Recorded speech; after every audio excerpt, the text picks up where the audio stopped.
每个生灵的意志都值得尊重，就像海中的游鱼，也有自己的方向。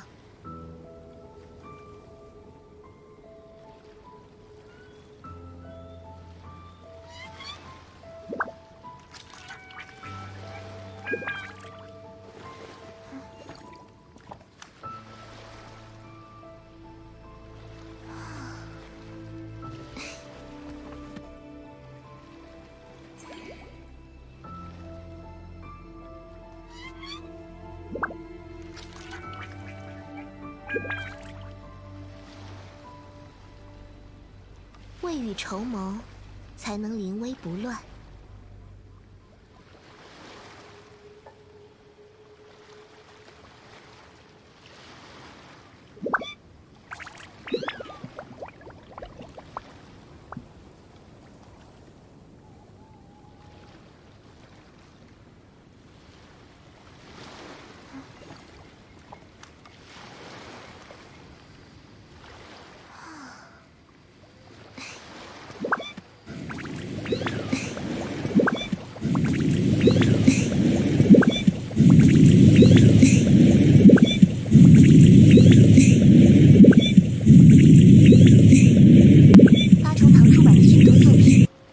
浅出的阐明了兵法原理。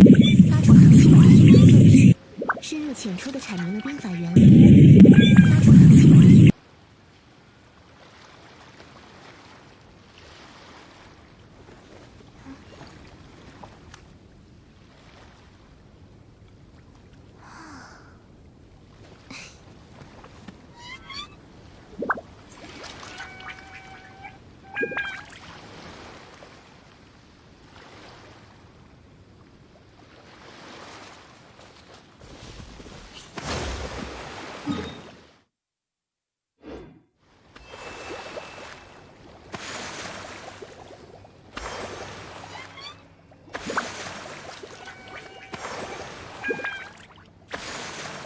Yeah, I realized that it's pretty much impossible for me to keep up a consistent schedule with where I'm at. Because frankly, I'm going to have to leave for Taiwan in like a month and a half. So everything I do now is not going to have any sort of real schedule until I come back from there. Which hopefully is going to be by like the end of March. But who knows, like right now it's just not doable right now. Yeah, so that's basically my situation as of this moment. I'll probably try to stream a day or two every week at the very least, but I still have like some things to do to prepare for leaving for Taiwan, I guess. Or I'm just lazy. Dude, I have no idea. Like, I was trying to watch my stream and apparently that's causing a reverb effect. Holy shit, that sucks. 深入浅出地阐明了兵法原理。 Is it too loud? 我很喜欢。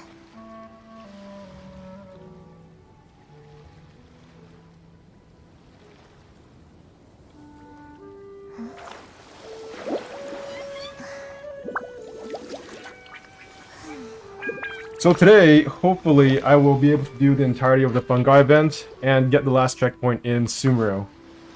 After which, I'm not sure what I'm going to do. Like, I was planning on making a new account, but I've started playing more Honkai recently, and by recently, I mean like yesterday. So I might stream that. The problem with Honkai is that it really just does not have a good PC version. Like, the PC port really feels like it feels like one of those shitty Japanese ports of PC of their mobile games to PC. Which I guess makes sense because MiHoYo is at the end of the day, it's like, I wouldn't say they're trying to ape Japanese companies, but they definitely feel like they felt like a very small niche Japanese company before they made Genshin. That's what I would say they felt like.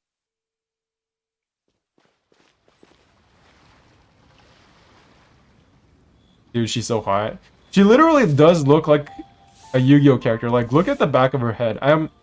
One thing that kind of pisses me off is how detailed the back of the characters are compared to the front. Like, the front's not bad, but you can tell that they put a lot of work into how detailed the back is compared to the front. Because for the most part, you're going to be looking at them from the back. But yeah, look at her head, and this is I forgot what the name of the female Egyptian character was in Yu-Gi-Oh! It was like Ando or something, like, or Annie, I don't know. I watched the English Yu-Gi-Oh! Dub, so probably the name is probably not correct. But I'm pretty sure there was an Egyptian female character of some sort who was kind of like a priestess. That's what she reminds me of, including the Ankh.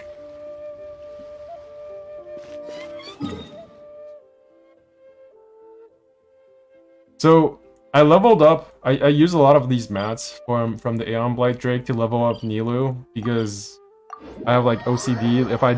If I see a character who's not fully leveled up, I just have to level her up all the time. And that's why I probably have to like farm this Drake another like 8 times at the very least.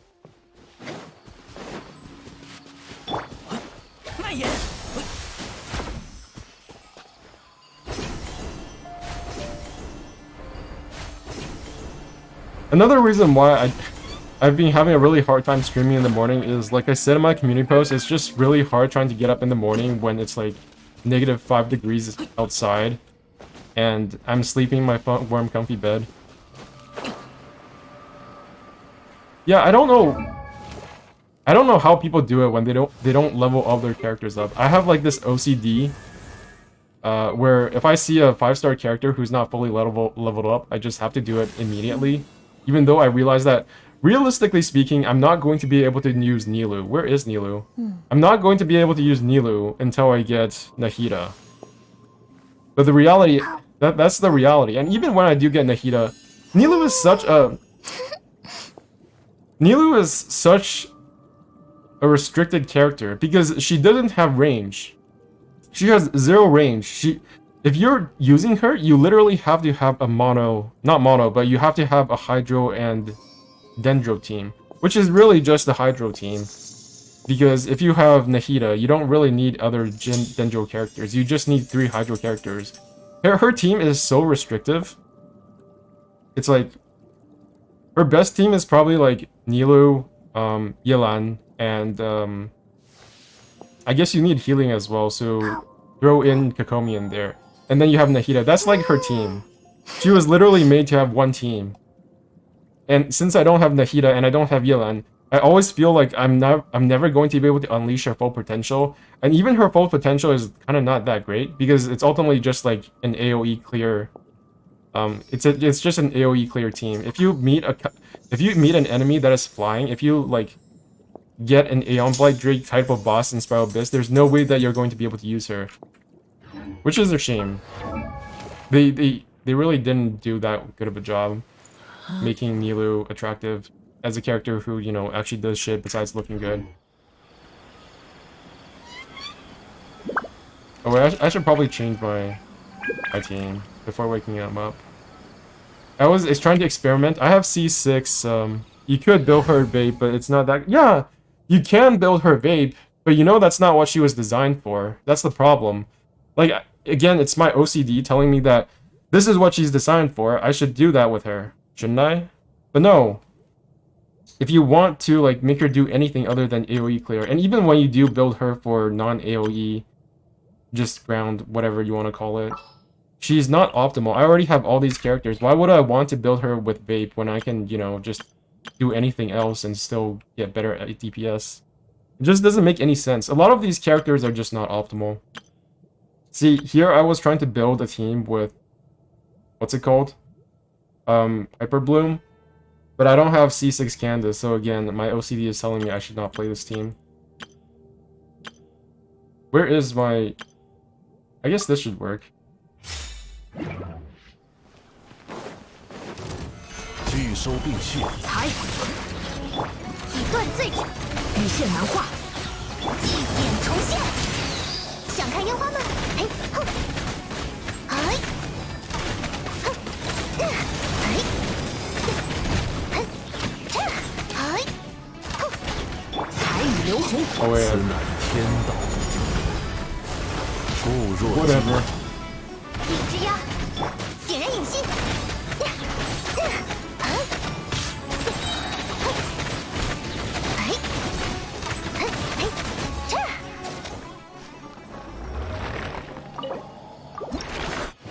A few days ago, I installed the widget thing you have on your phone to tell you when your resin is up, and ever since then I've been like checking it inconsistently, and now it's just like something that actually does reduce. Imagine MiHoYo adding in a feature that reduces anxiety, and that's exactly what the widget app does, because it tracks your resin and when it refills. It's probably like the most useful thing MiHoYo has done outside of the game, to be honest. Where am I going? Oh yeah, dailies.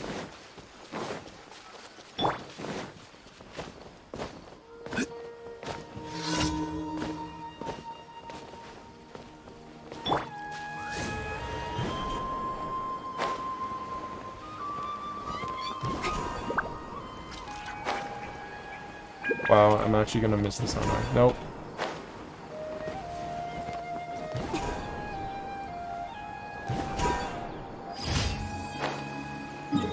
I wonder what the dailies are going to be for Fontaine, because the dailies in Sumeru seem to be very Sumeru specific. Like you have things that aren't just kill X number of things. You can actually like jump on the mushrooms and shit. So I wonder if Fontaine is gonna be like dive under the sea and collect 10 fucking clams or something like that.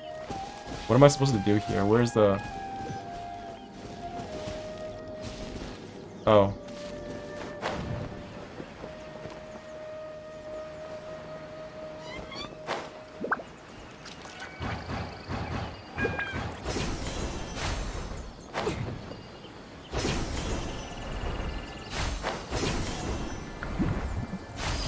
I used to think those wind currents are there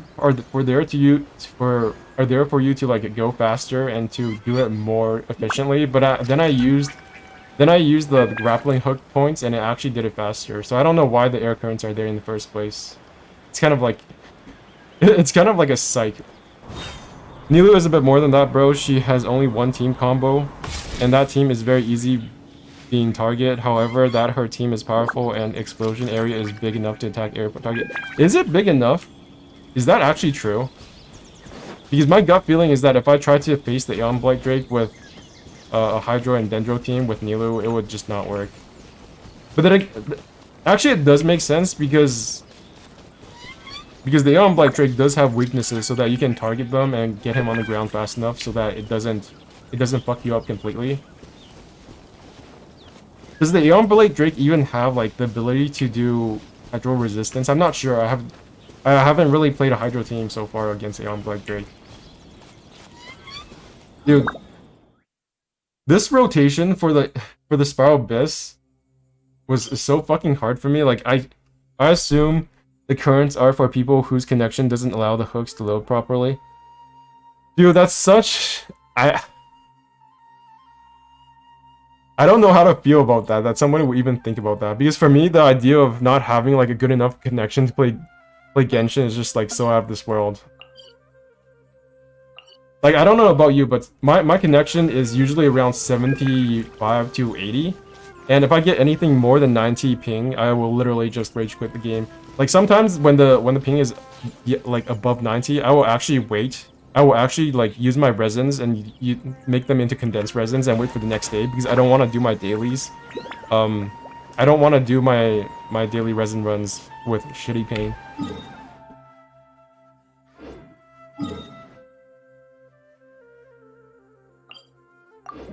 So yeah, I guess that makes sense. But then again, I don't know. Like, that's the kind of consideration that somebody like me would never think of.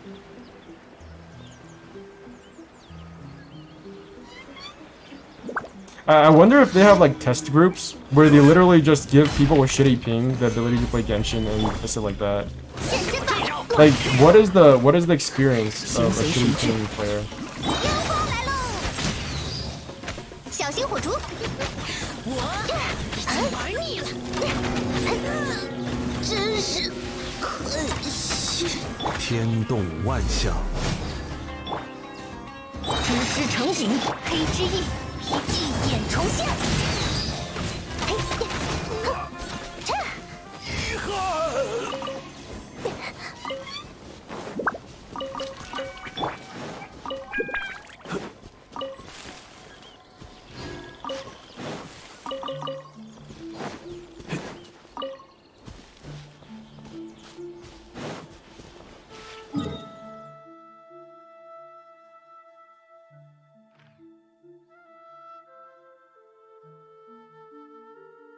So apparently this is the place I have to go to get the next quest.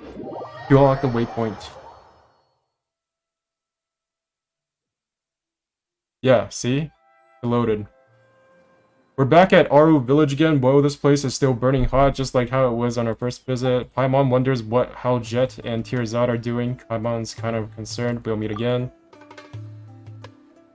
Yes, we'll definitely meet Jet again as long as we continue adventuring. As for Tirzad, we can find him in the academia. He calls himself an indoorsology researcher after all. Yeah, so if you haven't done the Golden Slumber quest, these are all characters that were part of the Golden Slumber quest. So to unlock the last waypoint, you literally have to do the Golden Slumber quest and then wait a day for the servers to reset, and then you have to come to this location so that you can trigger this quest. And if you don't do that, you will never unlock the last waypoint. That's kind of crazy. I don't know if there has been a waypoint yet that has been locked behind like a time-gated event. Not time-gated, just a time-gated daily. Or quest, whatever it's called. Sorry for interrupting your conversation. I'm Kalantari, a student in the academia. I seek traces of the past that remain on the earth.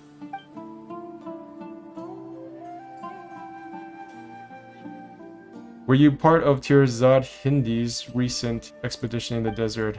How did you know? It really is you. He mentioned both of you in the acknowledgements of his paper. Oh yeah, he did say he would focus on writing his paper once he got back, so it's done already. Well, you can always use your current account to start a new game at Asian server and try. I'm not sure if they even have like servers for Taiwan. The other researchers were worried that he was depressed from failing to obtain any results from his expedition. Thus, he locked himself in his room once he got back from the desert. After a few days, we started betting on whether he would eat or drink first when he finally came outside, but he suddenly charged out and submitted a paper to the academia. Another problem with playing this game, or any online connection necessary game in Taiwan, is that I will be on my phone all the time. Like, even if I do bring my laptop back to Taiwan, I will be connecting to the internet through my phone on a SIM card.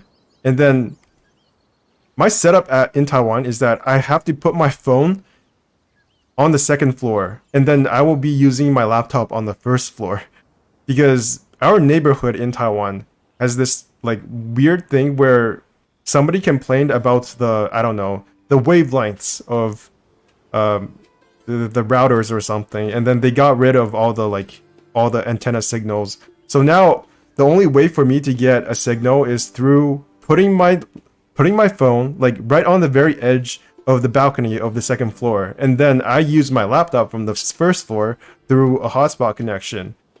It's very, very, I don't know.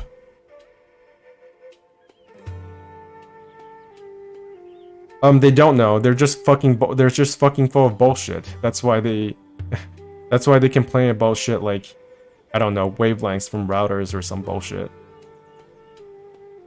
Yeah, I don't know what kind of argument they use, but essentially they removed all the antenna signals in our neighborhood because of complaints. So the result is that the signal in our neighborhood is pretty much non-existent except for at the very top. And that's where I put my phone. That's where I used to put my phone last year during COVID. Not last year. I've actually been away from Taiwan for about 2 years now. So the last time I went back there was in January to March 2020. He finally came outside, but suddenly he charged out and submitted a paper to the academia. What about radio signal? Well, we don't really use... Do we use radio signal for internet? We don't, right? The Golden Slumber, a study on governance on the later period of Aomar's civilization and stages of survival. Yeah, I don't know. It depends on like what service provider we use. Like in the past, we never used to have like signals at all for... What was it called? There's like 2 major signal providers, service providers in Taiwan. There's like Taiwan Dagada and like Taiwan Mobile or some shit. I'm not sure what the names are, but we had to switch to another service provider just to get a signal at the very top of our house. It may sound a little rude, but I never expect Tirzad to be capable of writing such a groundbreaking paper. Groundbreaking, that sounds very impressive. It's like Taiwan's... I was gonna call Paimon Taiwan, like what the fuck? It's like Paimon's slime dish. And that's an indoor zoology researcher for you. So, at this point, like, I don't really even want to go back to Taiwan, to be honest, but I guess I have to for various reasons. Indoor zoology researcher. Yep, Tirzad did call himself an indoor zoology researcher when we first met. I guess I'll have to ask him when I get back. Anyway, how did he thank us in the groundbreaking paper of his? I can still remember it very clearly. I like to dedicate this last paragraph to a traveler and his companion. They are like the corollas that blossom in the nursery, the bread and salt during a long trip, as well as a gift to me from the desert. Without them, I in no way could complete this paper. Whoa, bench gamer, Tirzad really flatters us there. A gift from the desert, huh? Paimon's blushing. I agree. Did it pay us though? No, you deserve the praise. Anyone who helps a researcher during the paper writing process is worthy of acknowledgement and gratitude. Dude, like, with the amount of, like, with how much they talk about papers in this game, in this region, you'd think, like, they would just trade for food with, like, writing papers or something. Well, maybe you can tell your neighbors that sunlight is also waves, so, yeah. I don't think that's gonna work. You can't argue with crazies. They're just fucking stupid. In the world of researchers, there's nothing more painful than writing a paper. If there is, it'll be getting stuck writing a paper. I'll still try to do my dailies though in Taiwan. I'm not sure how to work. It'll probably be like 3,000 ping, but I will definitely still do my dailies even if I can't do the quests. Tirzad was worrying about his paper when we first met. He'd probably suffered quite a bit before then. To tell you the truth, lately, I've been trapped in that state of suffering as well. I decided to enter the desert, thinking that perhaps I could make some new discoveries based on Tirzad's thesis. Yeah, I can see myself playing with 200 ping. It won't be ideal, but still. It's better than not... It's better than missing out on Primo gems. I didn't expect to meet the very person featured in his acknowledgements. It must be fate of that brought us together, so can you help me like you helped him? Let me think about it. Oh, are you perhaps exhausted and in need of some rest after your last adventure, or did Tirzad's lack of common sense leave you with a bitter taste? I have a character in NA server is about 200 ping. Are you guys excited about the card game? Not gonna lie, I've looked at some of the leaks and it definitely looks a lot better than I first thought it would, because I think a lot of people's first impressions about the card game was that it looked very simple. Because there are basically only 3 character cards on the board, right? But I think it's not going to be a traditional card game where you like summon stuff and then attack each other with those stuff like in Yu-Gi-Oh! Or I don't know, Hearthstone. This is probably going to be a much more character-based game. You're probably going to have to like summon the characters, or maybe they'll be on the board at the very start. And then you draw cards to like do stuff with those characters. Oh, you don't like looking at leaks. I probably should look less at leaks as well, but OCD. It's alright, I understand your plans. After all, it isn't easy for adventurers who travel to the world to deal with researchers. Wait, I have to check something. There are some leaks about card games. It looks complicated. Yeah, it does. At least it looks less simple than I first thought it would. Okay. Time to go and look at some stuff.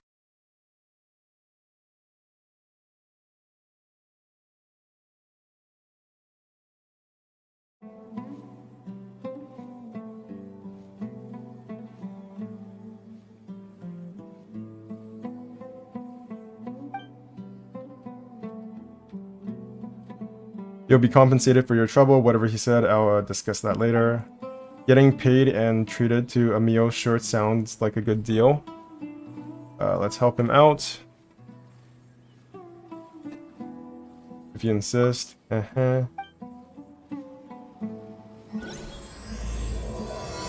have no idea what he just asked me to do. Enter Aru village, okay.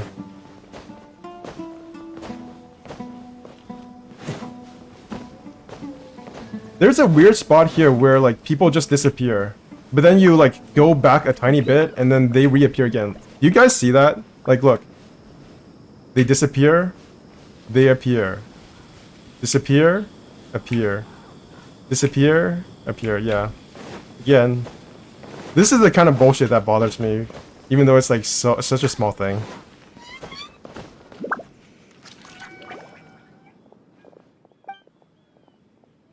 Familiar voice, Kalantari. I didn't expect you to sneak all the way to Aro village. The old bag of bones is going to fall apart chasing after you. See, this quest is basically like a continuation of Golden Slumber. So I wonder why they don't just give us like the quest to begin with. Why do we need to like come back here to get the quest? This is so stupid. Minor complaint number 336. Oh, it's Mr. Sohail. Someone at your age should be reading through text and records in the academia. What are you doing all the way here? What am I doing here? I'm here to stop you youngsters from running off into the desert, of course. All of you have read quite a few papers, yet you can't keep your cool. Tirzad gains success once, and you all go charging into the desert like mindless fungi. The sage is afraid you'll alert the Matra and worried that you might damage the ruins, so I was sent to dissuade all of you. All of us, but I came alone, and I even specially applied for paid leave to keep it a secret from everyone else. You did come here alone, but you're not the only one with the same idea. Do you know how many leave applications the sage received? How many leave applications the sage received yesterday? 46, a total of 46 applications, all of them from young students wanting to try their luck after reading that paper. They gave all sorts of excuses, helping a neighbor whose house caught on fire, a fungi invasion turning their homes upside down, accidentally consuming spoiled curry. If only they used their creativity on writing papers. What a vast assortment of excuses. And that's exactly why you should trust them. As they say, the absurdity of the truth often exceeds any researcher's imaginations. Besides, I haven't seen any other researcher here in Aru village, so there's a high chance they were all telling the truth. Of course you didn't. I have already convinced all 45 of them to go back while on my way here. You're the last one. Listen, academic research never relies on luck. Tirzad may have produced a well-written paper, but we still haven't verified its credibility. But I found a guide. No buts. Having no prior experience is enough to get you lost in the desert. Even if you don't get lost, there's no guarantee you won't accidentally damage something within the ruins. For the sake of your safety and the ruins, you must head back. If you refuse, I'll have to ask Huwani from the Corpse of 30 to escort you back. Please head back. Huwani. That's a cool name. You're not going to come back? Of course not. I'll be staying here for some time to stop other rash researchers like you from entering the desert. I'm not rash, I'm just in need of inspiration for my paper. I thought I finally had my chance. Goodbye, traveler, and may we meet again. Safe travels. He looks really sad. Oh, there goes Aramora. I wonder if there's going to be like a plot thread after the Sumeru Archon quest where we deal with deforestation and like reforestation. Like, there is such a thing as de-desertization in the real world. They're doing it in China, I believe, and also in like Saudi Arabia and Egypt, where they just plant low like water needing trees all over the desert, or at least at the edge of the desert, and that pretty much is what de-desertization is about. So I wonder why they've never thought about that. Maybe it's like they hate. Maybe in the past they hated the sand people so much. The I don't know what to call them. They probably have an official name, but basically the sand people. So they probably had some excuse in the past, but now I don't think there is. Nahida should probably look into that. Well, there goes Amora. Being unable to write a paper really does seem like torture. Talk to Sakale. Sorry, I was so busy with Kalantari that I didn't get to greet you. I'm Sohail, from the Usaiba family and a researcher from Bahumana. Did he plan to hire you as his guide? In that case, I'm sorry for ruining your business, but it may not be a bad thing. Tirzad's paper isn't very credible, so you might have ended up going all the way for nothing. No, I believe him. Why are you so sure? Wait, are you the ones mentioned in his acknowledgements? Brett and Sulk. Yes, that's us. We're the famed bench gamer in Paimon. The travelers went on an expedition with Tirzad. While being willing to support your employer is a good thing, I suppose. It shows that you value contracts just as the people of Liyue do, but you can't fool me. I've been to the desert in my youth, but I have never once encouraged places like the Imenu Temple or Akashnisut mentioned in that paper. Besides that, the sandstorm at the top of the mausoleum of King Deshret is still as I remember it from my youth, so I suspect that Tirzad never entered the mausoleum of King Deshret. He probably made it all up. I'm fairly certain you took his Mora and got your story straight so that when someone comes to check his paper, it would seem more credible. It might have been a good plan, but unfortunately you ran to me. We're not like that. Well, I certainly believe that you're not easily tempted by Mora, so Tirzad must have made an offer that you couldn't refuse. I've seen many researchers who would stop at nothing just to complete their papers. Anyway, you're free to go. I won't pursue the matter, just don't help him write fake stories, these theses anymore. Please leave. Paimon's peeved. Paimon could sense him looking down on us beneath that polite tone. Even said that about Tirzad, that was too much. He's saying we faked it just because we couldn't find a way into the ruins himself. Have you been taking good care of the stone slate Tirzad left with? It's right here, perfect. That's an important piece of evidence. Wait a minute, the symbol at its center has lit up and it's pointing somewhere. It's probably because of Kajna's suit. You're right, in that case, we might be able to enter the depths of the ruins now. You know, the place we couldn't enter before. Let's go and take a look. If we find any solid evidence, that researcher will have no choice but to apologize to Tirzad and us. As you venture further in, the Scarlet Sand Slate will progressively display key locations throughout the ruins. Follow the slate's guidance and use special clearance to unlock these devices, and you may yet reach places that none before you ever have. Okay, so I guess I'm supposed to equip something? Something or something other? No? Is there a sand slate?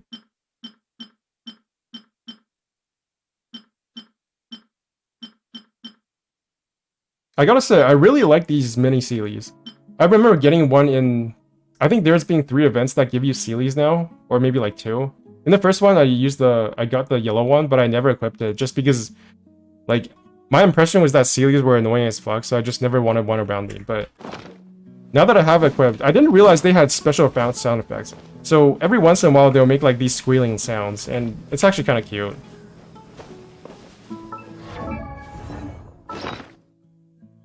Whereas you have these like, I don't know what they're called. This Cloud Retainer's device is kind of like a scuffed Sealy, because it does fly around your head, but it doesn't make any sound. So apparently, they don't put as much effort into these anniversary gadgets as they do into the event ones. Which I guess makes sense, because ultimately it's just like an award for you being there.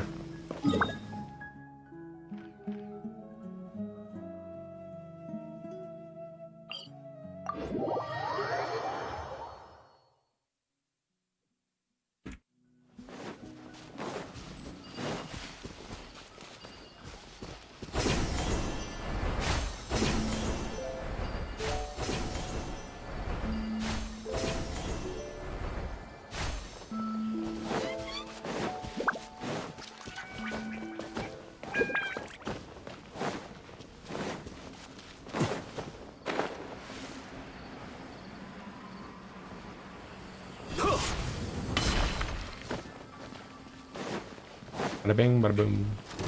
拒收并蓄，羽线难画，断。想看烟花吗？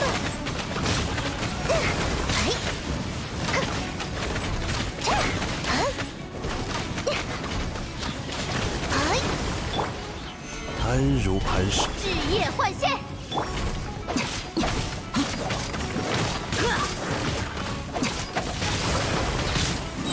彩雨流红，羽线难画。又来了。小心火烛！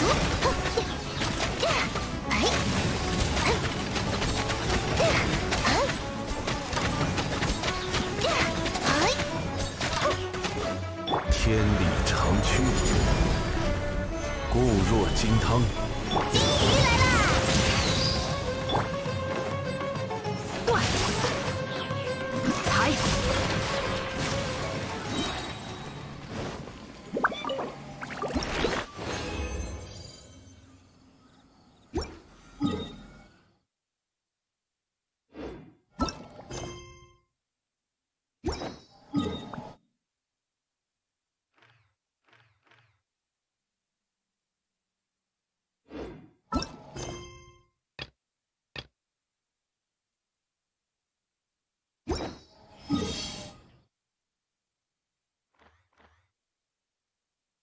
Where am I supposed to go now for this quest?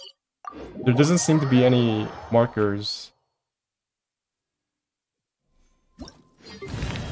Oh my god, what the hell? Holy shit, is this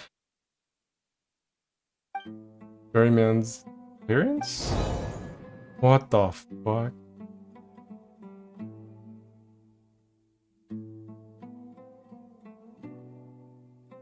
Dude, this whole thing is way too much. Oh my god, I've already completed shit that I didn't even know existed. So apparently I've completed all 4 of these. Whatever they are. Abju Road, Menu Temple, Mausoleum of King Deshret, Kajna Suit.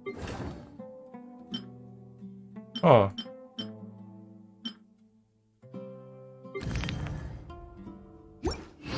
Go to the location indicated by this. Follow the stone slates.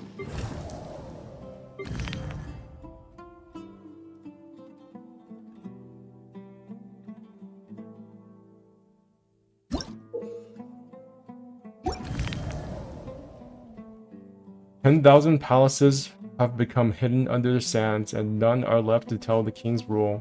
But follow ye the trail of the wind, and the secret wisdom shall guide you to rediscover the king's dream. So I assume I have to get 3 more slates, because these 3 are already lighting up. So that probably means I need 3 more at the very least. Clearance level?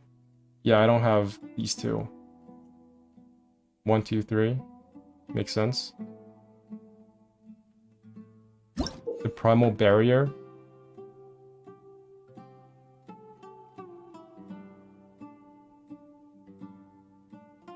I saw your community post about Natlan not being full on Native American, like most people think. Could you elaborate? Yeah, so this is just everything I've gotten off of the wiki.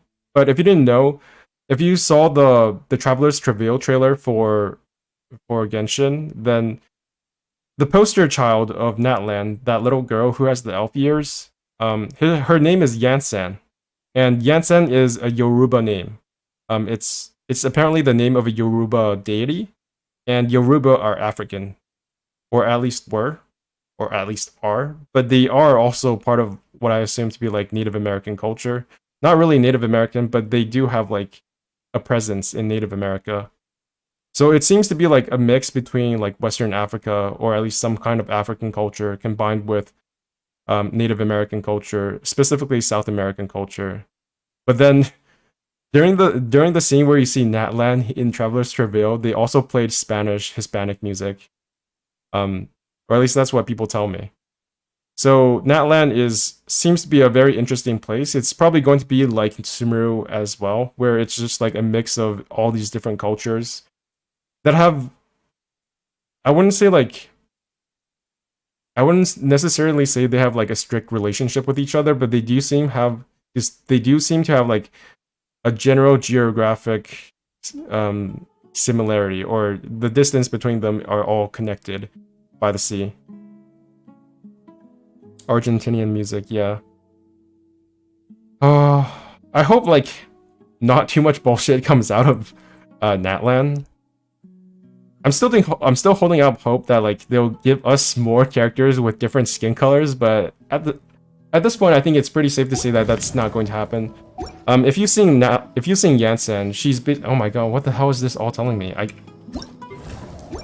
Follow the stone slate's guidance and enter the depths of the mausoleum. So yeah, Yansan is like the same skin color as basically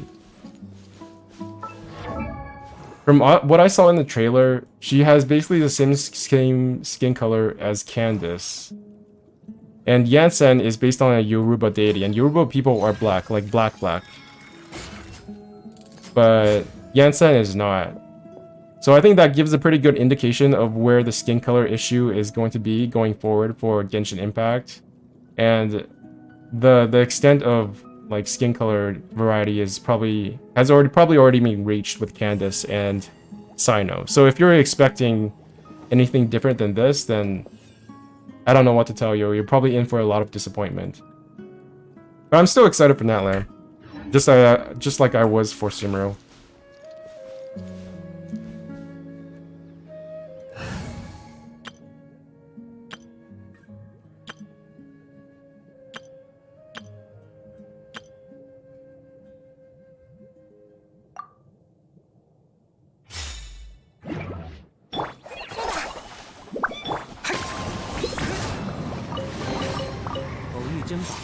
It makes sense to me that Natlan is just modern-day Latin America with more native and African influence as well as Spanish. Yeah, we'll have to see. There's a lot of... I have even more questions about Natlan than I did with Sumeru, because at least Sumeru had a bit of presence in the manga, in the promotional manga before Genshin Impact's release, but we literally know nothing about Sumeru. I mean Natlan. Natlan, we know that there are like... We know that there are volcano. There is at least one volcano in Natlan. We know that there is like a sea of sand or something, like a sea... There's some kind of desert or sand or sea or I don't know what the fuck it's called. There's something like that in Natlan. We also know that there are saunas. Because in Inazuma, we saw that they imported sauna technology from Natlan.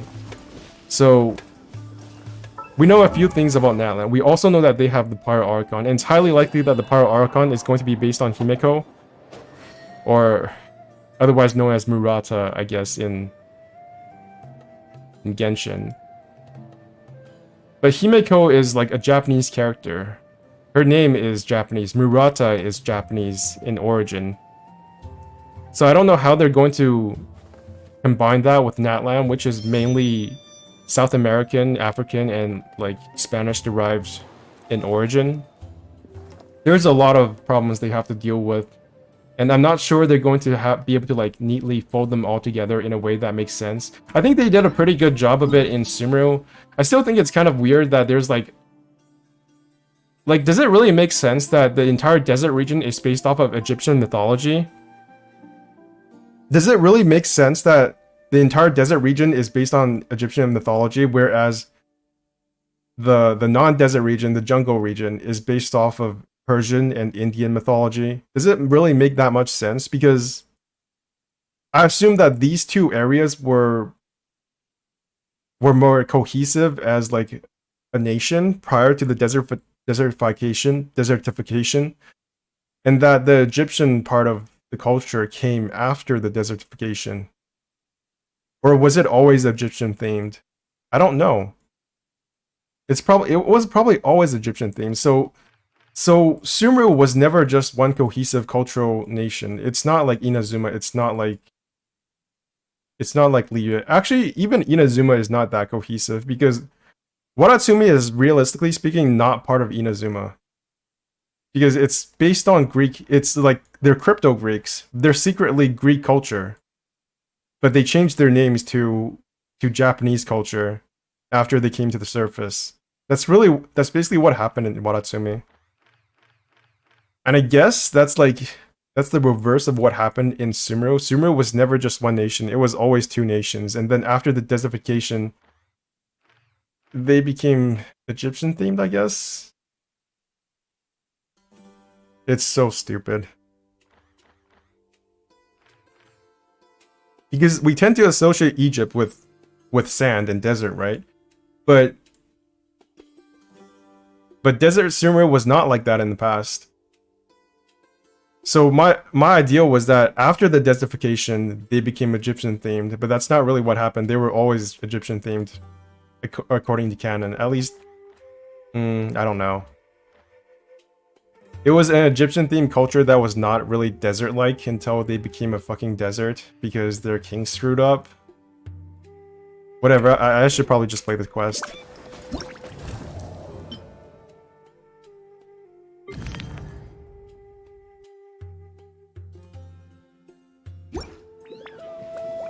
I'm actually not sure whether or not the Pyro Archon's name is Murata or Himiko.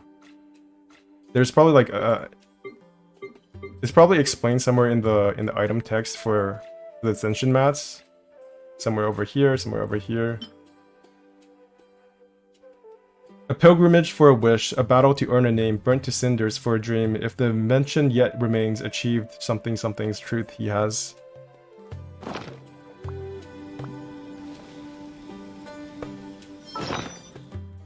Who do you think of all the Archons will be the least important overall? My guess is A, since her story is by far the weakest. I don't really know. I think A's story is the most complete right now. Because of just how short her story was, and she doesn't really have... Like, geographically speaking, Inazuma is just separated from everywhere else. And that is sort of reflected in story, where it doesn't really have that much relevance to the lore. Like, canonically, as well as lore-wise in the story. Like, if you look at Inazuma, Inazuma's story has the least relevance to the entire overall plot. Because we were kind of introduced to the whole Fatui thing in Liyue, and Liyue is connected to other regions by the chasm and to Mondstadt, physically speaking. I just feel like even Liyue, which I think is like the second least important of the regions we've been to so far, is still a bit more relevant than Inazuma. Inazuma feels like a testing ground, where MiHoYo was just trying to figure out what they could do with Genshin as a whole in terms of post-launch support. And they didn't want it to have that much relationship with the rest of Teyvat. Yeah. And A's story was essentially told through her Archon quest, which sounds kind of weird, but if you look at how Morax's story was told, I think there is still a bit more you can do with Morax and his relationship with the world than you can with A, because Morax is still tied to the Adepti. There is still a lot more you can do with Adepti. You can reveal more Adepti in the future. There can be more Adepti characters, and there is still like some remaining stuff you can do with the Yakshas in the future. But A, I don't know what they can do with A. Maybe A will have more story when some of her past dead friends come back, because we've already seen that with the Yakshas, right? We already saw Xiao's dead friend come back in some form, so maybe they can do that with the Oni girl. Apparently she hasn't been confirmed to be dead, so there is still some potential for A in the future. Isn't it in the Persian period? Some of Egypt and some of India was part of Persian Empire. Maybe that inspiration of Sumeru was Sumerian Persian. There is a lot of Indian stuff as well. If you look at the Aranara, all of their terminology is taken from Indian mythology and Indian... I wouldn't even call it mythology, it's just like Indian religion. It's just Hinduism. So, the vast majority of Sumeru is based on Persian religion, specifically Zoroastrianism, but it's very divided in terms of where that is allocated. Like the basic setup of Sumeru is based on the not Zoroastrian Empire, because there is no such thing, but I think it's like the Sassanid Empire or the Achaemenid Empire. But all of the stuff that has to do with Aranara is based on Hinduism and Indian mythology, and then everything west of the wall is just Egyptian mythology. So they're basically just lumping it all together in very divided parts. And I'm very interested in how they will do that with Natlan, because Natlan, in real world history, Native America was colonized by, like, especially South America was colonized by Spain and Portugal, as well as the western parts of Africa. So how are they going to handle that? And for Natlan, the real world cultural inspirations are much more intertwined with colonialism than is Middle East and India. Even though colonialism did affect those regions as well, it's not... the inspirations are much more abundant for these regions prior to colonialism than it is for Native America. So I don't know what the hell they're going to do with that. Yeah, like my headcanon right now is that, like, my guess was that previously the Pyro Archon invited like other Archons to attack Natlan, and then she just wanted to turn Natlan into this entire arena, this like giant arena for war.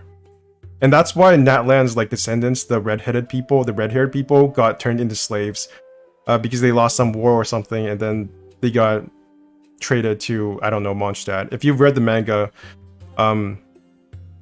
one of the primary characters in the manga was a descendant of Natlan. Not Natlan, but Murata. Okay, so how do I go? Where do I go?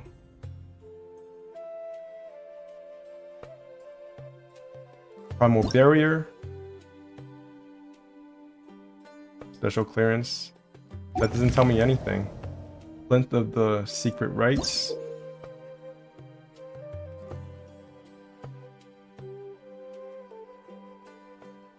I've already done Golden Slumber. In fact, this entire quest is not accessible until I did Golden Slumber. That was part of the frustrating thing about it.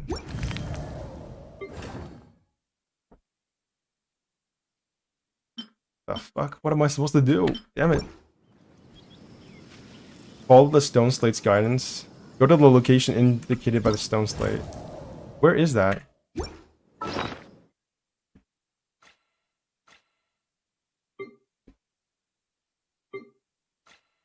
Dude, if Natlan is going to be a lot of like lava area, just like, and it's like this wide expanse for like Sumeru desert region, I hope they actually add mounts to the game. That would be a really great addition, and something more that we can collect other than just characters. I'm surprised they haven't done that yet. Like, the first time I heard people mention mounts in Genshin Impact was Azumangold, while I was watching Azumangold watch the trailer for Genshin Impact, and I was like, that sounded like such a stupid idea. Why would we need mounts in a game with so many waypoints? But now it's starting to make more and more sense to me.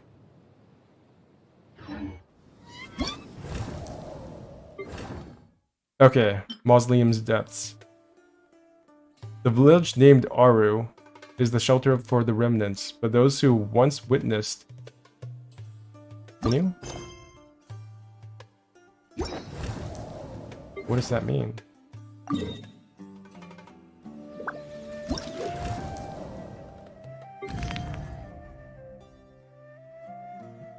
Okay, I can figure this out myself, hopefully. Huh.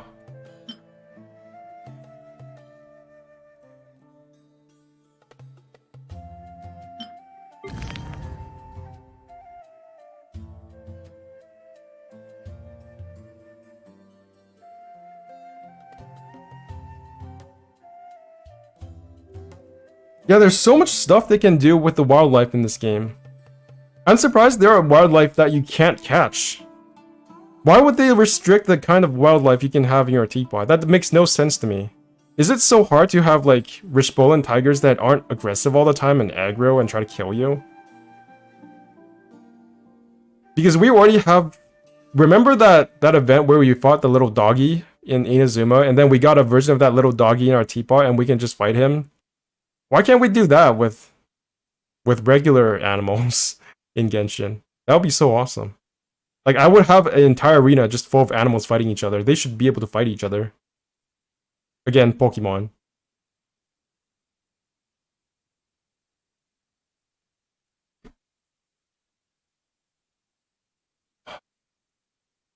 Length of the Secret Rites, Primal Barrier. Source of the Sandfall at the end of the trials.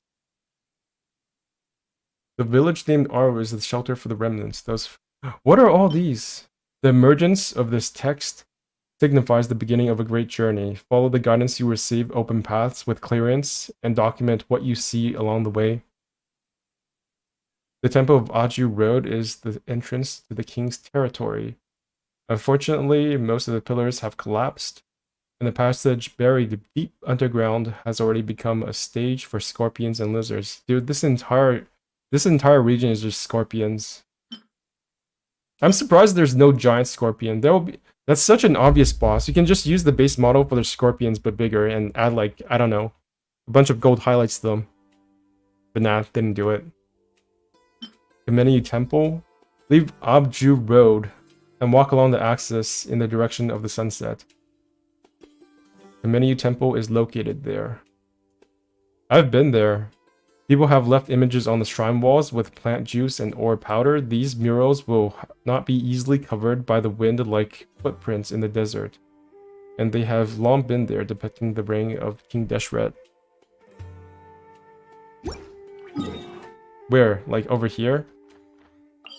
Or over here?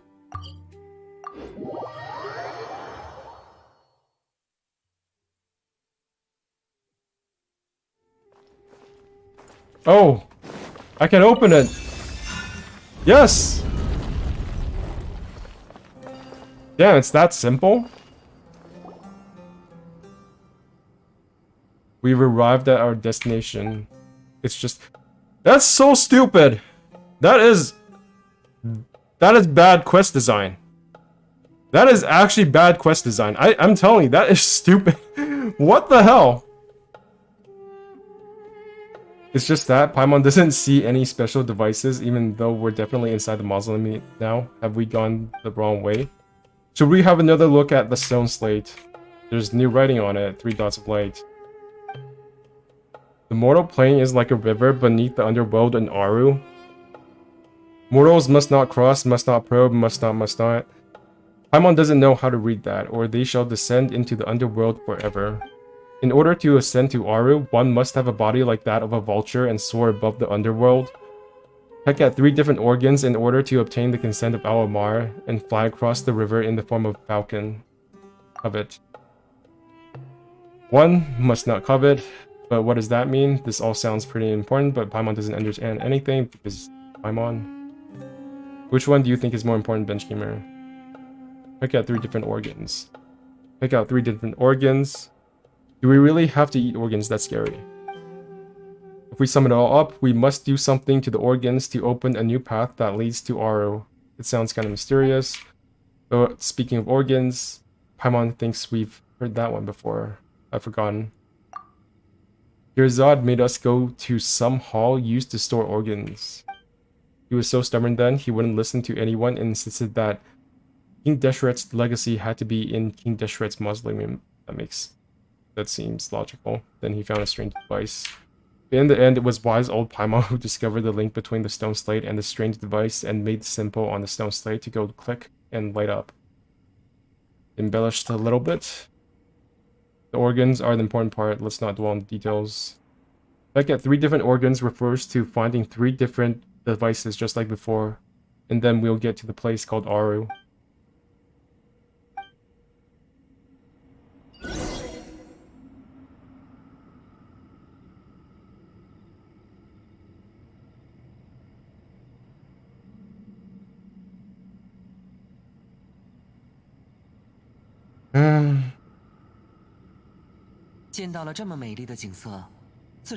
Are they need to remake the Inazuma Archon quest? How would they remake the Archon quest? They're not going to do that. They've already made money off of Inazuma. The problem with the Genshin is that ultimately it's still a gacha game, and they have no motivation whatsoever to revamp old content, except to make it easier. That's the only thing they've done to old content. Since, content is released. They've literally gone back and made enemies easier to defeat. I think they nerfed Raiden Shogun's boss attacks. They've also nerfed the specters. They made them easier to group. And then they also nerfed, I think they've nerfed the Valen. They've nerfed Ajdaha. So they want people to get to the newer content faster. They don't want people to remain on Inazuma forever.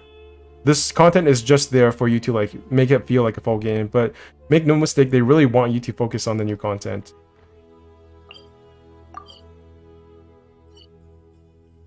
So there is no world of possibility where they go back and make the old content more relevant. They're not going to remake the Archon Quest for Inazuma. They could, however, expand on it. But they're gonna...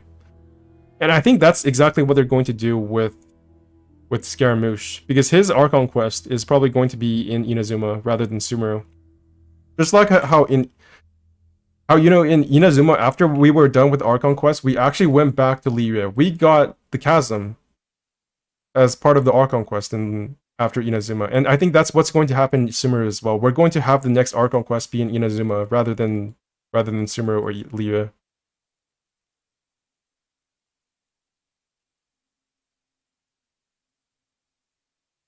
The rumor I heard was that Raiden Shogun was supposed to die. That she was supposed to die and we weren't supposed to play her at all. And then they changed it because why the fuck not? They gotta sell Archons or whatever. But it's still just a rumor. I don't know if that's actually the case.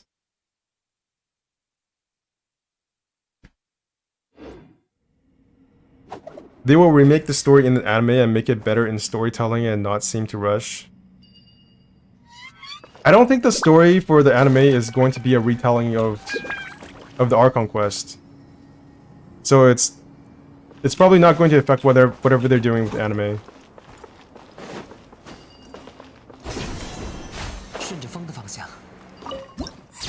Ooh, pretty.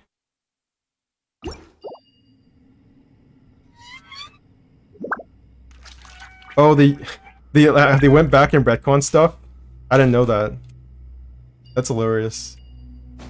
Yeah, see, that's the reason why whenever something I don't understand in Genshin's lore comes up, my first intuition is to just blame it on MiHoYo, because I know that they have made mistakes in the past.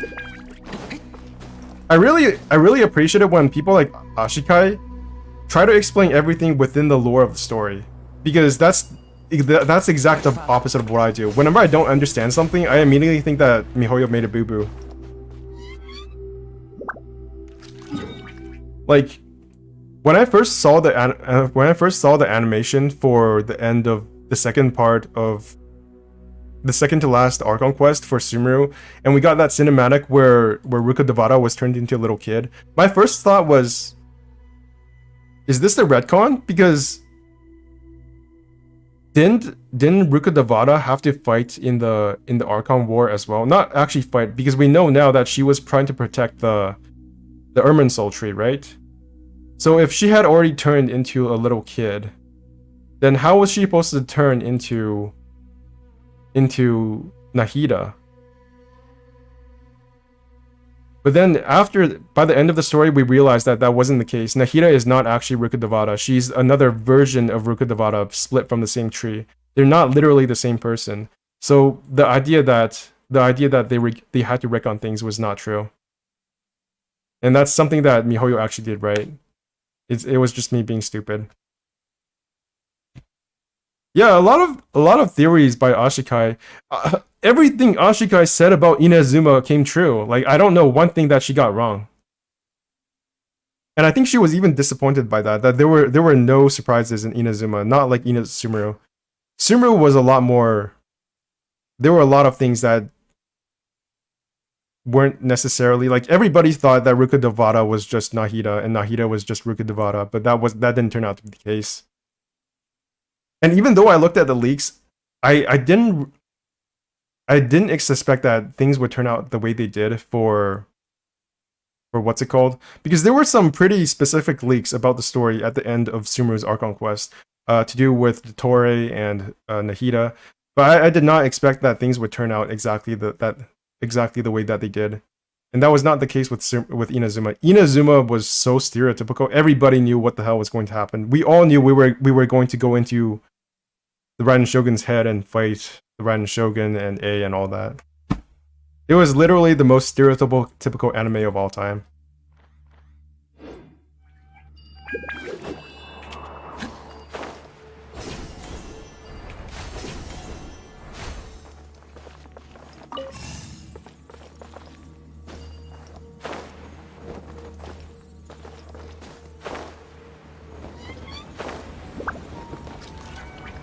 Oh.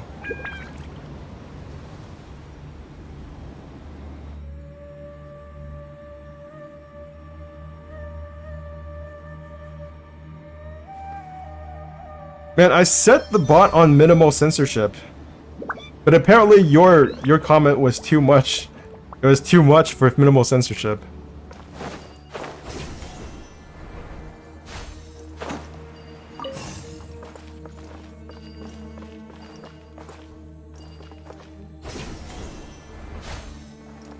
I haven't even read your comment. I know it was a big moment for his character.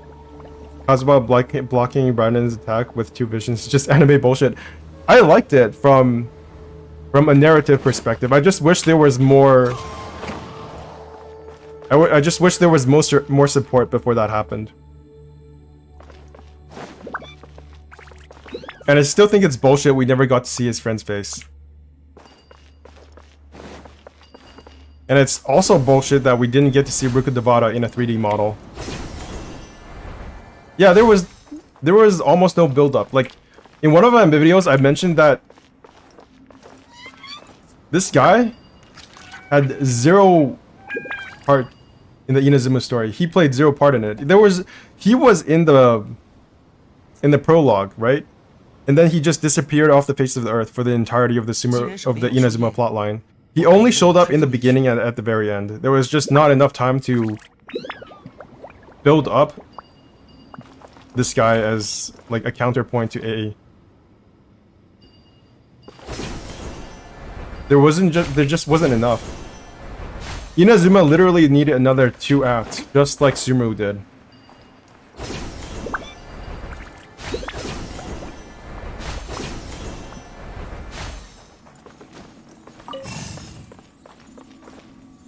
If Fontaine actually has less than 5 acts for its Archon quest, I think I will actually quit Genshin, because that would be a sign to me that they are going back on the quality of Genshin Impact. I don't think they'll do it, but it does scare me that they might become less ambitious with Genshin and scale back on its development.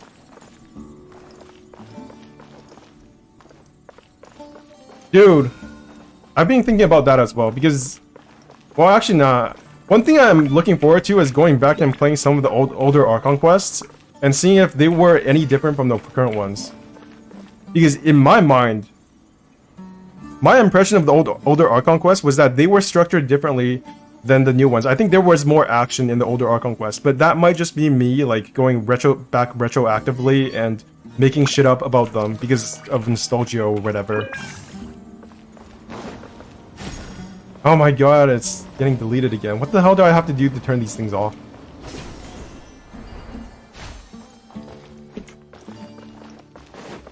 Do I even need to do anything? Like...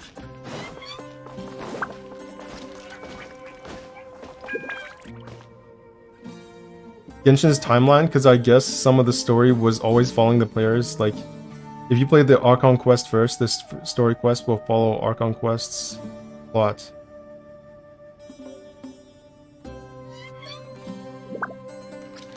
I think a lot of things don't work as well as they should, because I played Nilou's story quest after I finished Sumeru's Archon quest, and I don't think it makes a lot of sense that they would still censor Nilou's dance performances, even after Nahida came to power. I think Nahida would have done something about that NPC's dad trying to like censor Nilou's dance performance. So it definitely doesn't work as well as it should in terms of overall timeline of where the story quest fit into the Archon quest.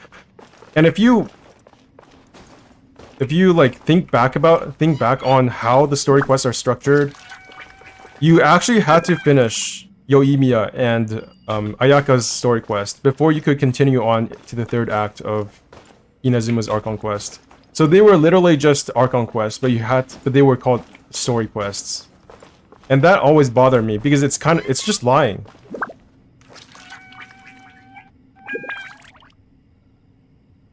It's like they made content for the game and called them story quests, but they're literally just Archon quests because they're mandatory. You have to do them.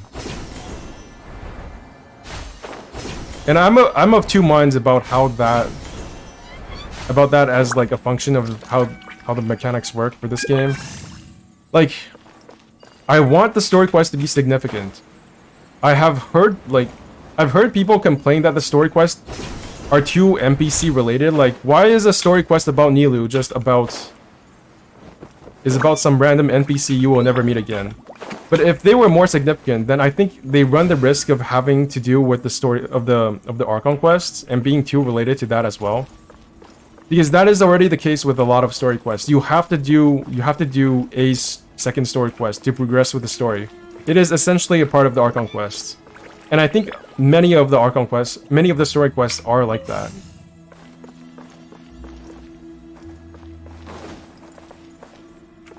Doesn't Kazuha not even have a story quest? Like, his story quest is literally just the prologue. Imagine more context for Liu and Mondstadt. Well, for Mondstadt in particular, I think we're going to get more Archon quests for Mondstadt in the future, so I'm not too worried about Mondstadt. Mondstadt was also the prologue, so it doesn't mean anything to me. It's fine. It's fine that its region is not as complex as, you know, it's not as complex as Inazuma and Sumeru, and that's perfectly okay.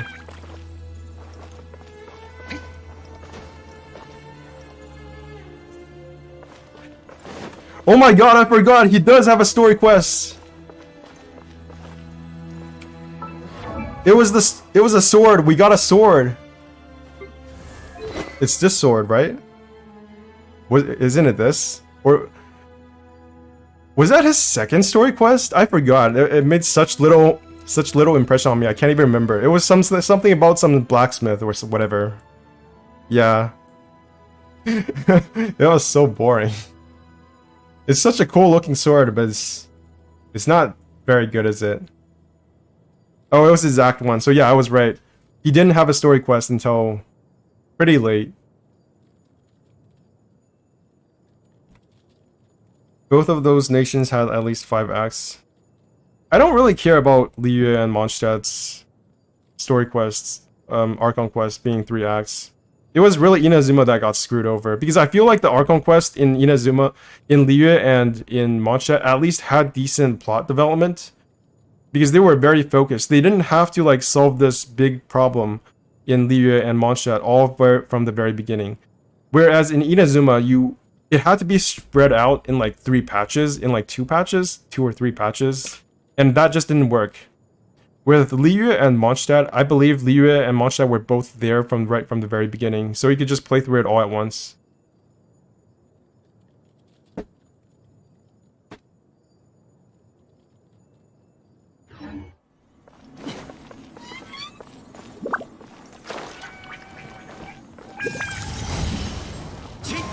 Nice. How many more do I have to do? 1. 2. Oh, I already did this one. When did I do that? No idea. Do you guys like Shinhe's story? Because I did. I've heard some complaining about that. Why can I not unlock this? Oh yeah, it's that thing. I really like Shinhe's quest. I just wish it was longer.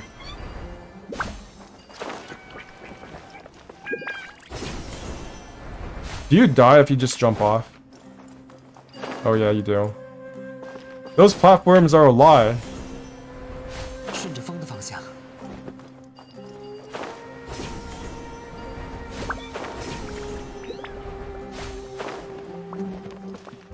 Wiki wiki.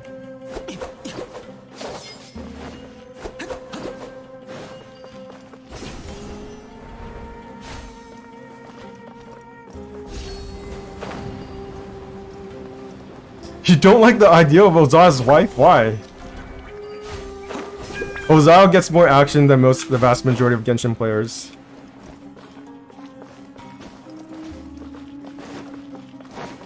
Even as like an 8-headed like god thingy serpent thing, he has more stuff going on in his personal life than the vast majority of Genshin players.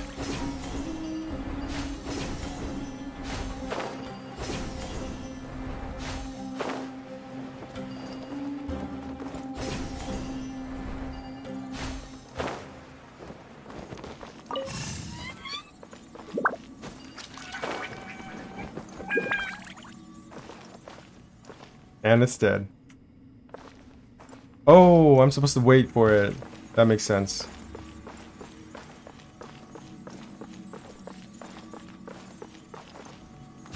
Nice.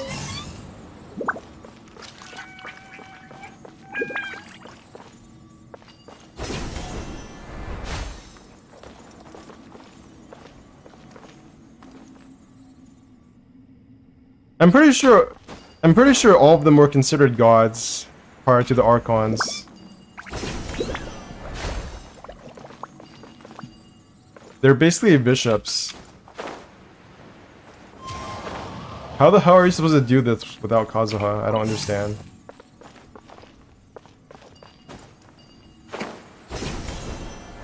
Where's it going? 顺着风的方向。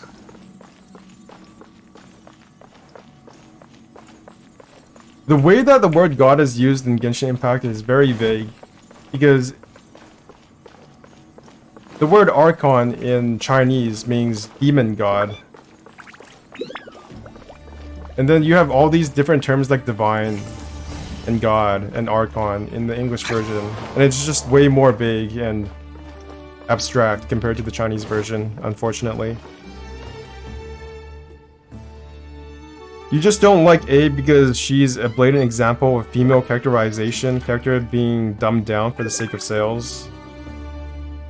I think her overall story was fine. It was just too spread out. If her Archon quest, if her story quest had been part of the Archon quest, I think it would have been okay. Not great, but still just okay. Yeah, basically what Weird 1K4 is saying. Not all Archons are gods, but not all wait, what? All Archons are gods? I'm not even sure if that's true, because Nahida is kind of weird. Nahida and Rukkhadevata are branches of the Ermin Soul, so why are they gods? Why are they considered gods? Are they just that good? Is the Ermin Soul a god? What if Ermin Soul was like a manifestation? Like a human manifestation?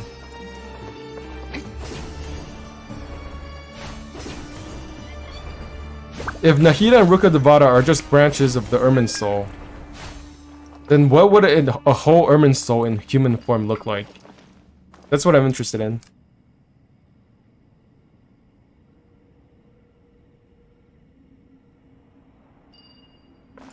There's one more, right? Where's the last one?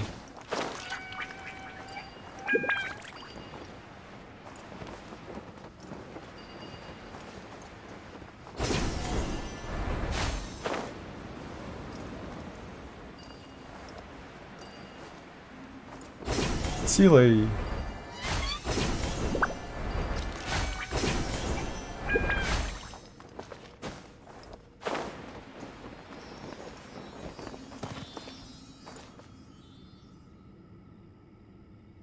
Where did it go?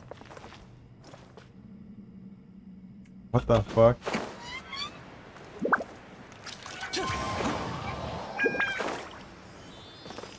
What is this nonsense? I suppose I should have expected this.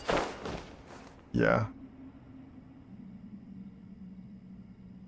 Just Ermin Soul's avatar, they can search something from Ermin Soul, but they are not Ermin Soul as a whole. Yeah.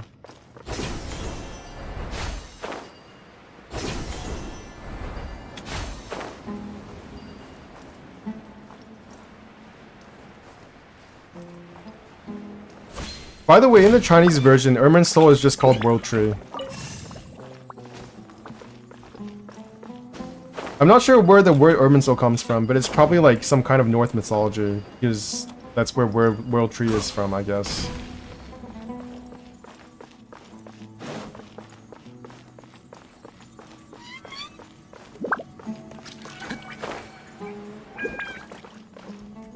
Where are you going? Where are you going? Haven't I already done this here?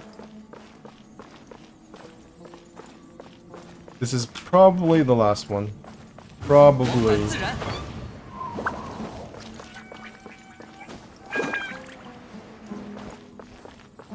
Yes, it is. Very nice.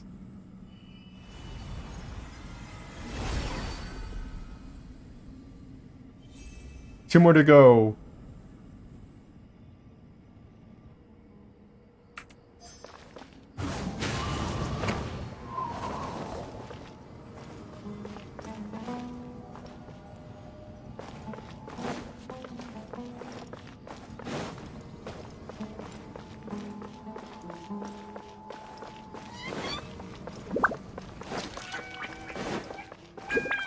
But I still can't access this. Why? Why is that? Wait, what? I have 2 of these now. Huh.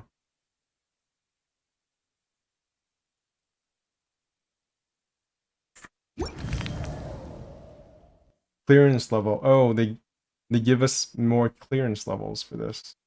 Each of these is a clearance level, I guess. That's confusing. 1, 2, 3, 4.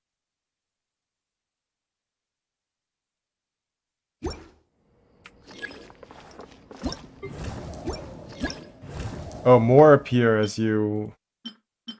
Yeah, that's... Place of birth, place of swallowing.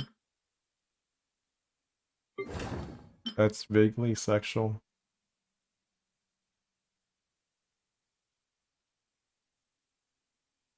The mausoleum's depths. The mortal plane is like a river beneath the underworld in Aru. Mortals must not cross, must not probe, must not covet, or they shall descend into the underworld forever. In order to ascend to Aru, one must have a body like that of a vulture and soar above the underworld. One should peck at 3 different organs in order to obtain the consent of Albar and fly across the river in the form of a falcon. So in game turns, that means I have to do this 2 more times. The place of rebirth, place of breath. Where is that? Place of rebirth and release of breath.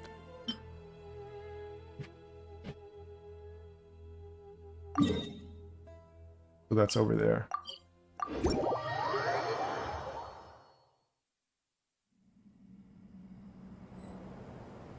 Someone called Sage in the description has a similarity with Odin.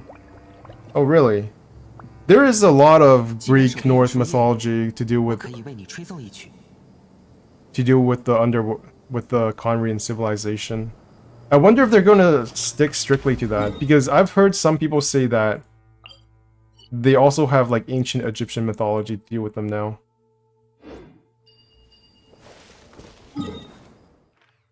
My theory, and this is probably just not, I'm probably not the first one to think of this, but I think the Conrian civilization might be like several different civilizations. Like there might be a version of Conria that's about ancient Egyptian civilization, and another one that's an ancient Greek civilization, and another one that's like ancient Norse and ancient, I don't know, ancient Latin.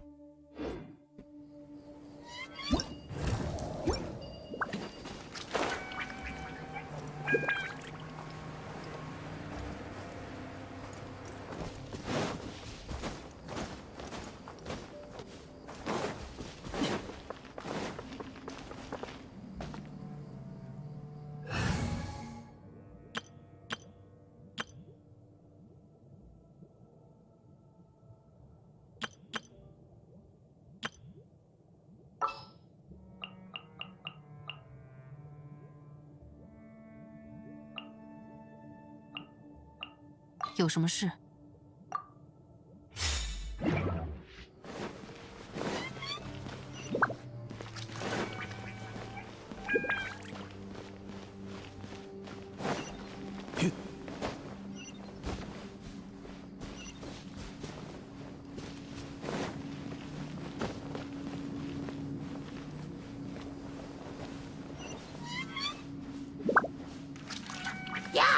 拒收并蓄。 微光无限，无处可逃。 That's above my pay grade in terms of lore. I'm definitely a very casual lore enjoyer, and then I complain when things don't go my way.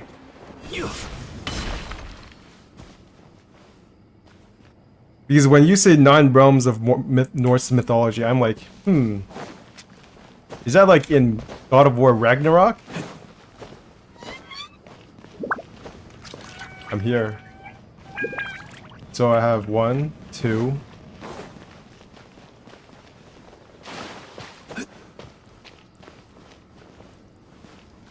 Yeah, maybe. Yeah, this is actually just an expansion. This is like an alternate universe for Thor. or I don't know, God of War Ragnarok. Kratos is going to come into Genshin Impact and be like, actually, I'm part of Celestia. I'm gonna help you kill Celestia.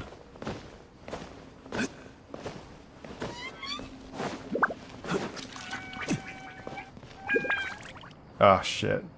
It's this nonsense again.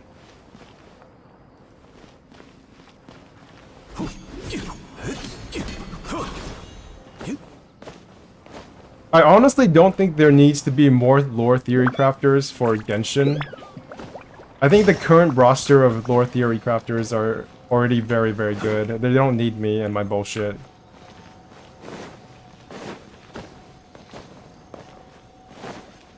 I'm just gonna stick to complaining about nonsense.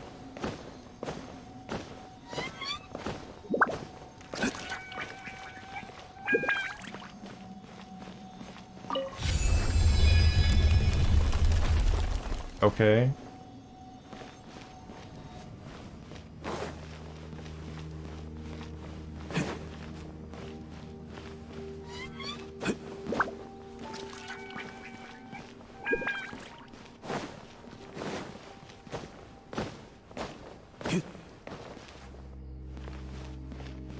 To be honest, I don't think my complaints... Well, that's not strict. That's not true.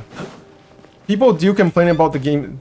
People did complain about the game's story, and then MiHoYo responded, or at least they fixed the things that people were complaining about.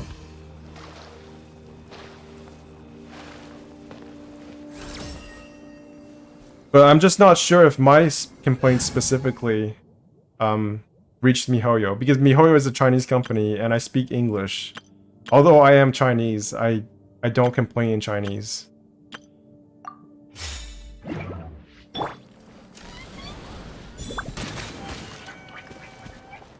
And I think it's because the Chinese player base also complained about the story, that they changed it. Wait, I have everything. Why isn't... Oh, there it is. There's another one over here.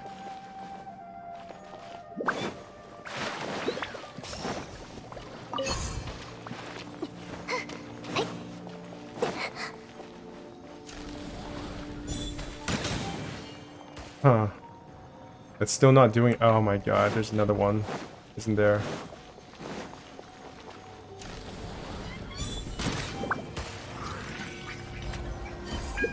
Dude, do you know how many surveys they must have by now? There's no way they read all of them.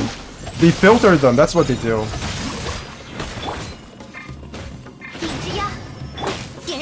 And whenever they filter out endgame content and just ignore all of them.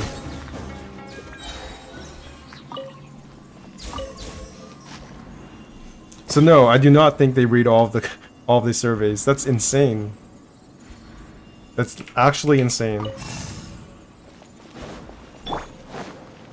What they do though is they filter the words, and then depending on how many times a certain word appears, they read those. Maybe. A very big maybe.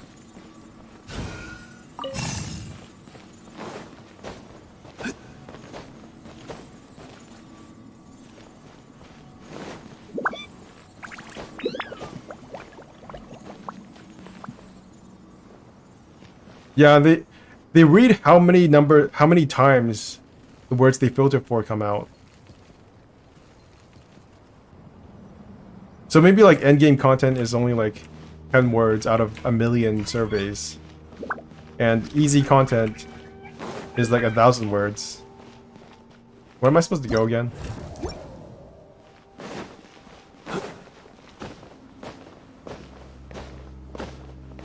Because that's what I do all the time when it comes to writing papers in high school, not high school, but university. Like, I will literally just buy the PDF. I don't even buy the PDF, I torrent it. And then I will search for the words that I want to use in the paper, and then if they come up, then great. If they don't, then fuck that paper.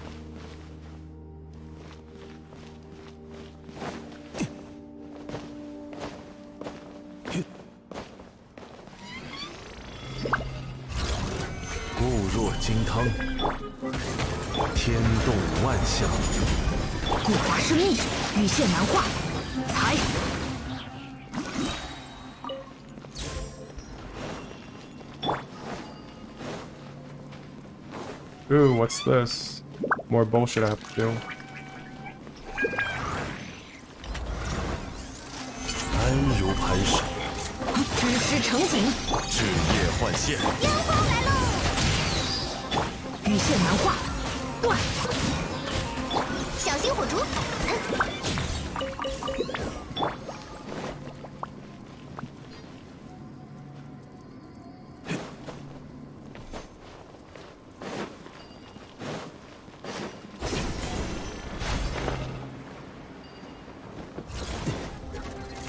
此乃天道，固若金汤。 以断罪之，羽线难画，断！彩雨流红，想看烟花吗？嘿， How do I do this? Okay, so this is blocked, so I'm guessing I have to destroy this thing.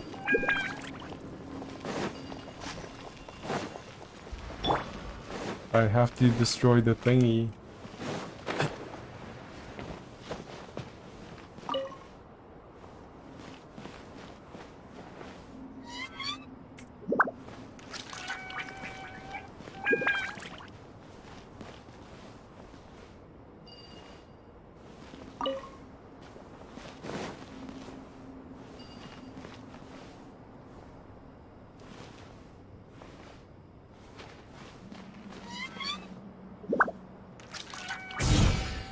What the frick?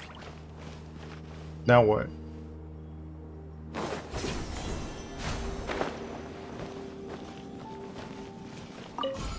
Oh, I can move this. I'm a genius.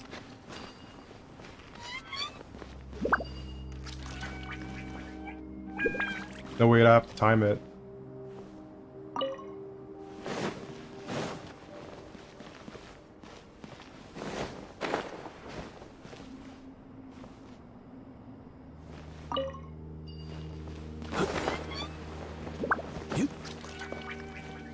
Yeah, I screwed up. This is gonna take another 10 minutes just to wait for this thing to come back. 震天撼地，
Why does it not just stop there?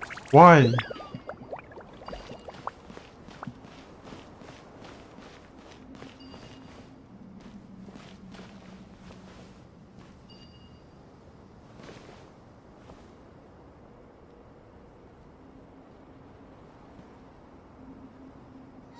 Will they actually make the content harder? That is the great question we all ask ourselves. Those of us who've been playing this game for 2 fucking years. 2 years of Genshin Impact. To be fair, I suspect that the experience for new players is quite hard. I often forget, like, when I first started playing this game, I couldn't even defeat the Oceanid for like 2 months. There was no way to defeat the Oceanid for me for 2 months. Before I got John Lee, there was literally no way I could defeat the Oceanid. That was how bad it was. What the hell am I doing wrong here?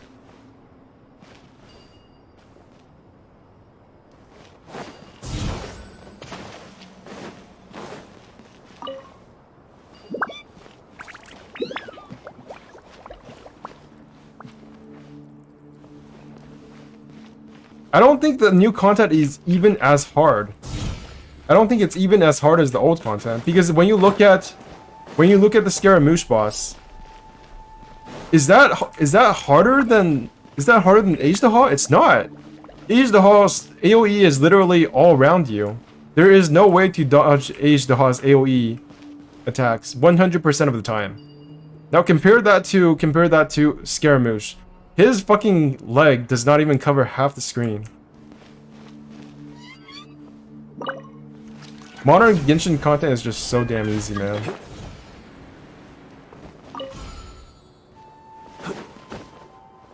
I see. You stop here, don't you? You have to be a little bitch and stop.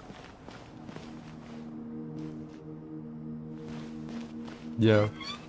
I wish they could cater to both new players and hardcore players, but unfortunately, they have chosen the path of least resistance. Stay there, stay there, stay there! For just 2 more seconds. 2 more seconds. No! I really need to concentrate on this.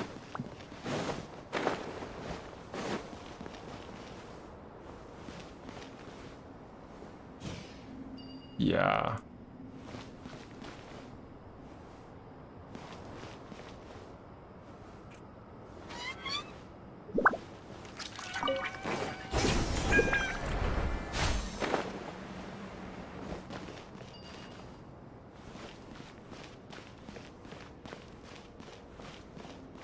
Sometimes I feel scared about criticizing some of the things in this game, because I feel like there's no point. There's no point in criticizing some of the things in this game, because I don't think they will ever change. And I think that is the state that a lot of Genshin players have come to at the very end. Like, is there really any point for me to criticize the Scaramouche fight? Is there any point to it? Are they going to heed my criticisms? No, not at all. That's why these are the kind of things that I call endemic to Genshin. These are endemic problems that will never change. Never, ever, ever.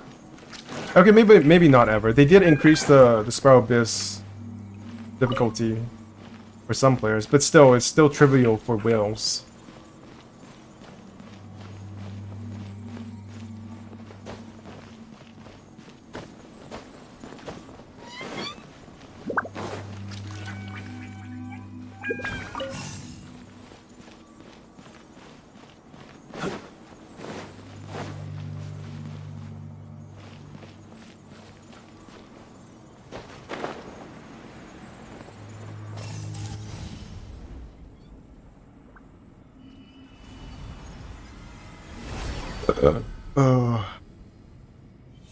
One more to go. One more. And I'm done with this quest. Finally. Now where do I go? Where's the last one?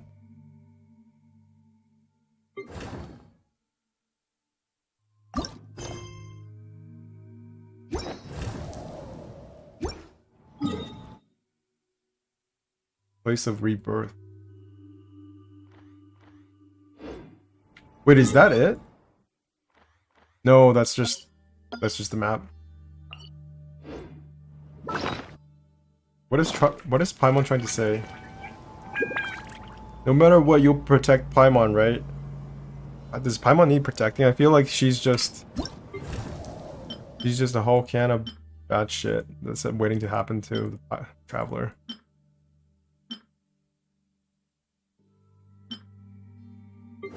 Place of breath. Where is that?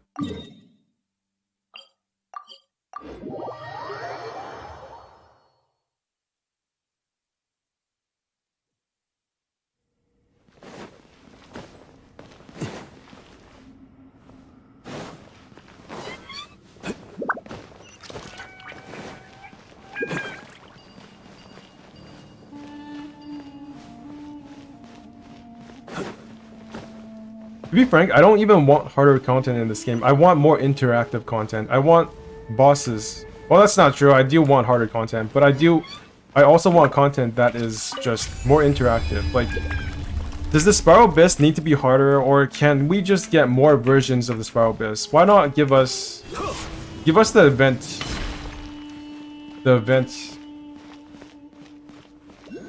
event mechanics in Spiral Abyss, so that we're not just doing the same thing over and over again? Is that really so much to ask for? No, it's not.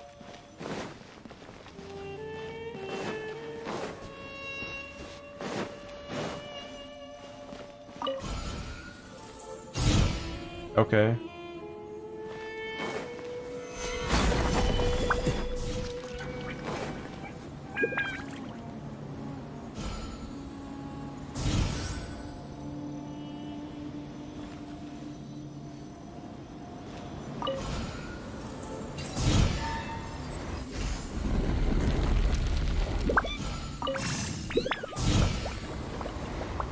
Oh shit, oh shit.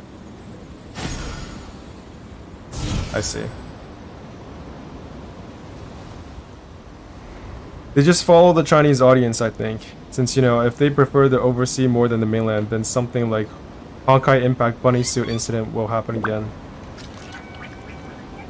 Well, we already got that, didn't we? Because the original outfits for Rosaria,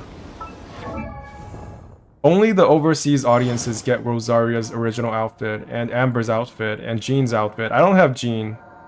I can't believe I don't have any. I still don't have some of the generic characters after 2 years. But yeah, we essentially have already done the bunny suit incident.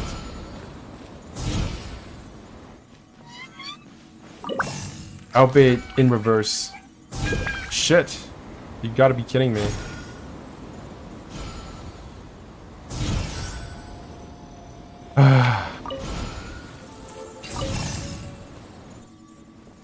Go, go, go. Fuck. Okay, there has to be something here. There we go.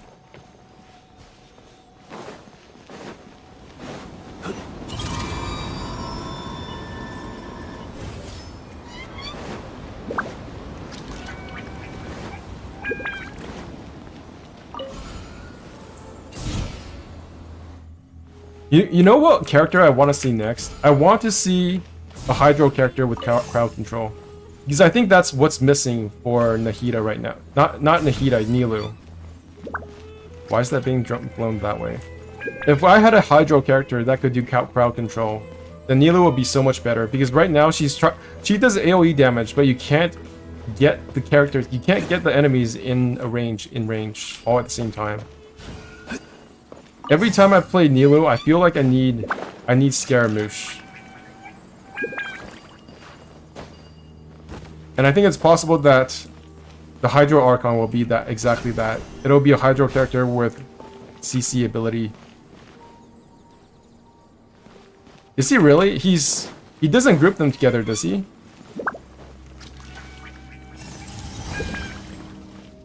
Or maybe I should just say Hydro Scaramouche. Where's the next one?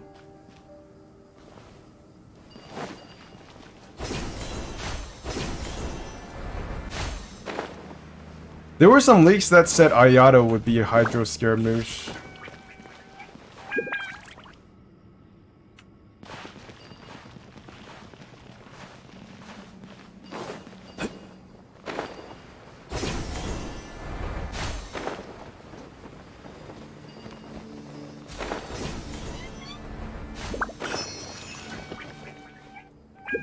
Yeah, crowd control for me is like Scaramouche and Venti.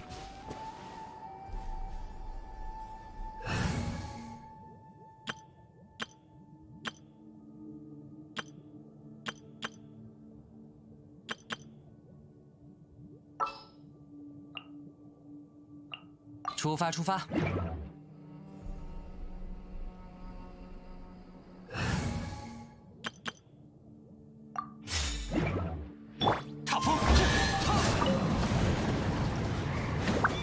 顺着风的方向。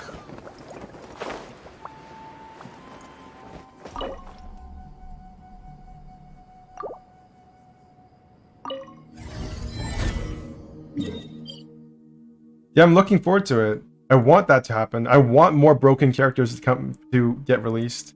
Even more broken than Nahida. Because Nahida, I want the characters to be broken in a way that no other character is. I don't want a character to be broken in a way that is just like a better version of another character. Which I think ultimately Nahida is.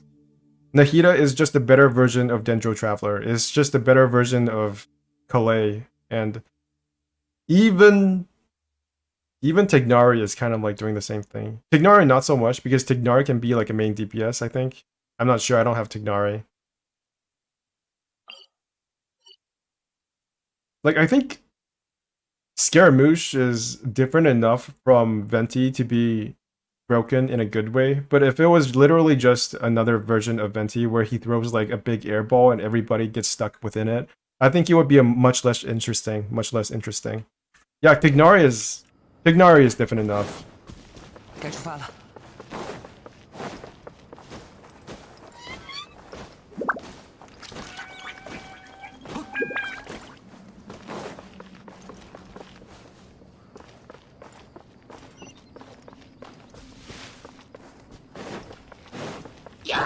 无处遁逃。一收并蓄。御风而行，克！ I feel like Baju is going to be another Nilou support, unfortunately.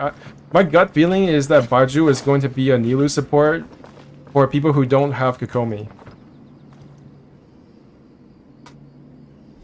Yeah, that's exactly what I think he's going to be. He's going to be Dendro Kokomi.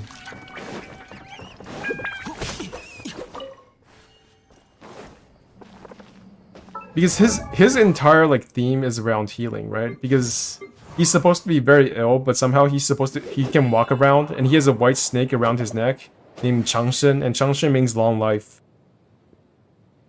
And white snakes, if you've ever watched Naruto, is just a sign of like rebirth. So everything about him is pointing towards the fact that he will be a healer. Fortunately and unfortunately for some people. Can I reach this? No.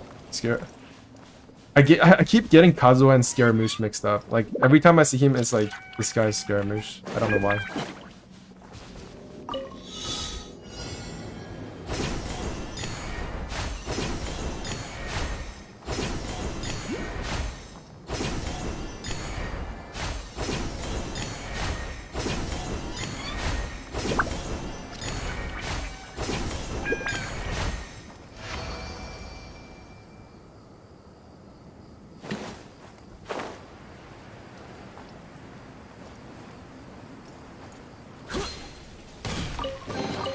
“偶遇珍宝”是云游四方的妙趣之一。该出发了。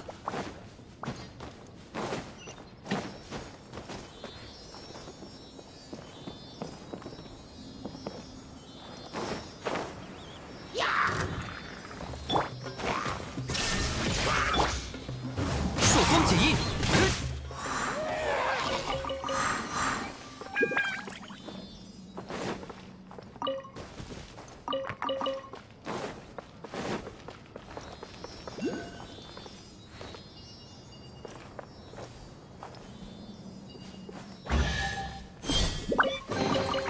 天地的馈赠。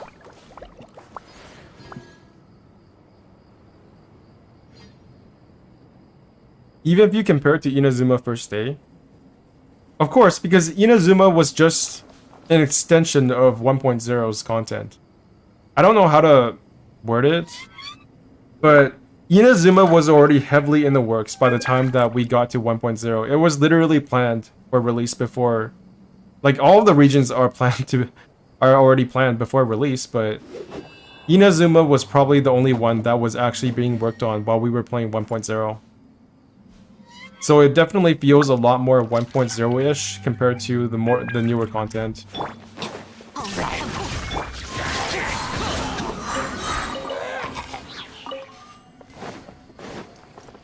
I wonder if in the end game, if we will come back to these Sealies and try to revive them and turn them into like non-dead Sealies. That would be really cool if like the end game of Genshin Impact was actually that. Like, look at all these Sealies you followed to get to the end game of Genshin.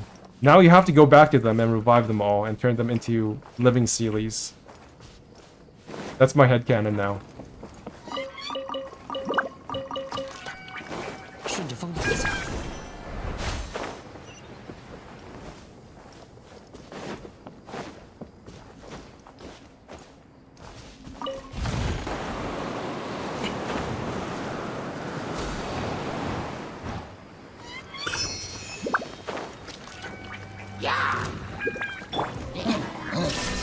天理长驱，可别眨眼。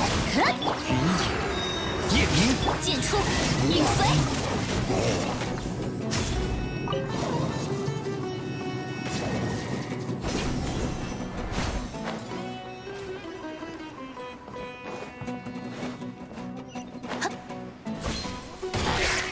去吧。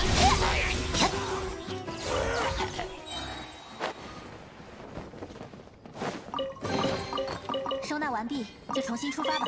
They never explained why Nahida is modeled after an elf and not a human. Why are Ruka Devata and Nahida and elves when they're branches of the Ermin soul? Whereas humans... they're not just regular humans. I don't get it. Like, is that something about the nature of elves in this game? Ooh. Chest.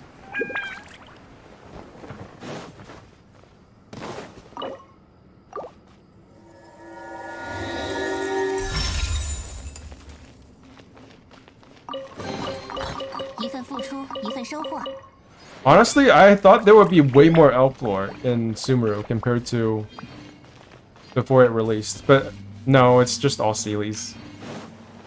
Maybe there is actually something about Sealies that is tied to elves. But so far I've got nothing.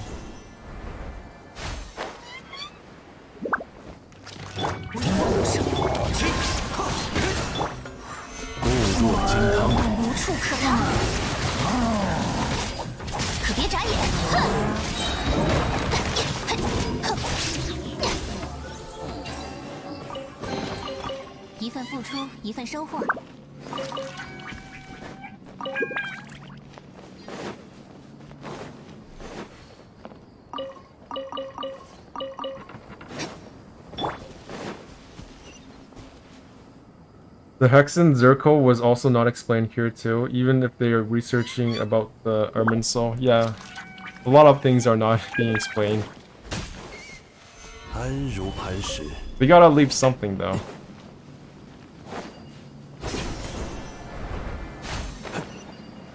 Was I just here? I feel like I've been here before.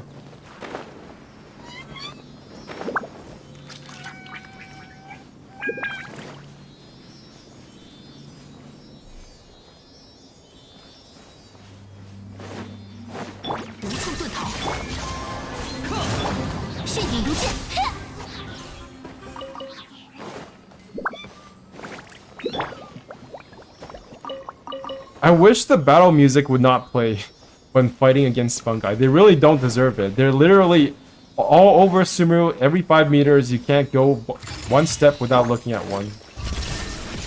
可叹落叶飘零，此乃天道。剑出，影随。道光，亦是永恒。收下吧，与我无用。They're tiny. They're hard to hit. They're annoying.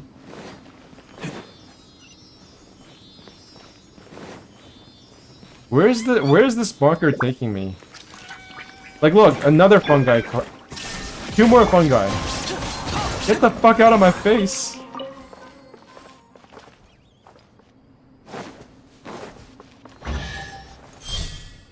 Oh, so this is the last waypoint. I see. 该出发了。 Ah, that took so long. I literally ran around Sumeru, Desert Sumeru, for like 20 minutes. Ah. Is this literally... Have I been here before? I feel like I have. It all looks the same. Motherfuckers. Okay. Oh, so does that... Are we going back to the place? Does this lead back to the thingy-mabob? Where are you going? Where are you? Where'd you go? Where's the thing? I missed it. Is there like grappling hook I can latch onto? Am I just gonna die? This is worse. It's water. Okay, so there's stuff beneath it. I have to get it, clear the water.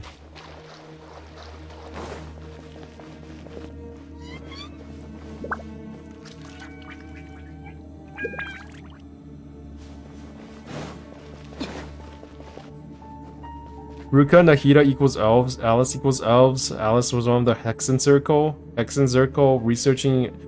Wasn't Mona in the Hexen Circle? I don't remember, but I remember hearing that Mona was part of it. Or at least she was being taught by Alice, so I just assumed she was. How do I get back up there? Oh wait, there's actually literally a teleport point. I forgot I can just do this.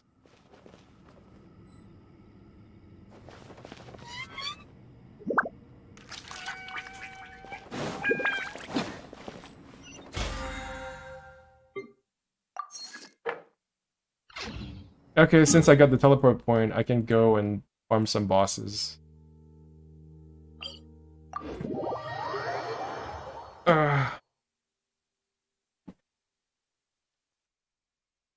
Hexen Circle sounds so nefarious. It sounds like something from Marvel. Where it sounds like something badass, but then it's just like... completely irrelevant.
I can't believe the Fatui trailer was not leaked.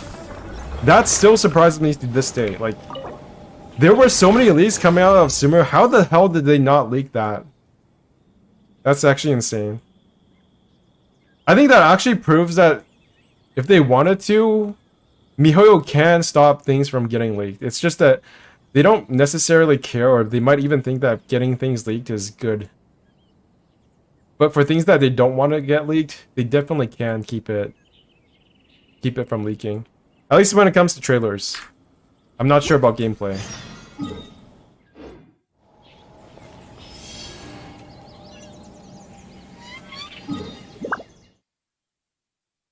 What is this? Do any of you guys do these blue quests? I feel like they've been in the game for so long, but even from the very start, I did not... By the time I reached AR40, I stopped doing these things. Yeah, I think that's... You're probably right. It's the fact that it didn't have a beta. Everything in the beta gets leaked. Every time there is a beta, everything in it gets leaked.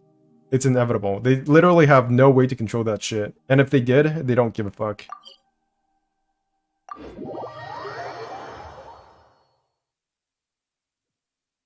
Okay. I should probably go back and find some tablets first.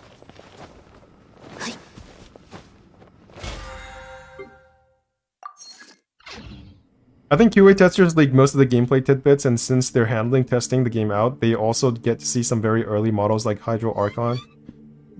Dude, have they already leaked the Hydro Archon? I have not seen this. I've heard people say that it's going to be based on Seal from, or at least Seal from Honkai, which is awesome because I love Seal. I love Seal's model, especially from the trailer. So if she's based on Seal, then that would be awesome. But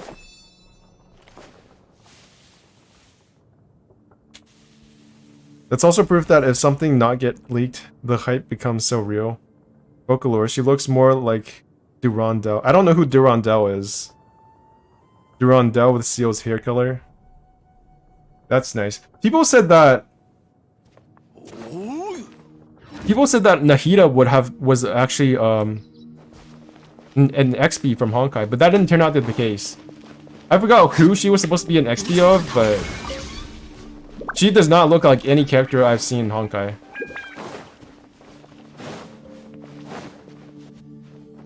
So on one hand, I'm glad that they're doing something original with Genshin. On the other hand, it's like a lot of the leaks turn out to be bullshit. Any of you guys ever seen the leak where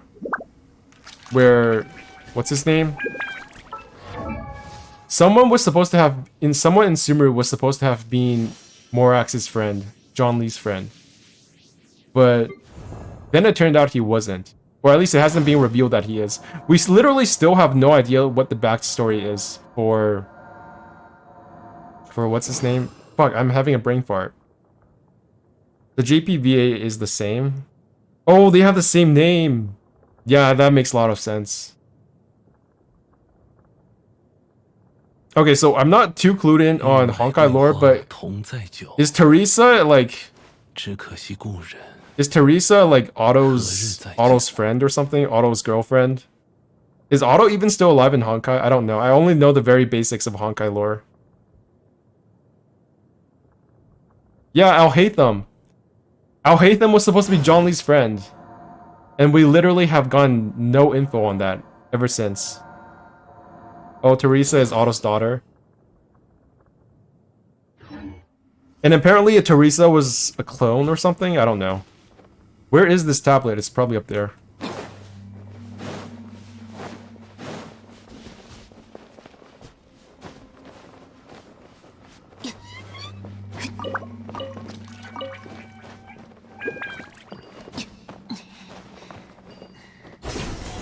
Yes, tablet.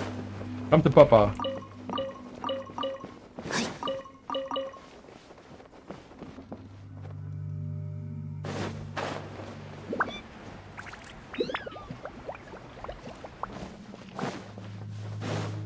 John Lee is such an annoying character for me.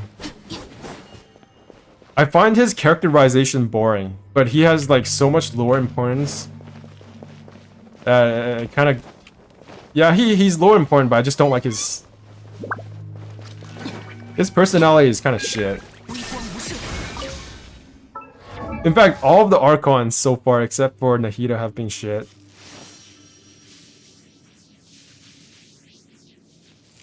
People guess this is the basis for Nahida and the Greater Lord.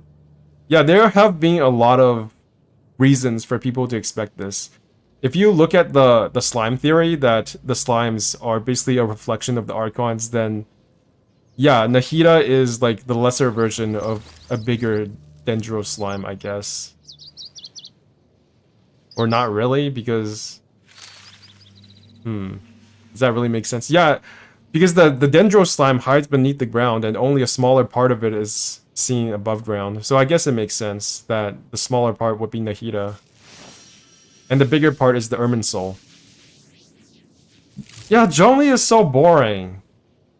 When I first watched this trailer, I was like, oh my god, who is this? He's so epic! I love his music! I want to play as him! But then I played him and he's like, wait, he's just a shield bot. He's just a shield bot, what the fuck?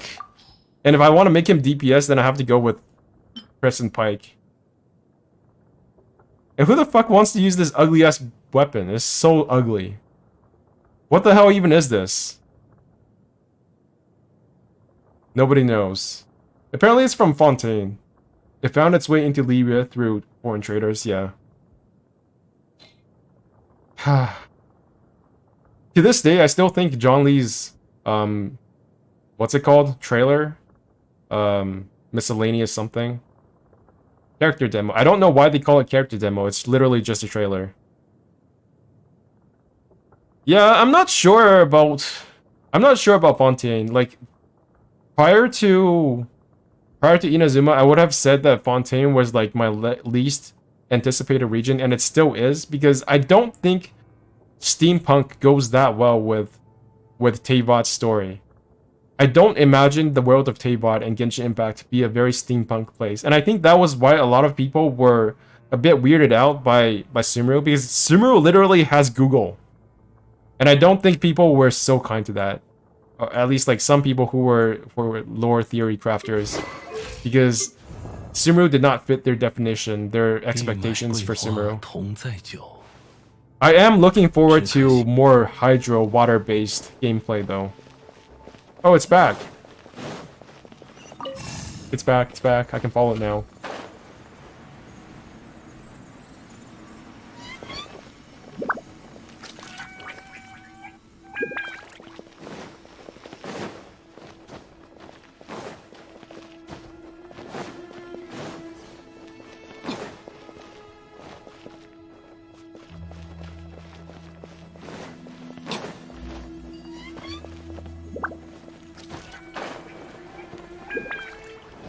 This is gonna sound like such a shit thing to say, but I have gotten more excited for Snezhnaya ever since the Ukraine war started. I'm like, oh my god, there's gonna be so much drama with people arguing over whether or not it's Ukrainian culture or Russian culture.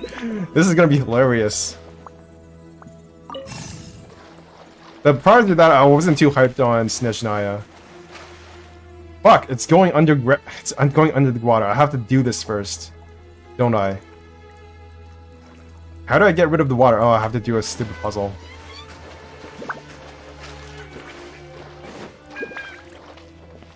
Open sesame. What does this do? There's too much underground bullshit. I wish they would just have like I want an air city in Genshin Impact. I don't want to go underground anymore. The underground shit has been played out. I don't want to go underground. There's too many tunnels. There's too many enclosed spaces. It's done. Please do not ever do this again, MiHoYo. Where's this even leading to?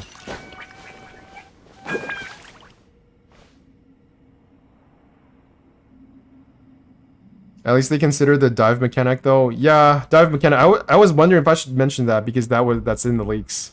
Since every game already tried to implement it. Yeah. I have never played a game with a good underwater mechanic. No game has ever done that correctly. Not a single one. Because we're so used to not focusing on things beneath us that it becomes almost unnatural when you have to.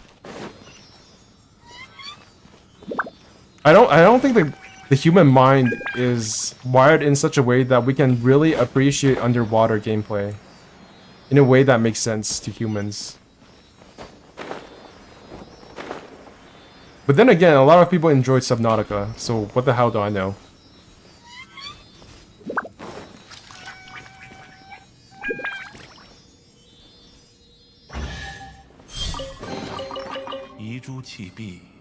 I think Sumeru is modeled after the golden age of Islam. Lots of universities and libraries made for preserving knowledge. It definitely is. I gotta be honest, I have never finished Subnautica. I played it for like 6 hours and I quit because its performance was just so bad on my computer. And I've heard that the performance is also bad on PS5, so I've never played it past like 6 hours.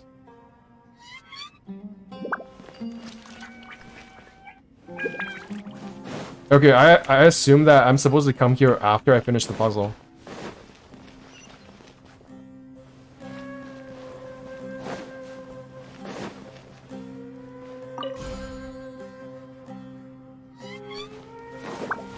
Whoa.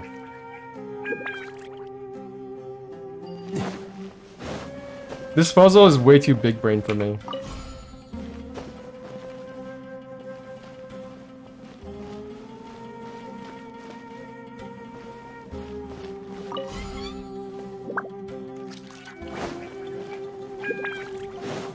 Get out of the way, boxes.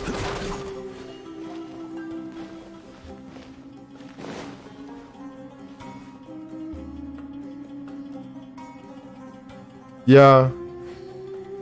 I was surprised that Honkai Impact ran decently well on my phone. I gotta admit, my phone is a P30 Pro, so it's not like terrible, but at the same time, it still stutters when I play Arknights. I think my phone actually runs Honkai Impact better than it does Arknights.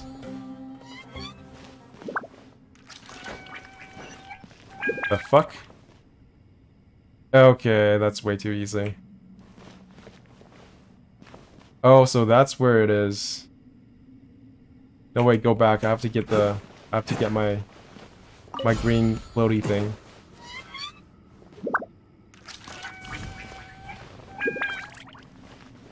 Wait, is that not how you get the wind current? Oh, it's down there. How does that even work? Like, shouldn't the wind have been muffled by... Turn on. Oh, I see. Genius. Wait. How do I... How... Fuck.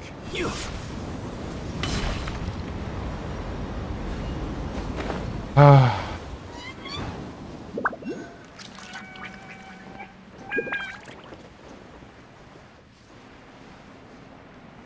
Okay, this is going to actually require using a brain. Unfortunately, my brain is not the greatest. It's like, I bet if you weighed my brain against like an average person's brain, mine would probably be like 10% smaller.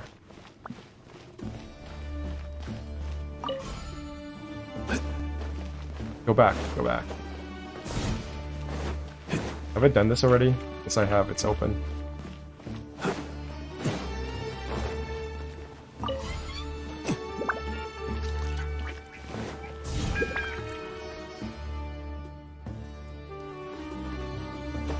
Dude, what the hell? Oh, it's on... I should have expected this. 无处遁逃，剑光如我，斩尽无杂。去吧，微光无射，断绝。No mats.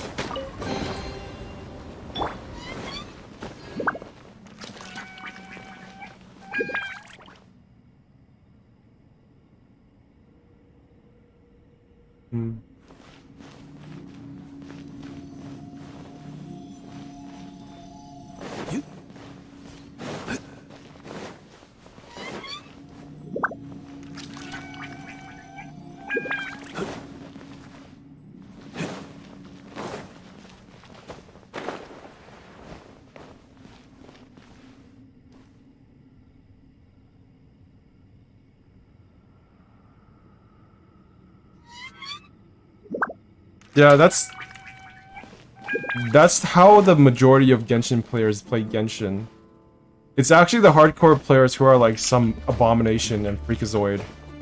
The vast majority of Genshin players probably look at this puzzle and be like, nah, I'm just gonna go look at Raiden Shogun's face some more while I get home from work.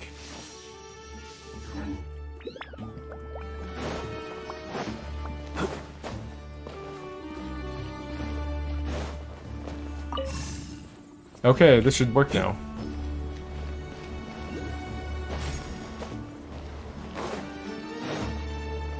Oh my god, it just had to turn on, didn't it? Turn off, turn off. Now how do I get back up? Huh.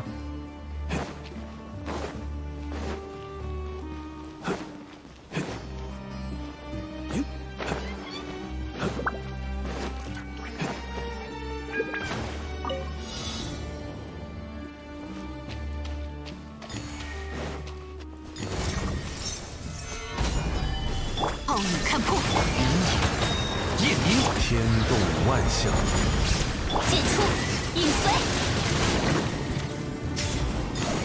血影如剑。 How were you not hit by any of that?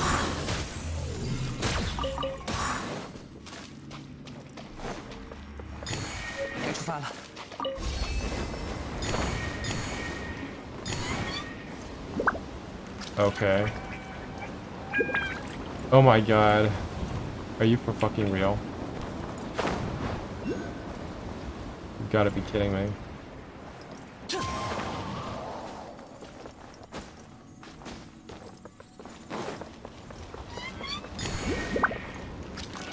What the hell? Wait. I think I know what to do. I think I know how this works. Big brain time.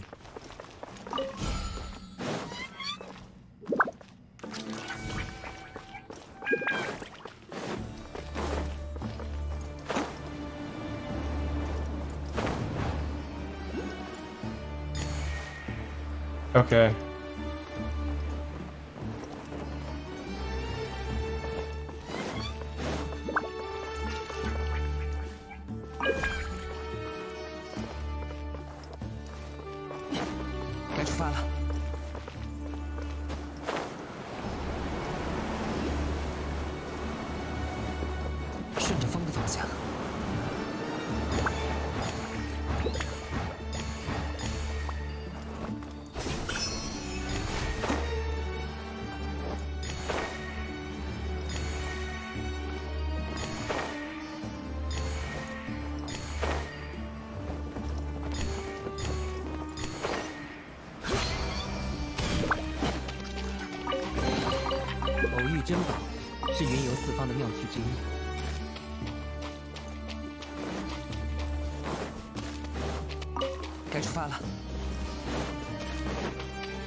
Nice. One more to go.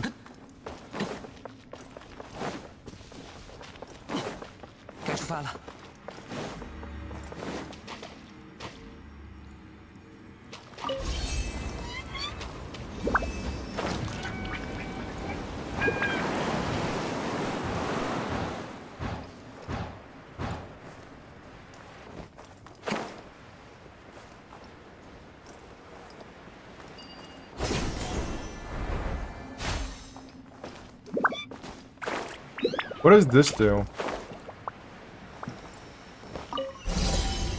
Fuck. I hate that sound. It makes everything sound so... there's so much pressure going on.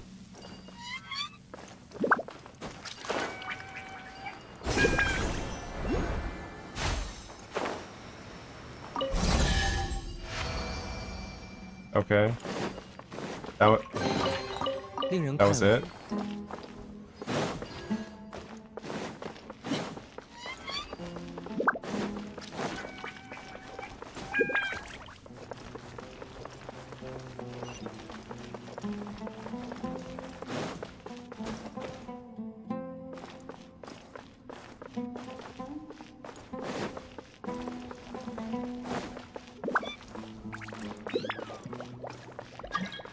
Where's the thing? Where's this? Where's the green thingy?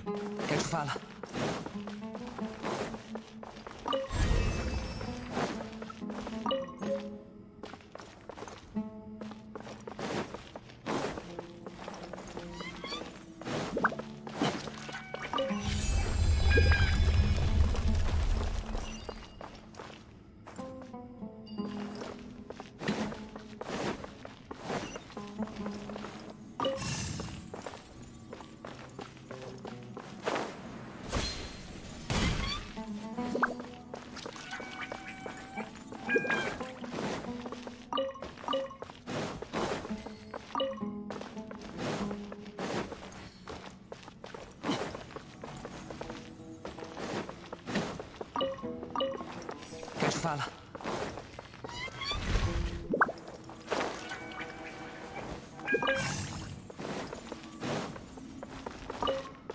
Oh no, oh no. Oh no.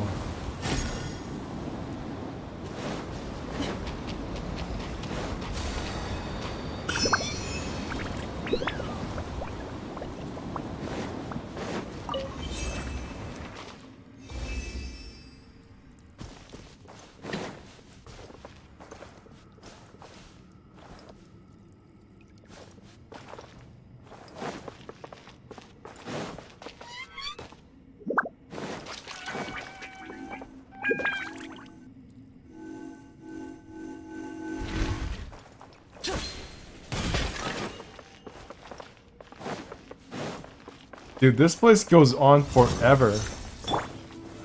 安如磐石，微光无射，往返自然。无处可逃。哼，去吧！哼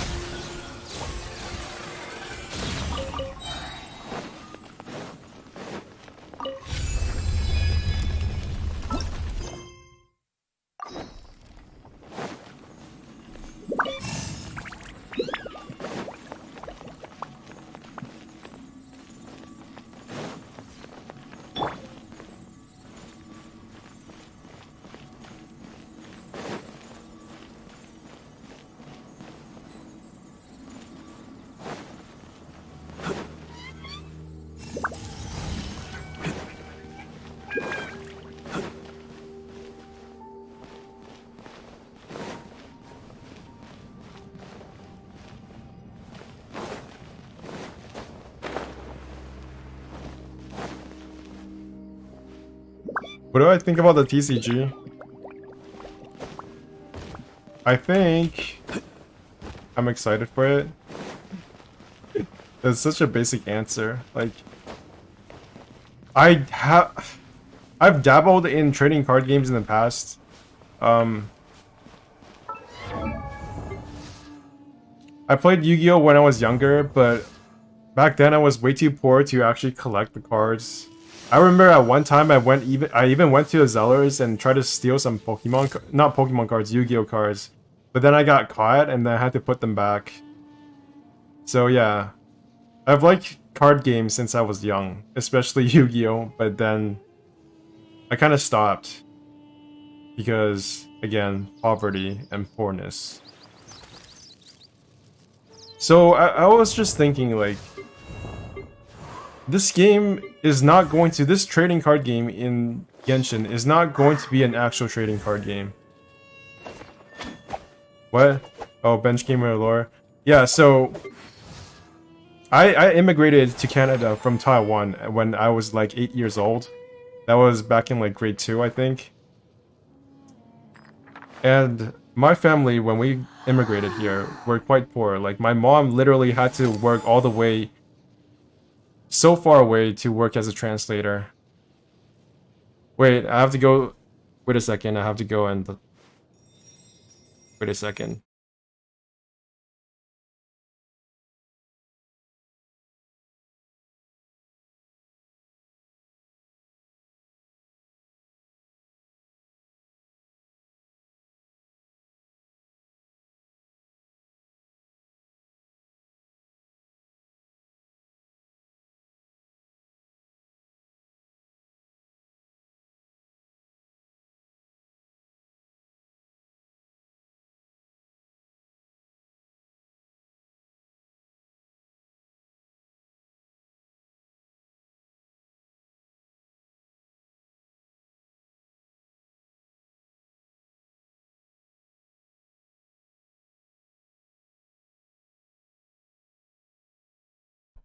I got dinner.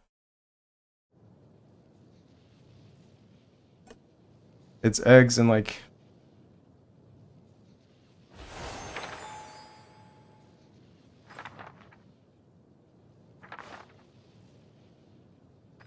So yeah, needless to say, when I first immigrated to Canada, I did not have the greatest time. And for various reasons, my family stayed very poor until I was like I think around the time I was 20.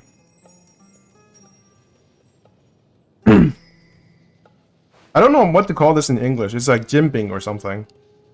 It's basically, it's just pastry, but fried. 葱油饼. Fried onion pancake with eggs and green sprouts.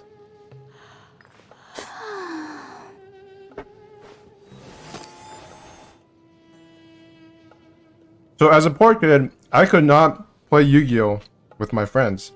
And as a result, I resorted to trying to stealing it from Zellers. Which is like the Canadian version of Walmart, but worse. Which is why it doesn't exist anymore. The only time you ever hear about Zellers is on Twitter. Every year or so, there is just one time when Canadians bitch about how Zellers was awesome. And how it could totally have succeeded if it weren't for Americans.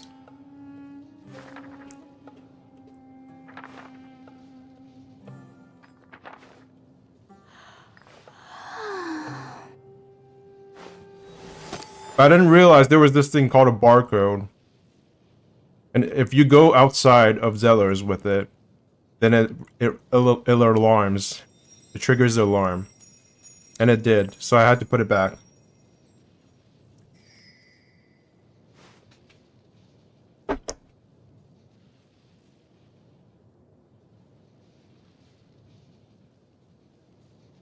And much later, I played Hearthstone, but my friends got way better than me at Hearthstone, so I quit that as well.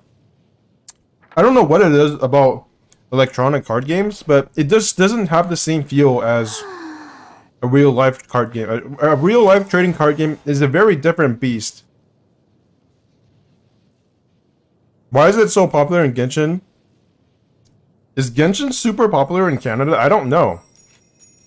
I don't know about that. I think Genshin is just popular all over the world. Like, wherever you go, you'll find some people who really like Genshin.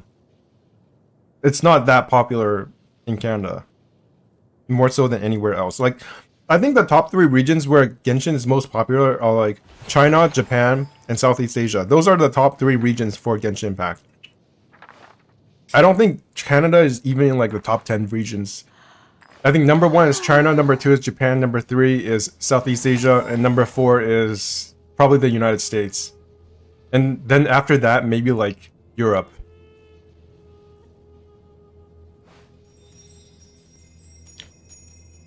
But like I said, I don't... I really don't like the idea of an economy in a trading card game online. I think it's such a stupid thing to hide... Fuck. Fucking egg choking my fucking throat. Every content creator just like from Canada, I just think. The only one I know from Canada is MTash.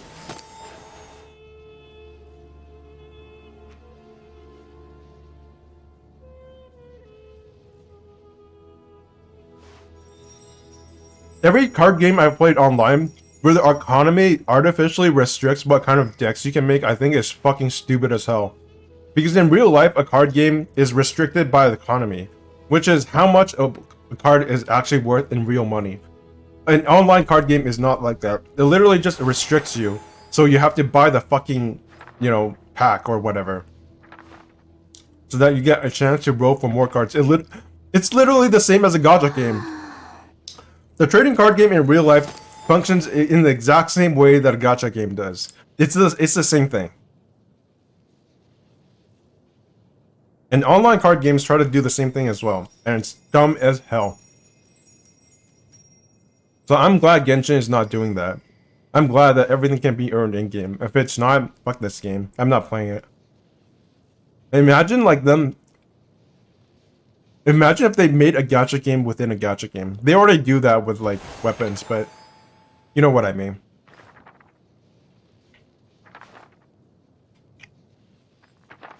Like right now, I'm playing Marvel Snap, which is like one of the most basic card games you can get.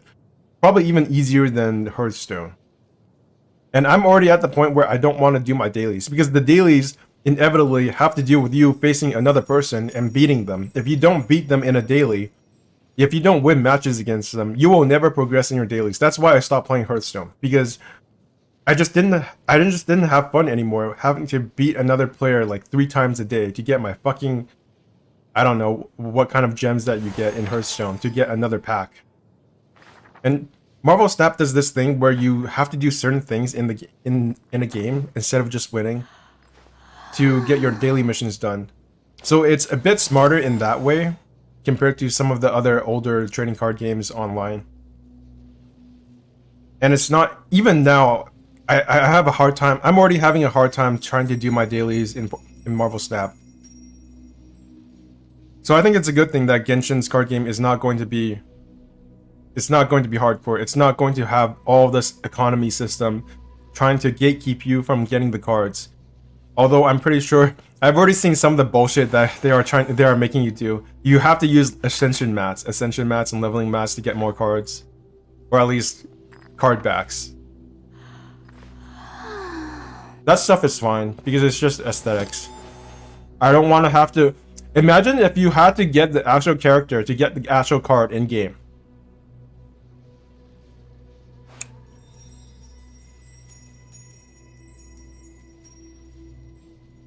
Like, if you want to play Kuching in the card game, then you have to get Kuching as a character in the actual game. Do you think that would work? Because I've considered that for tying Genshin Impact to other kinds of games in the Genshin Impact universe. Like, imagine if they made a fighting game set in the Genshin Impact universe, but instead of you just being able to buy the character in the fighting game, if you've already unlocked the character in the Genshin Impact Gacha game, then you get the fighting character in the fighting game. I've thought about ways, that's just one way that they can tie the games together into the same, you know, meta economy. Yeah, that's the worst case scenario. If they costed Genesis crystals and Primo gems, that's already a dead game. That's a dead card game. People don't realize how unfun it is to have to grind for cards. It's not fun. It's not fun being only able to play one deck in Hearthstone. Because they told you, fuck you if you want to play other decks. You gotta spend $80 fucking dollars. That to me is even worse than Genshin. I don't know why people keep saying Genshin is like the worst in terms of monetization. It's not. It's not nearly as bad as other games. At least in Genshin Impact, you get to keep all your characters, right?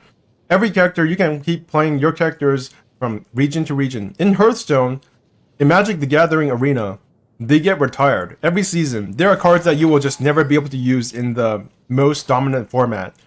They get retired, they become wild carded or whatever it is, whatever the version is called in their card game. Because they realize that they can't keep balancing the game. The game is not meant to be balanced in such a way where all the cards are relevant for the entirety of the game's existence.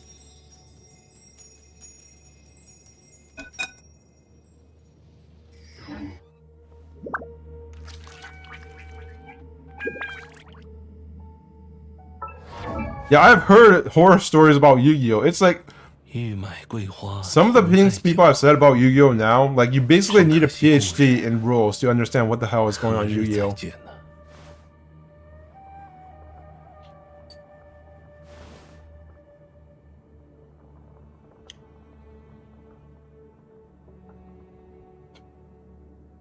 Oh my god, these green sprouts are so nasty. But I'm gonna eat them anyways.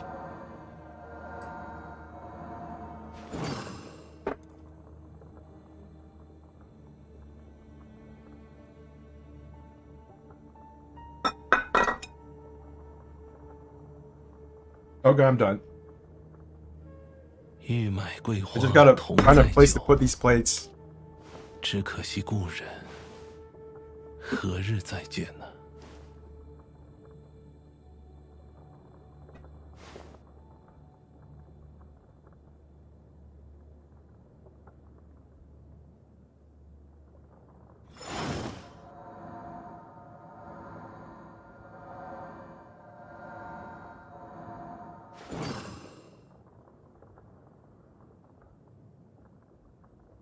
Alright, back to grinding this. 遇到港口也会停泊，所以1月。I'm determined to finish this today, so I can do something else like play Honkai or something. 财富沉淀的地方。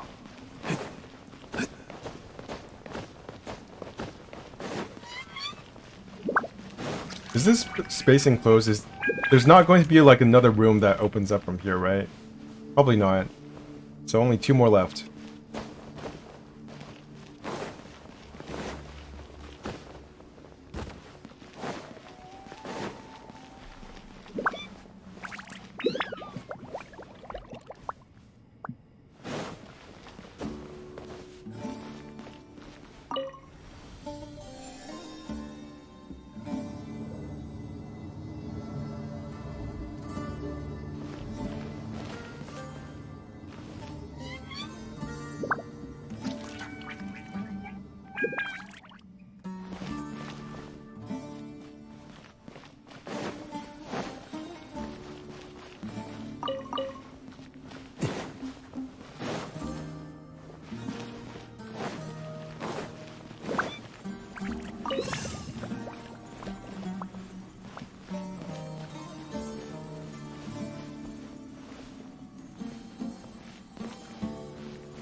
What do you mean by so many Genshin content creators being from Canada? Because I literally don't know anybody else except for MTash. And I think MTash lives in Alberta or something. Whereas I'm from Vancouver.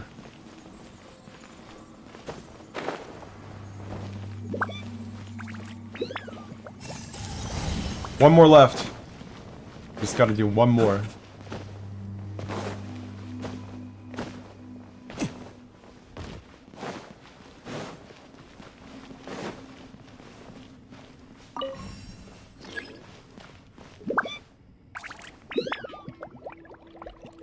No, Tectone is an American who was LARPing as a Canadian for like 2 years.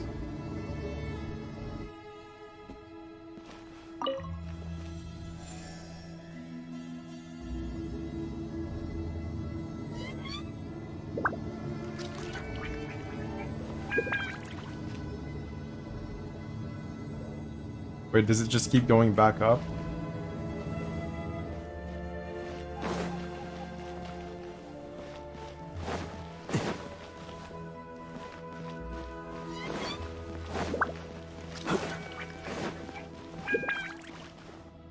I'm so confused.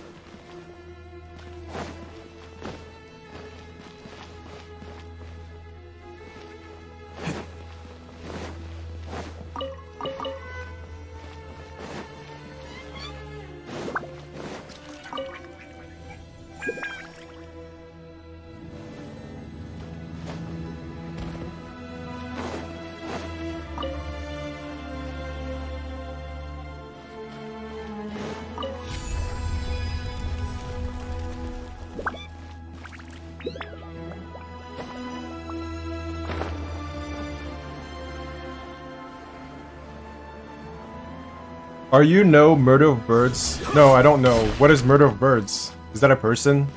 Is that a game? Is that an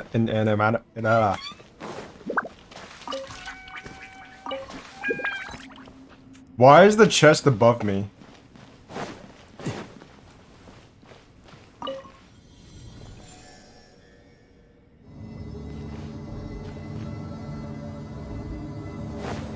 God damn it.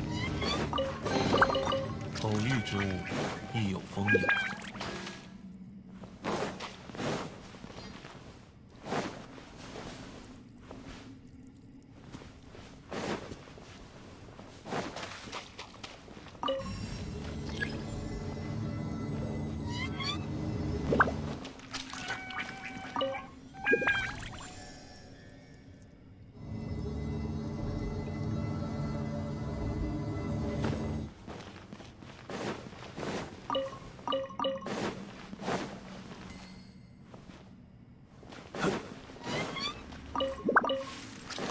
Who is Murder of Birds?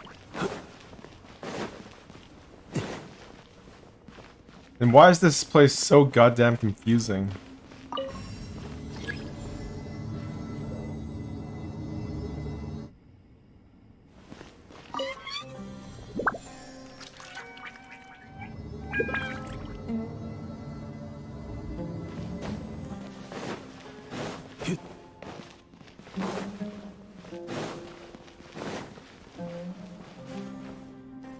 Hmm.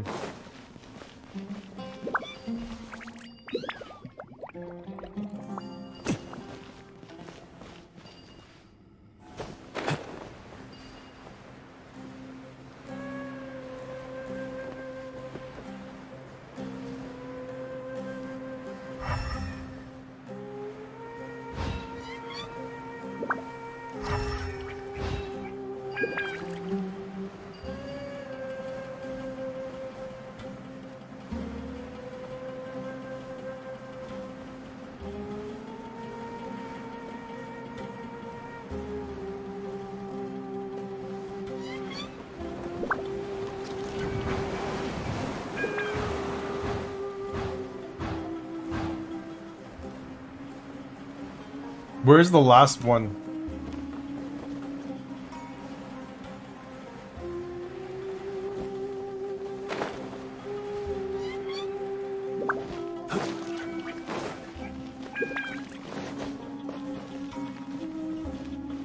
Okay, so I'm guessing I have to activate this somehow.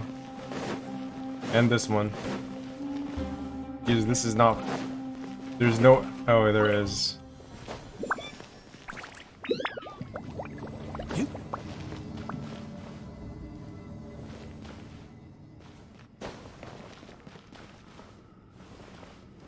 Huh.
No, there's nothing down there.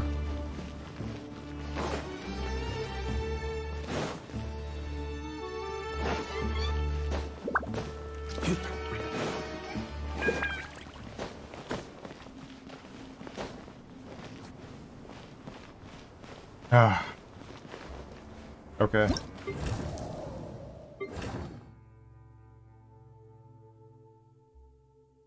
Second floor? Dude, I don't know if I'm on the first floor or the third floor or the fourth floor. This is probably the third floor on the bottom.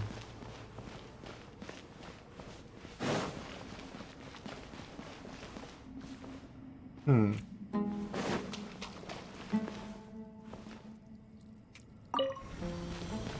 Is there something beneath? No, there isn't.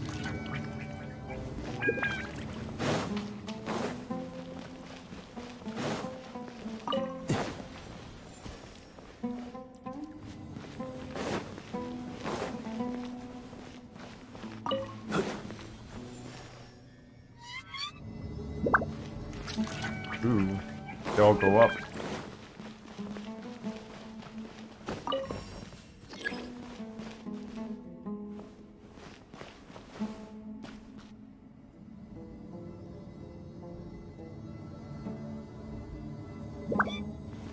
It's fine, I'll figure it out.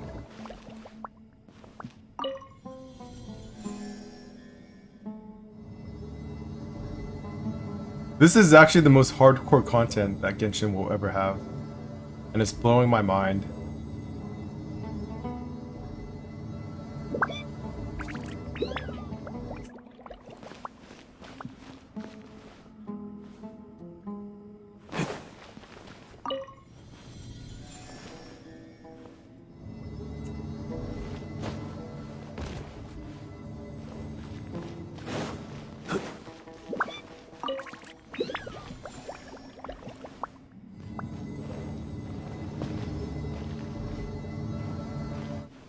Huh.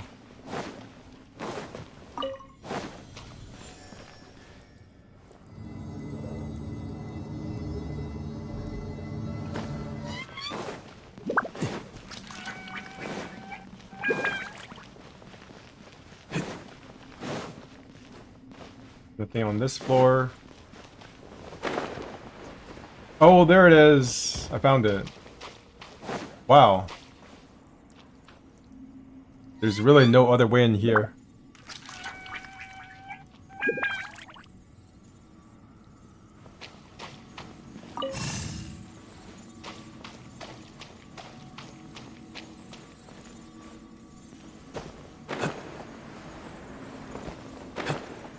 Dude, I hate it when the Genshin Impact takes in control of my camera and is like, here, look at this. I have no idea what I'm looking at, but it's making me look.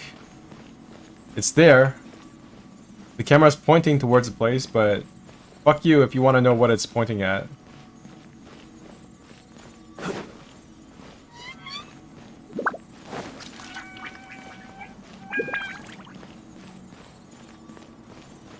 You want to use the grappling hook? You want to hit that little plant thingy? Good for you. You have to look at it for like 3 seconds. Thank you, Genshin Impact God. I am done. I probably missed like 10 Dendroculuses and like 6 different tablets on my way here. What now?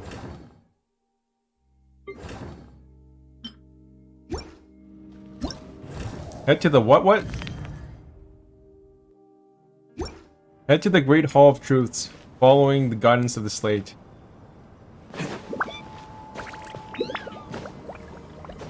I made you light up, now I gotta climb you. For the power of pay to win. Okay, maybe it's not that easy. Oh my god, it's a hologram. This is literally Star Wars. I'm in the hologram. This should be in my teapot. I want this in my teapot. Where'd I go now? Missed 1 tablet and 2 tablets. Should I go get those?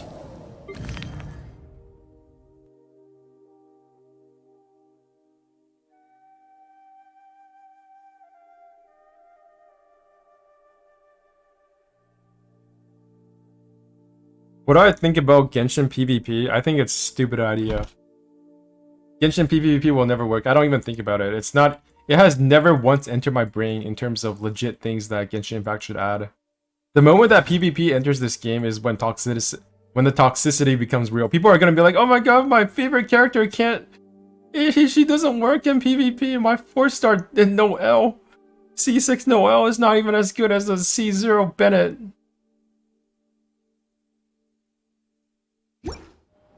Imagine all of the toxicity that already exists in terms of shipping and all that for Genshin, except 10 times worse. The reason why they don't do PvP and like hardcore endgame content is because they don't want to emphasize how good a character is. They don't want you to realize how good exactly a character is, because that breaks people's brains. They want these games to... These characters should remain idols, like... They want you to create the illusion. They want to create the illusion that, I don't know, Xing Yin is as good as John Lee. That might seem far-fetched, but that's probably what they're trying to do.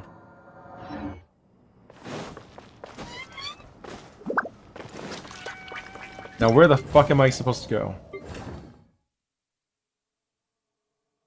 So to answer that question, no, L is bad. I regret investing in her. Except for the abandoned yet nostalgic ancient city, this desert no longer hides any secrets. Yeah, but where'd I go, asshole? A place called Great Hall of Truths has emerged. But where? Is it...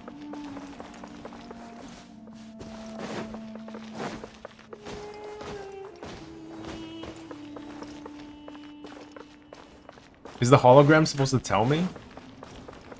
Did a door open up?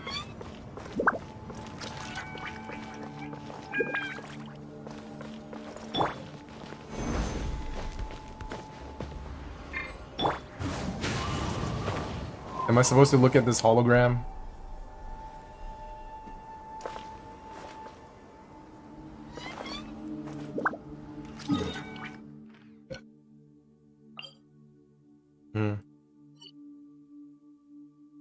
Oh, maybe it's back. It's back there.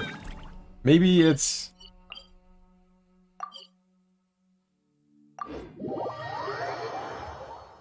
Maybe it's over here.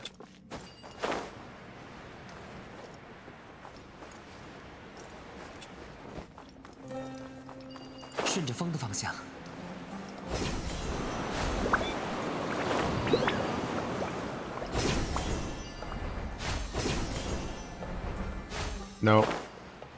Nope. That was too naive.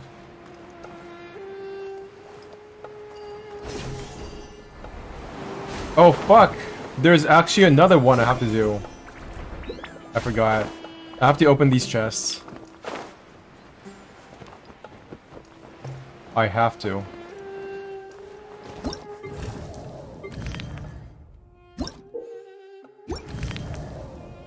Plinth of the Secret Rites, Everlast.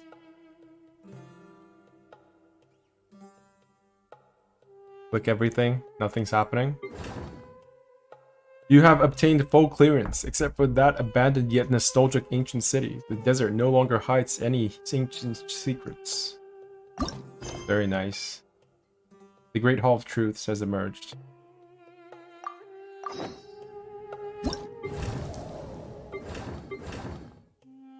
Oh, it's this thing. That's the Great Hall of Truths, but where is it? Frustrating. Is it this thing? Am I supposed to, like...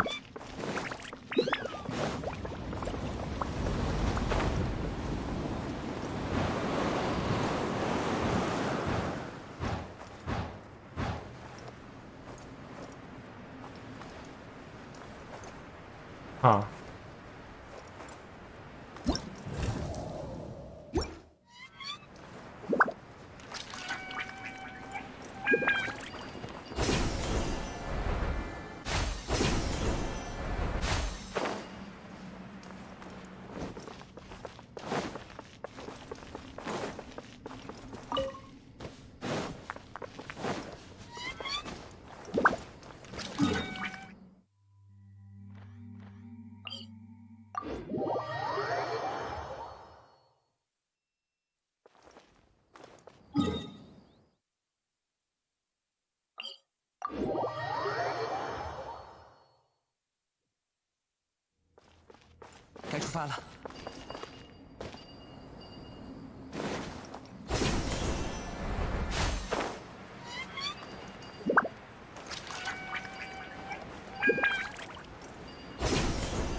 Hallelujah! After... How long's it been? It's been like 4 hours. No, like 3 hours. 4 hours? I don't know how long it's been. It's probably been like 2 hours.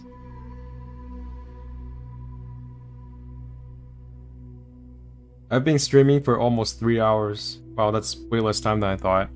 Paimon has been thinking for a while now. This place feels really important. It's like Storm Terror's lair, but in the desert, this does not feel anything like Storm Terror's lair. Storm Terror's lair was a joke compared to this. Paimon wonders if bards sang about this place during King Geshret's reign. Let's take a closer look. 往返自然。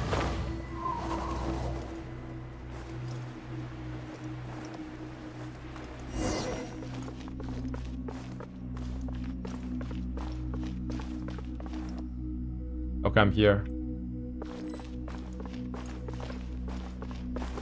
Am I supposed to go up? 朔风起义， Can I climb this? Yes, I can.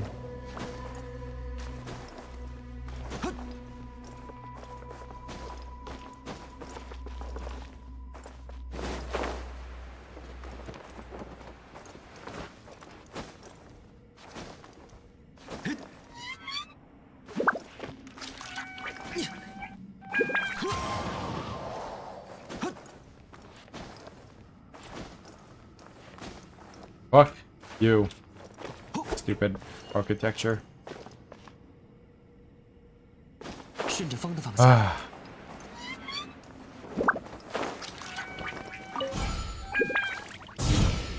The hell?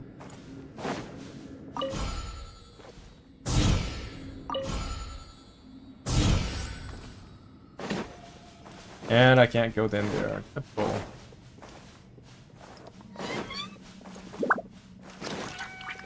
该出发了。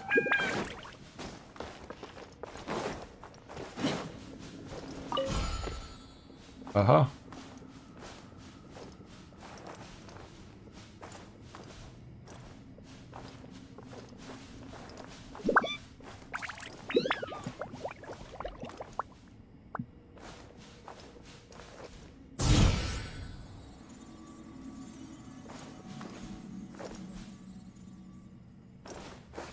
Wait. That's way too fast. Oh shit.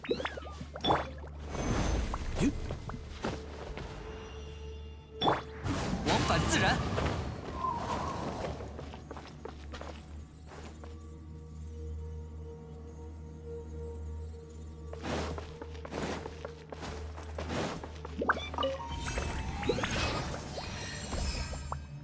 Whoa. That is nothing. 该出发了。 Oh shit. Oh no.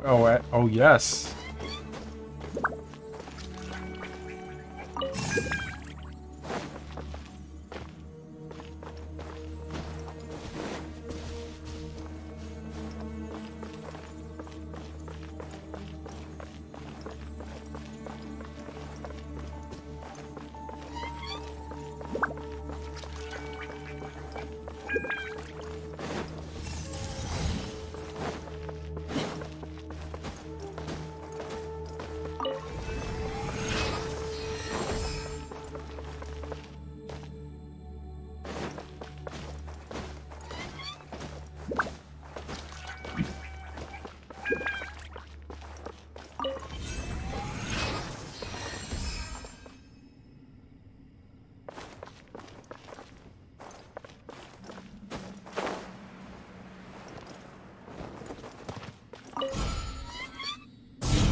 I wonder if they do playtesting on this to see, like, how old you have to be to complete these puzzles.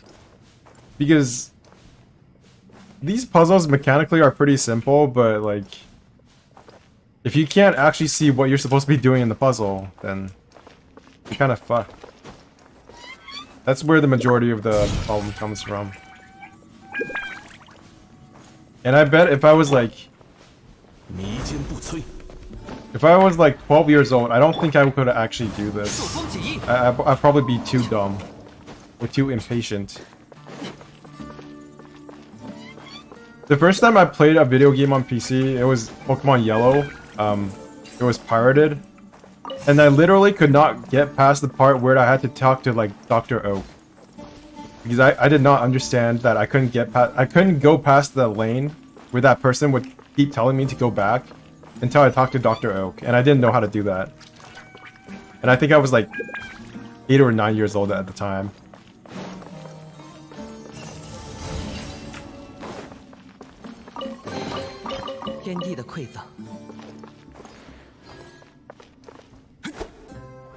Okay, now what?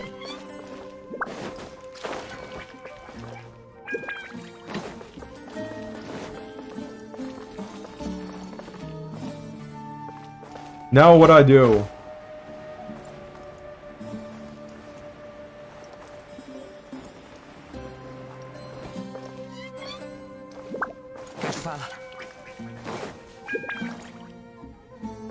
Open the 4 books? I already did that. The 4 books are open, right? No, they're not. What the hell? Why is that one not open?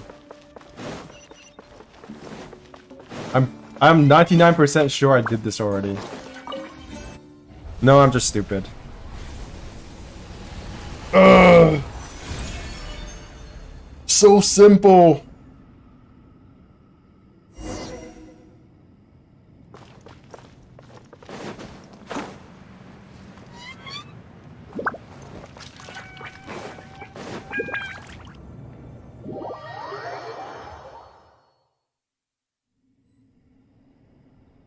Wow, this place is so beautiful. I bet I'm only ever going to see it once.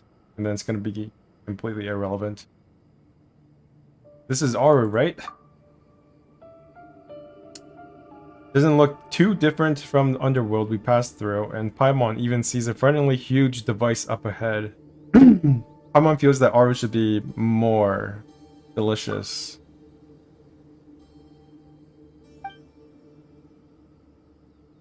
New line of words. After flying across the river in falcon form, one must burn the embers of the sun at 3 places using feathers.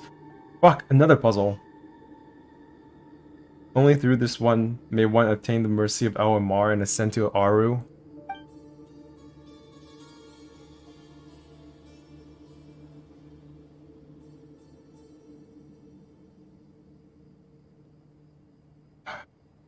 Think about the treasure. I'm so tired. Let's head back.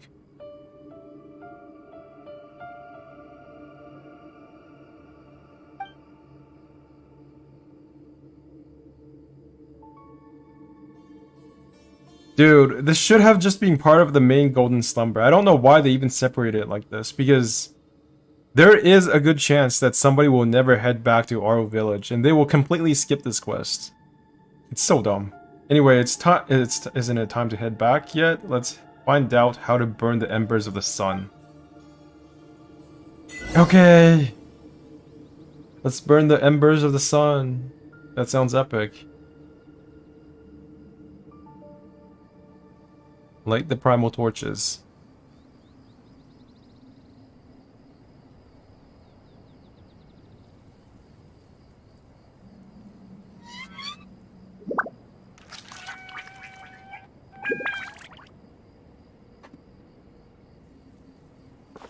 Wow. I hope we can get one of these birds in the teapot.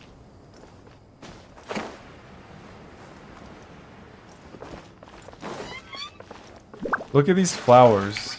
These have to be in the teapot. Imagine making so many assets but not putting them in a place where people actually play with them.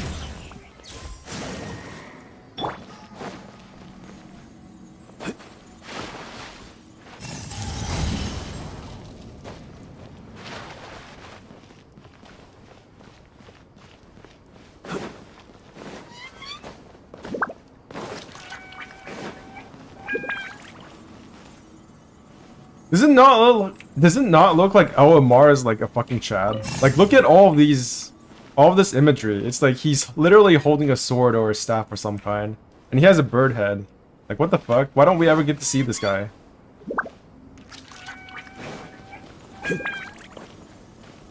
I really, really wanted to believe that Alhaitham was like some kind of reincarnation.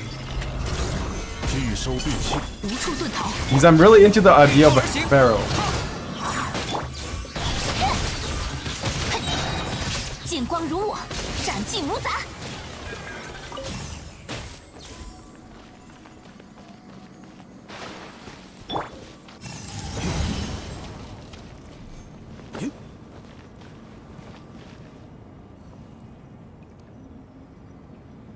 Is it Toth or Ra or Horus? I have no idea what you're talking about. The only one I recognize is Horus because I read Percy Jackson when I was like 10. It's not even Percy Jackson, it's in the sequel series, if you know what that is.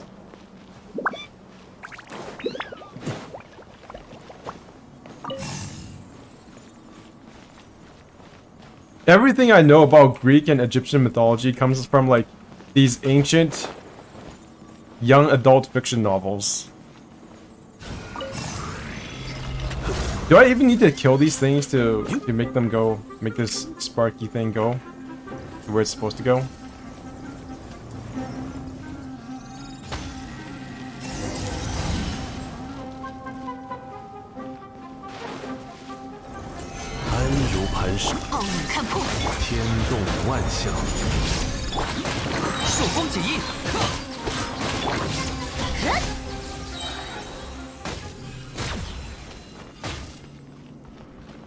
Oh, and there's a tablet somewhere over there that I'm supposed to get, but I can't.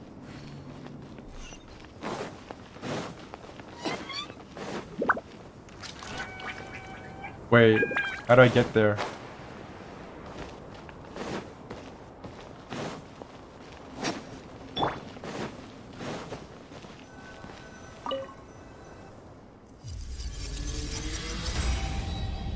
Whoa.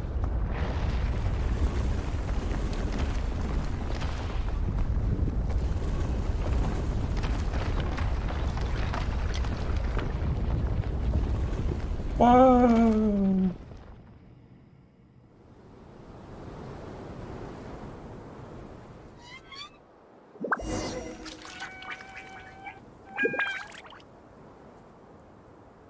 What the fuck? Is that Celestia? Why is it so clear up here? That's Celestia, right? Huh. That's cool.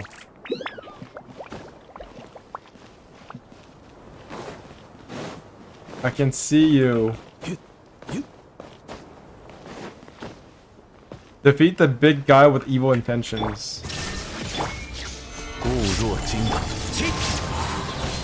风动离形，无处可逃。此刻，熄灭之时。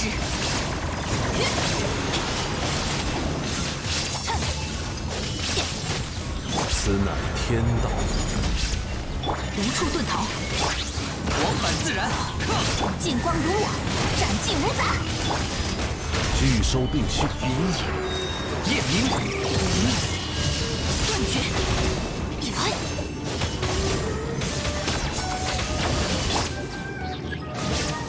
去吧。天动万象。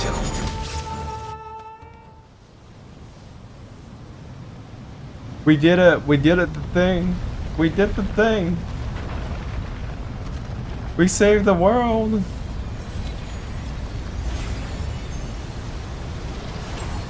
I have no idea what we just did.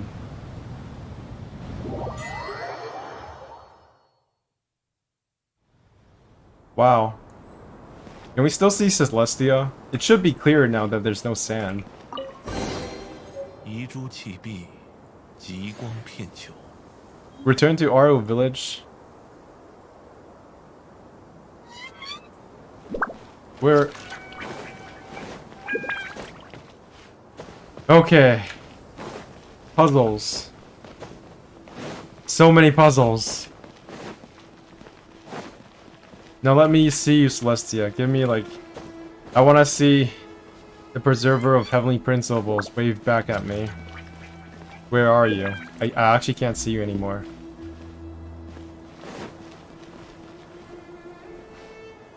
Are there no stars here at night? I want to check. There should be stars all the time. At nighttime. Whoa, that's such a big difference. Damn, that's so pretty.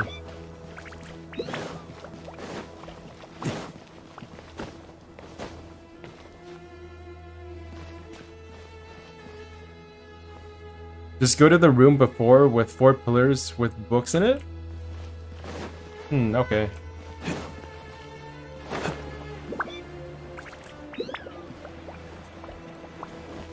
Wowza. This looks like something out of an MMO. Like, this could actually be a raid boss encounter area.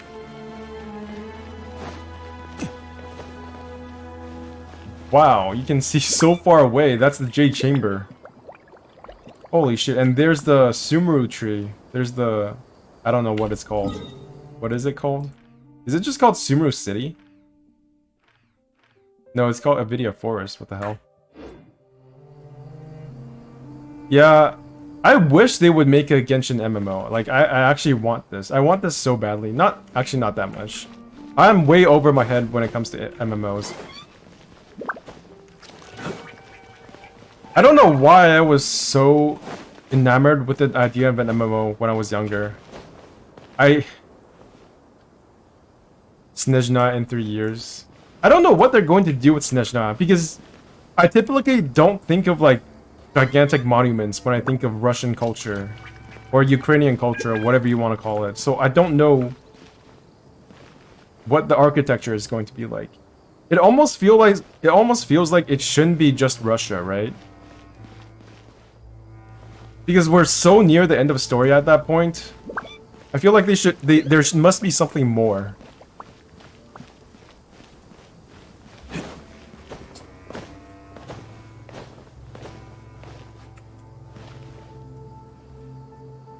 Well, just like FF14 before it was MMO, it's not like the other FF... It's just like other FF series.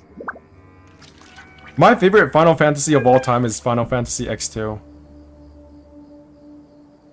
Yeah.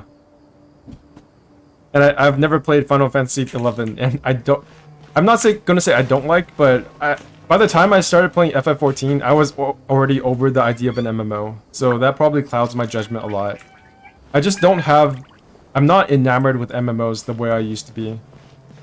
It's like, I didn't like group activities in high school, I didn't like group activities in university, and it just took me a bit longer to realize I didn't like group activities in games.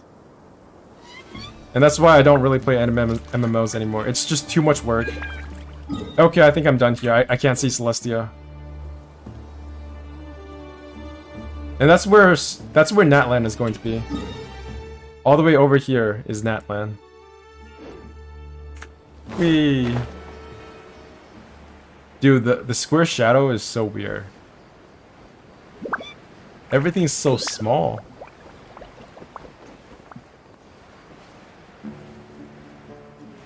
I still haven't opened the three chests. I have to go back there. That's too many chests for me to miss.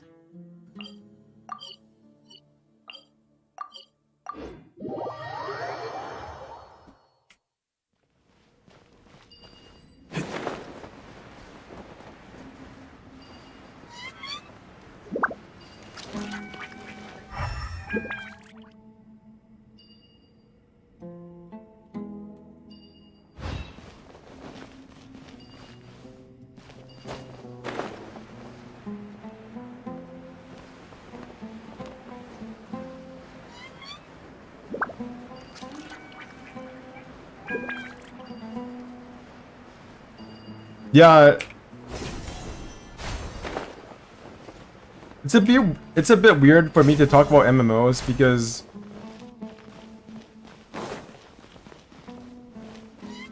I can see the vast potential that this game has, and just JRPG MMOs in general.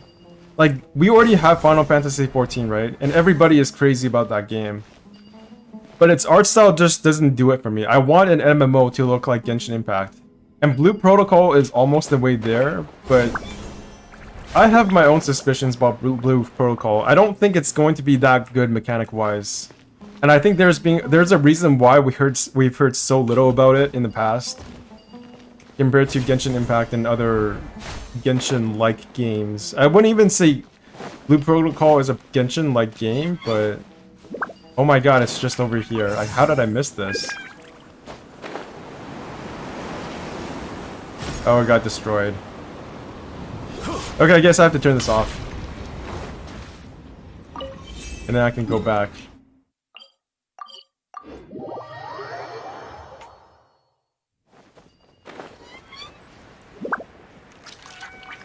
Yeah, it's definitely not going to be a Genshin competitor, but it might make people who...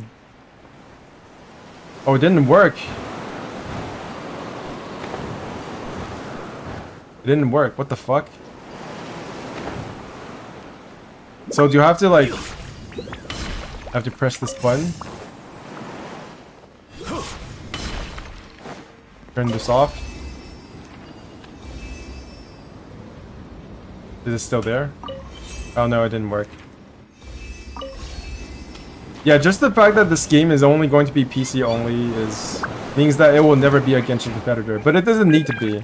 My hope is that it makes people like, it fulfills that niche that people like MTash is in right now, where they have this audience that are mostly there to watch them play Genshin Impact, or at least supposedly. I don't actually believe that. I think if MTash just quit Genshin, I think a lot of people will actually follow him.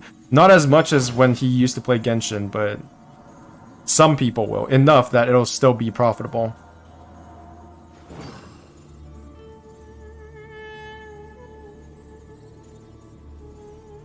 Yeah, I started playing Genshin Impact. What's UD? I don't know what UD is, but I know that my gateway drug to Genshin Impact was Arknights, and if I did not play Arknights, I don't think I would have played Genshin Impact, because in terms of my interest and like aesthetic interests, I don't think Genshin Impact fit that well. Unreal Dreamer, yeah. Yeah, didn't he say that in his last podcast or something, or live stream? I forgot. I've watched the podcast that Unreal Dreamer is in more than I've watched his streams and his content, to be honest. What the fuck?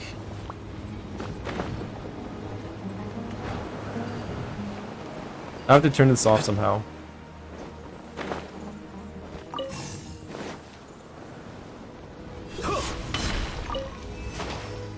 Yes, it worked.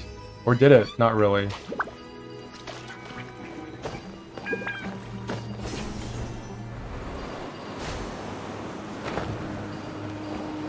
Damn it! Okay. I can do this one more. Oh, it's here. It did work. I'm a genius. So yeah, I think Blue Protocol is definitely not going to be the Genshin competitor that some people think it is. But I definitely do think it's going to fill a niche that is going to be very, very interesting. And probably a very needed niche, where people have gotten tired of Genshin Impact, but still want to play in at least an aesthetically Genshin-like world.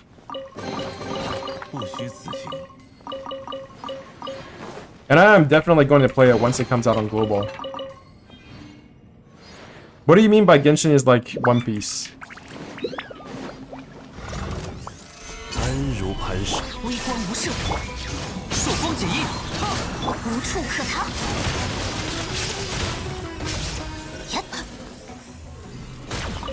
Do you think One Piece is...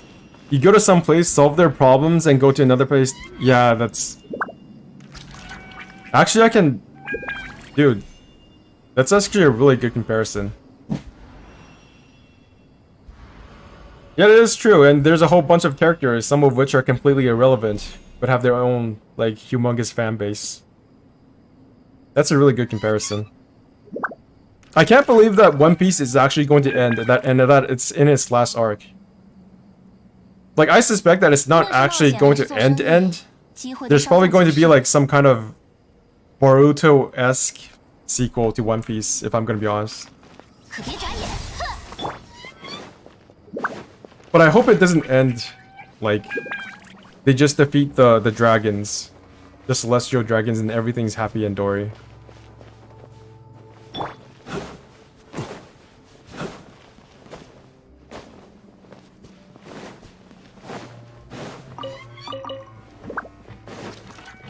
Dory.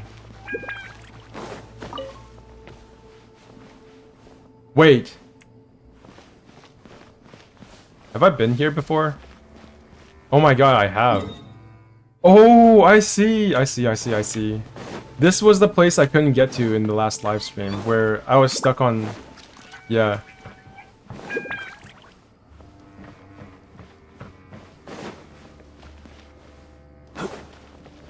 Or have I been here? Have I not been here? It's hard to tell. It's all starting to blend together.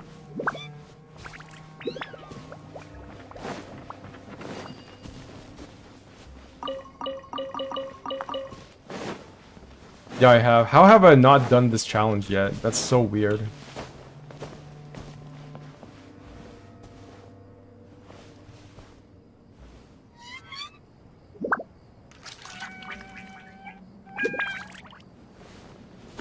Yeah, I wouldn't call myself a huge One Piece fan, but for some reason I always go back to One Piece when there's nothing else I want to read. I don't watch the anime, but like the manga itself is definitely one of the best. It's one of all time, one of the mangas of all time.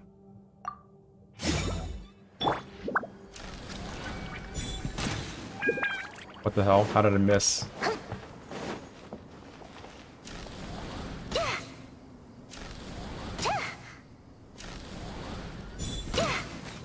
What the fuck? Oh, I see. I see. Very nice. Very nice. 不虚此行。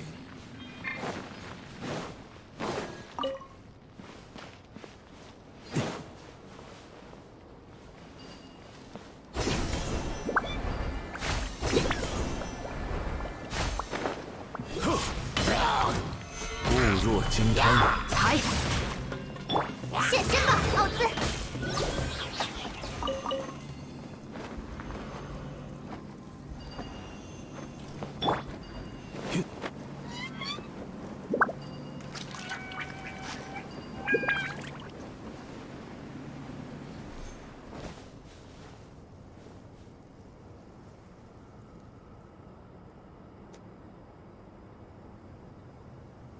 I like the Mondstadt arc.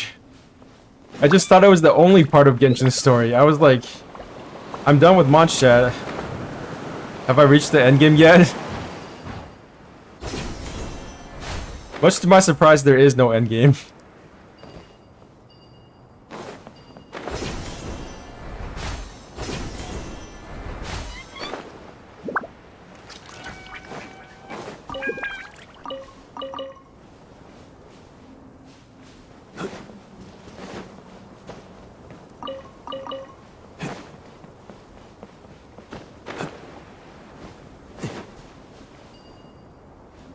Every region has one endgame.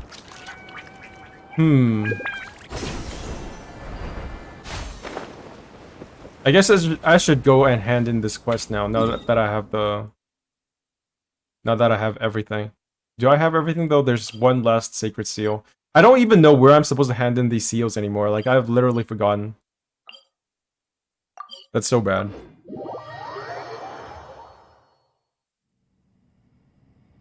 Mondstadt Spiral, Lilia Teapot, Sumeru, Inazuma Fishing. Oh my god. Inazuma truly is the worst region.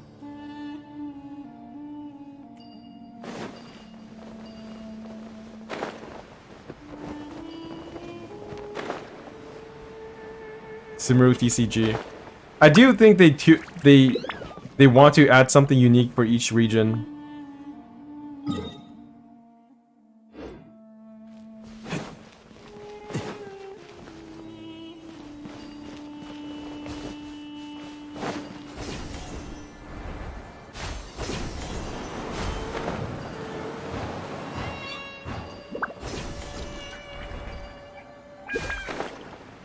Yeah, it sounds stupid, but I actually do think Natland will come with endgame content for combat. I think if they're ever going to add endgame content, that's the place where they will add it.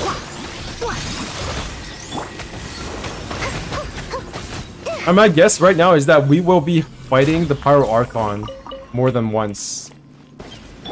And I hope Natland is where they take like all the gloves off in terms of combat and make the enemies really, really fucking hard.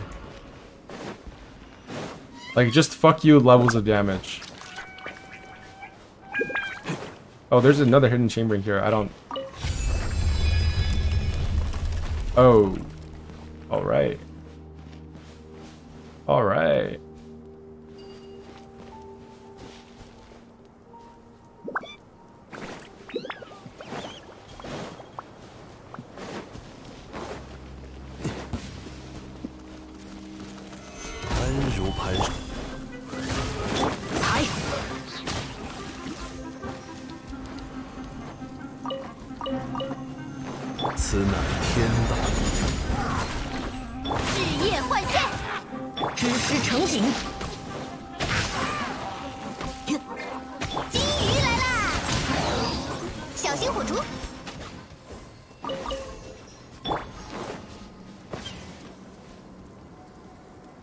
Steampunk theme?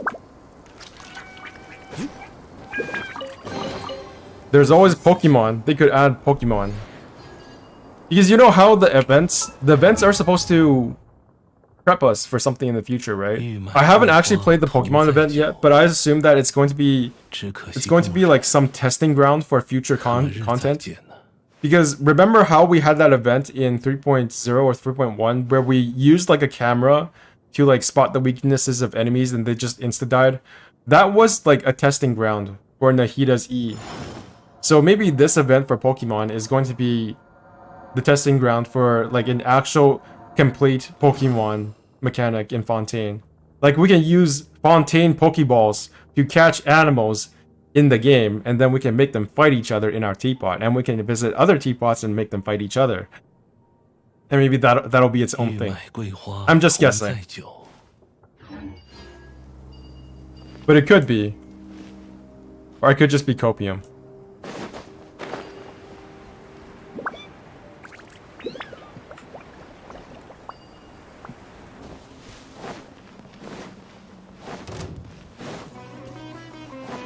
Where the fuck is this tablet?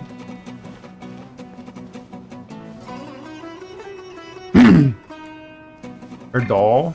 God, that would be so weird.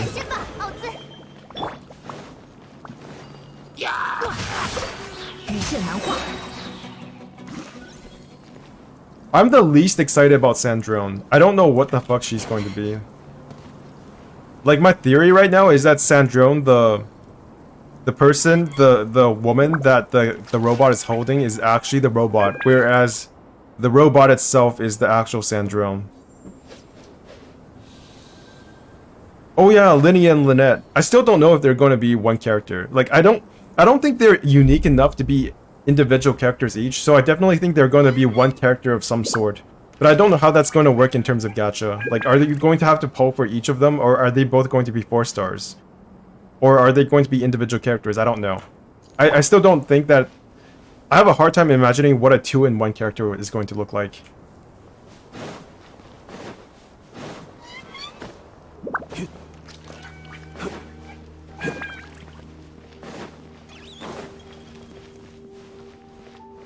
But the concept is very interesting.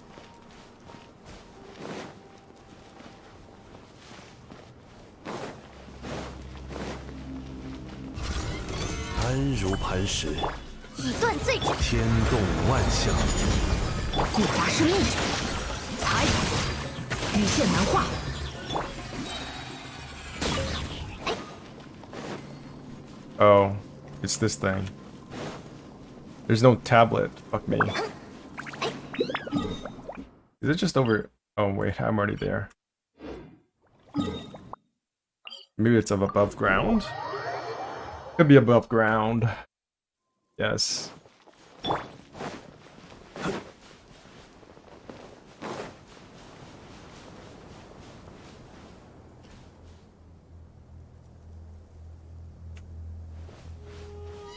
I think there's a lot of things they could introduce to the characters in terms of their functionality.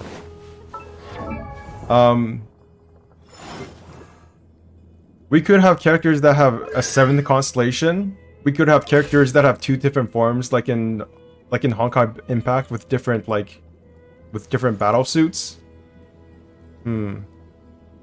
Yeah, those are just at least 2 of the things I think that we can do, that MiHoYo could do to not maybe enhance the characters, but give them different functionality that works in the lore. What the hell is this Hilicho running around for? Like, look at this thing. It's literally eating itself all over the place.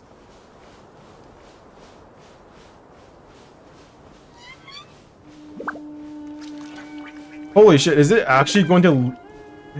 Dude, this guy is doing a marathon. What the fuck?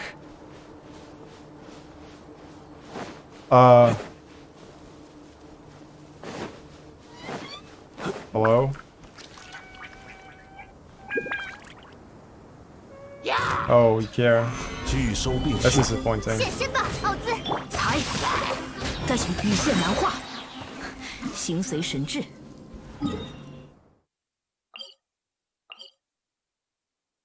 Is it over here?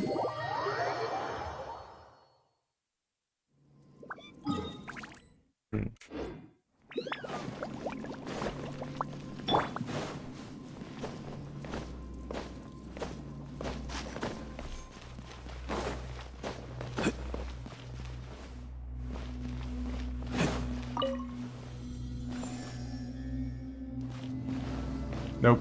That's...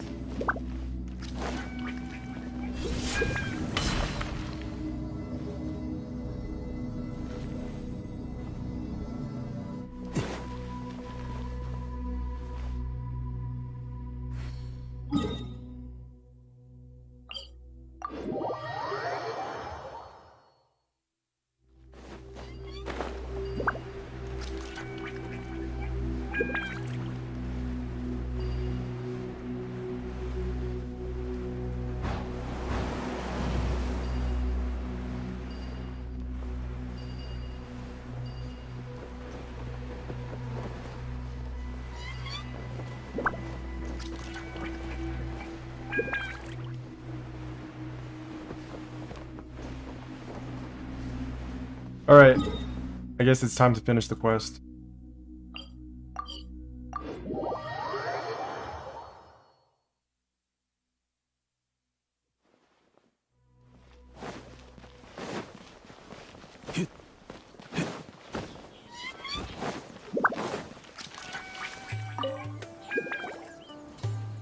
I refuse to escort you into the desert. The mausoleum of King Deshret, which has remained the same for centuries, has undergone and undergone an unprecedented change. You saw it too just now, didn't you? I need you to make a record. It's also my first time seeing this change. However, the sage has prohibited researchers from entering the desert without his permission. Yu-Gi-Oh! Pokemon? Beyblade! Beyblade is next. Metabots? I'm not into those rash young researchers. I've dedicated years to studying the academia. Dude, Beyblade seasons 1 and 2 and 3 were actually like legit. Metabots and Beyblade were legit better than all of these series. Beyblade, Digimon, Metabots, and Yu-Gi-Oh! Were way better than Pokemon. But somehow Pokemon is still like the most profitable franchise of all time. It's just like they got such a good concept going, and that's how they maintained their monopoly over the Pokemon franchise all this time. It's the same as Genshin. Like, Genshin is not that groundbreaking, let's be honest. Genshin doesn't really do anything that groundbreaking, yet it's still super successful because it was the first of its kind.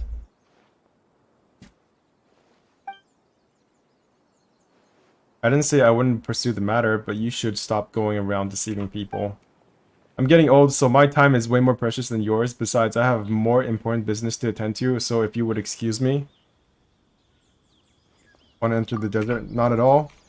I would never go against the sage's restrictions. I just want to. Both of you are all covered in dirt, and you're holding a suspicious stone slate. Did you just return from the desert by any chance? Are the changes in the mausoleum of King Deshret linked to you? No, we're frauds. I knew it. Wait. Where did you get this stone slate from? Saheo's eyes open wide. Oh my god, it's too fast. Fuck my life. Due to various reasons, practically all the records of the later period of Al-Amar's civilization have been lost. Even those that are occasionally dug up are just fragments. I've never seen such a perfect stone slate. It's all about brand. And what is brand? Brand is how much money you spend on marketing. Brand is Raid Shadow Legends. Brand is fucking evil, to be honest. Such a miracle. You were calling us frauds just a short while ago. Brand is when you make a shitty fighting game like Street Fighter 5 and everybody just buys it anyways because it's Street Fighter. Did you really enter the mausoleum of King Deshret as Tirzad's paper described? No, he's a fraud. I've always thought highly of Tirzad and considered him the future of Bahumana. I'm not in the least surprised that he wrote such a wonderful paper. Besides, he received a gift from the desert, the assistance of an outstanding traveler like you. What a sudden change of attitude. It's like he's taking on a completely different character, just like the storytellers of Liyue do. Could you allow me to carefully inspect that stone slate? I'll compensate you both for it.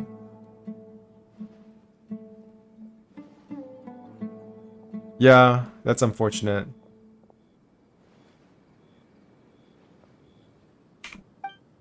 Let's devour the mount. Before that, let's go someplace quiet so I can take a closer look at that slate. Damn, Grandpa. Oh my god. That's the end of the quest, I think. Oh my god, it still continues. Okay, let's just keep going then. It's a lot cooler here. Mine's letting me see the slate.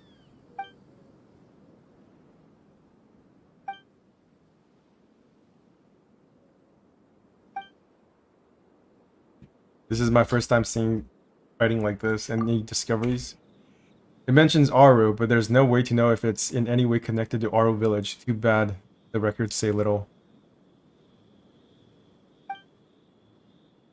Thank you very much. Here as per our agreement. You're welcome. My next step would be to find a bigger collection of primary materials, but what's going to be difficult without going into the desert? I have an idea. If you have the time, please hear me out. Sleo. Mr. Saheo, are you thinking? The sages prohibit any researcher from going into the desert. I wouldn't dare challenge the sage's authority, but I'm sure he never prohibited the gifting of gifts, right? What are you going to give us? Something very precious? My archaeology notes.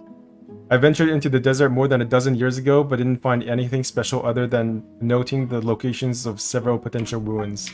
I believe it's fate that brought me back here to make your acquaintances in these ruins, so I want you to have these notes.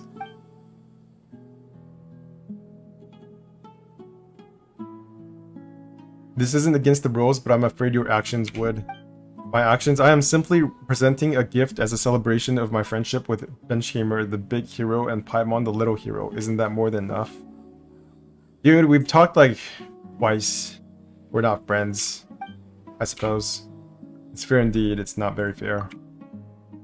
Well, consider it as a greeting gift. I'll have better ones for you later. Paimon thinks it's pretty fair. Little hero certainly thinks so.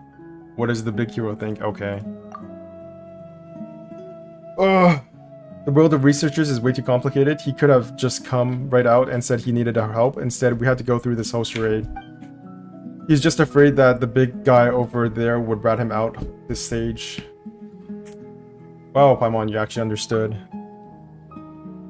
He was just short of writing "help me" all over his face. Well, if we help him now, I'm sure we'll get loads of rewards. Let's take a look at what he's written in Soheo's gift. Holy fuck. This guy wrote an essay. It's been a month since day 32. It's been a month since I first set foot in the desert. During this month, we have recorded everything that could be discovered outside the mausoleum of King Deshret, but what's the use of that?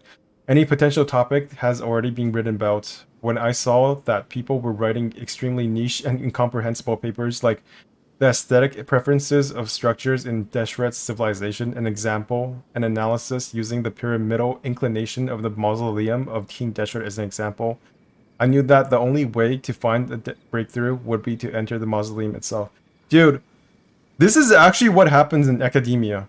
Like, you have no idea how many times I see like people write the most niche papers in, because I got a major in history while I was in university, and some of the papers I read, some of the articles I read were just like so niche that there was literally no way anybody would be able to connect it to real world scenarios. It's all just like theoretical abstract bullshit. But we couldn't enter the mausoleum. And then like at the very end of the paper, they'll make one like substantial tangible comment that you could possibly derive and write in your own paper or an essay. And that's basically all the good they are. But we couldn't enter the mausoleum. Everyone's patience has been worn out. Not to mention we're running out of drinkable water. I'll give it another day. Hopefully during our last attempt, things will go according to what the legends say. Spring water will burst forth from the long-dried well, and the unyielding barrier will finally be shattered. Holy shit, day 34, I'm returning to our village. Day 35. I can't just leave empty-handed. I have to think of something else or I'd become a laughingstock. We discovered new ruins, but whenever we tried getting closer, a transparent mechanism would push us away, stopping us from proceeding farther. I am absolutely certain that Deshret created this mechanism to cover up evidence of his tyrannical autocracy. I don't know, every time I hear about how much King Deshret was an asshole, I want him to be a playable character. I want him to be Al-Haytham. And I hope that's still going to happen in 3.4, I think, because that's apparently when Al-Haytham is coming out. Day 42. We discovered 3 more of these transparent ruins, which makes them 4 in total. However, we still haven't found a way to enter any of them, going to record their locations for now. It feels like some kind of illusion. Perhaps the vision is necessary for cracking the case. I need to look into that. 3.4 or 4.4, wherever. 3.4. You know, leaks. We have arrived at the Dune of Carousis. The cone-shaped ruins that look just like a smaller version of the mausoleum of King Deshret are located here. I guess I'll call it the Tomb of Carousis for now.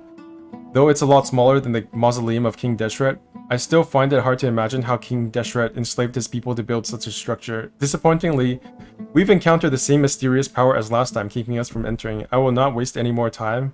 We'll head further into the desert tomorrow and see if we can find the fabled Osis. Why don't they just hire people? Why don't they just hire people with visions? Because it's not like they're rare. They literally have Al-Haytham right there in the academia, right? And then they have like a whole bunch of other people in the academia with no visions. Why do they keep treating vision holders like they're so fucking rare? They're not. The archaeology team has been attacked by a group of eremites. They call themselves Thutmose. I've never heard of that name before. Their leaders were 2 young men. One wanted to kill us all, but surprisingly, the other young man stepped in and let us all go. They seem like fanatic believers in Deshret, so they're nowhere near decent. Nevertheless, I hope Deshret will always bless that young man, and that his axe will always remain sharp. I have no choice but to return to the academia and face the ridicule now, but to be honest, compared to that mockery, I have no improvement in knowledge. Having no more improvement in knowledge is more painful to endure. In the boundless forest of knowledge, I am but a snail that has only just crawled onto one of the branches. I've also been thinking... The sheep in a nearby area often disappear for no reason. The locals believe that they were swallowed up by the rock formation, so they named the place Lamb Devour Rock. Lamb Devour Rock. That's a good name for like a restaurant. Those eremites suddenly jumped out from the rocks, then disappeared into them. If we draw a parallel between them and the disappearing sheep, the answer becomes very straightforward. The Thutmose members might be using a specialized technique to hide themselves, or perhaps there's a hidden cave somewhere. Anyway, I'm going to write down the location first. If I ever return to this place, I'll hire an eremite from Thutmose as my guide. Holy shit, that was a lot of reading. I need to get some water.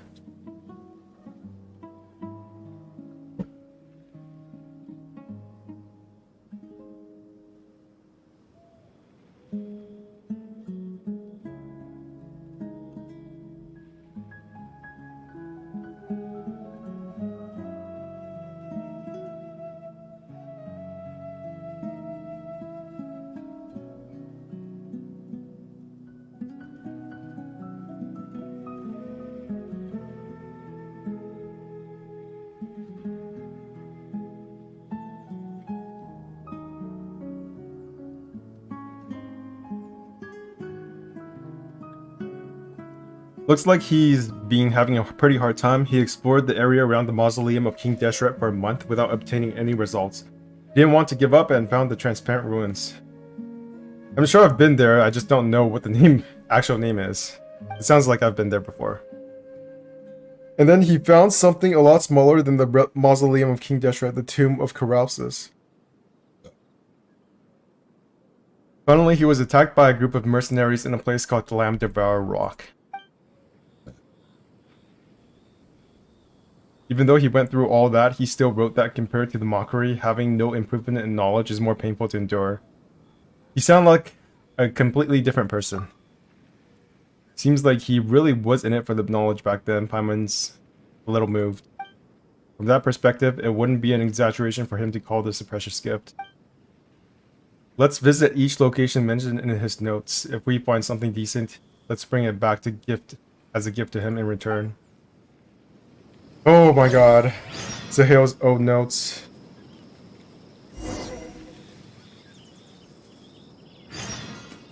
Yeah.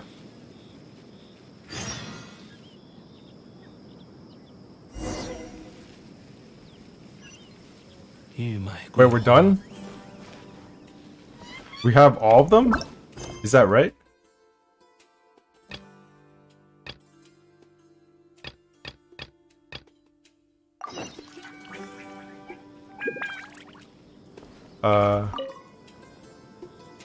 You're back. Did you find anything special in the desert?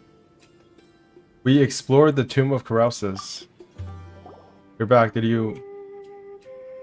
It's a miniature version of the mausoleum of King Deshret, just like I said, right? So any new discoveries?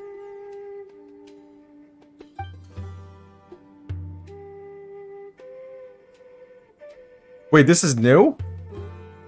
It sounds like you didn't find anything special. I guess size isn't the only difference between the two locations. And as for this slate, what is it? What is it? It has so many words, so it's going to be valuable, right?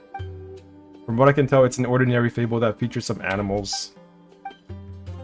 That's okay, I can still squeeze a paper out of this, albeit a short time. The Retreat of the Sheep, a preliminary study of environmental change in the desert. And now it's over. Right? Oh, I still have 2 more to go. Go deeper into the desert and explore. According to Zahale's archaeology notes. Not yet. Damn. Whoa. Dude, this desert has like a shit ton of quests. Like, what the fuck? Zahale's Wish, Invisible Barriers, and Hidden Memories. How many Primo Gems did I get? 537? That's like a whole 200 Primo Gems. Oh my god. 旅程总有一天会迎来终点.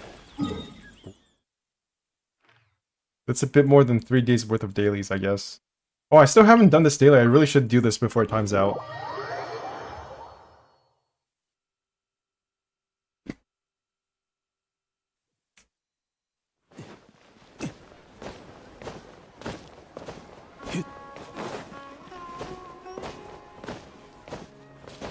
I've got to be honest, I have barely played Legend of Zelda Breath of the Wild before playing Genshin.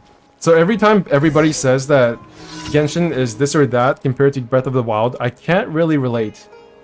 But my intuition is that Breath of the Wild is a lot more organic in terms of its content than Genshin, because the quests aren't, I don't know, as straightforward, I guess. I really do have to play Breath of the Wild someday. But I fear that my time with Genshin would make Breath of the Wild not seem as good as people make it out to be.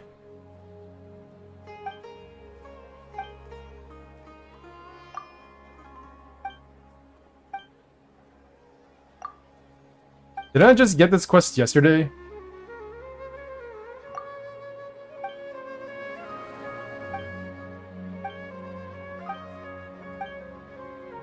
Water the fucking rose? What am I, like, the fucking gardener?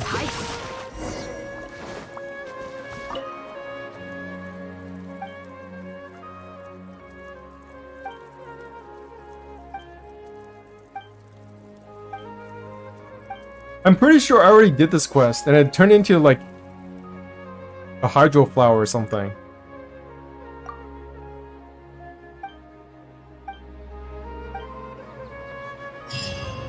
I'm 99% sure I already did this quest. Daily commission words? Okay.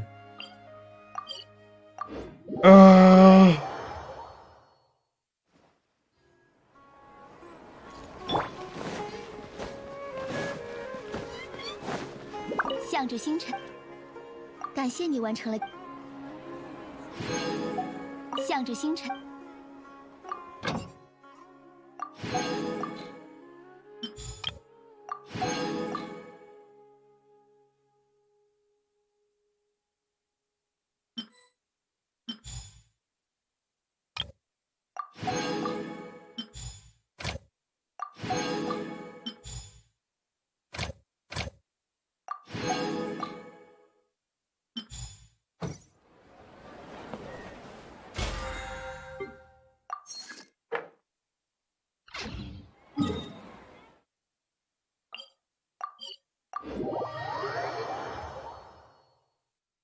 I hope I can get enough Primo Gems to pull for Scaramouche on day 1.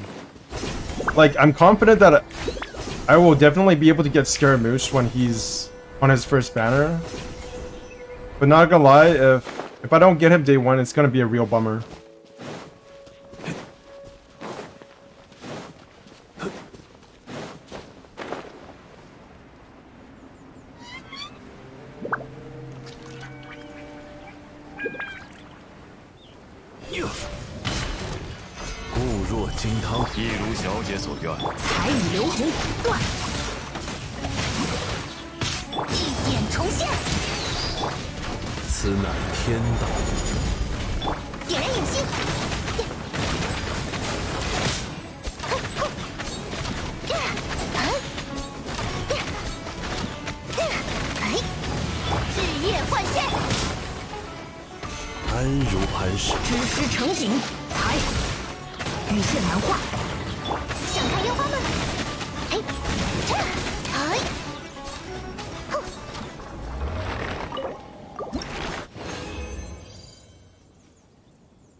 He's an Nemo, but I don't worry too much about it, I guess.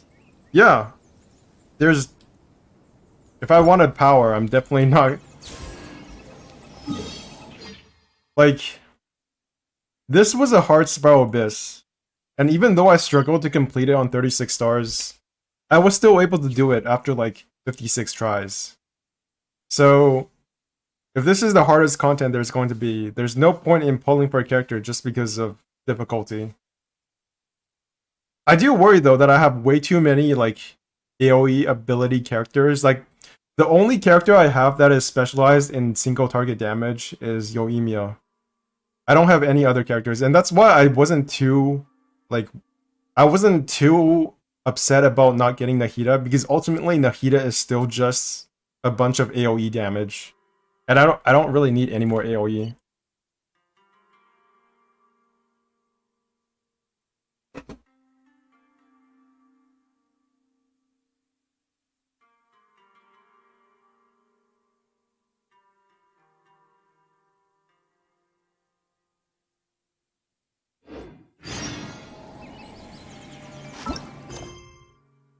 Invisible Barrier and Hidden Mercenaries. The Hale's notes mention a place known as the Lamb Devour Rock. There might be a utmost base, secret base around that area too. Okay, let's go.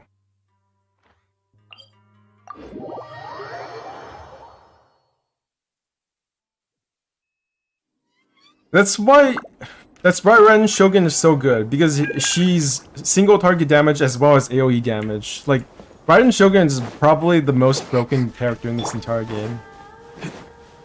Even after all the new characters came out, I still think Raiden Shogun is still too good. She is definitely better than Nahida in my opinion. What the fuck?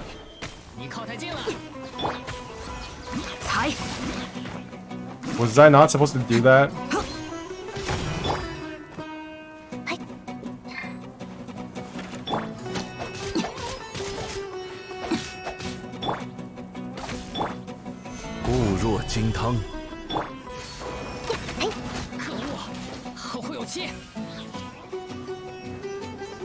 Oh my god, there's more.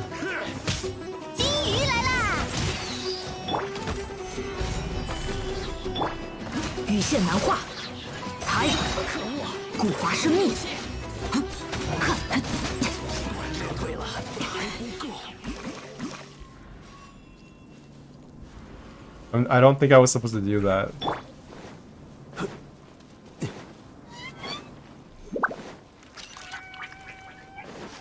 What the hell is this?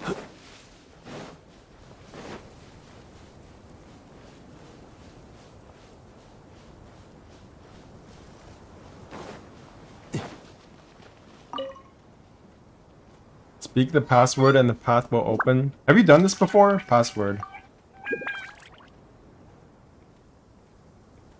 The words on this gate aren't it either.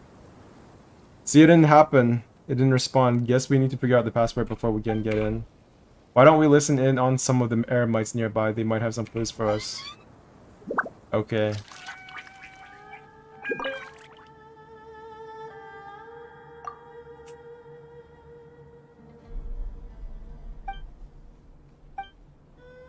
Okay, let's go listen. Oh my fucking god. 天动万象，聚收并蓄，一如小姐所愿。羽线难画。后会有期。点燃引信。Yeah, I think I was supposed to sneak in. I still think that we should be able to steal these cards. They're literally playing the card game that we're supposed to be getting in the next patch. We should be able to steal their cards after we kill them.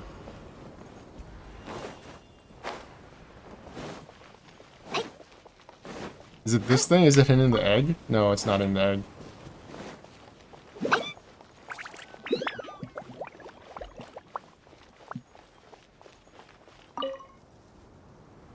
I heard about this. I think we were supposed to follow some caravan leader and then we would get a password. I'm pretty sure we had to follow a caravan leader or somewhere. Okay, I'm gonna be very sneaky.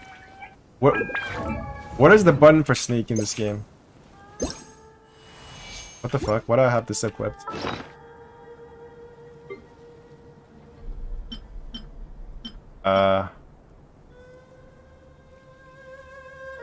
Whatever.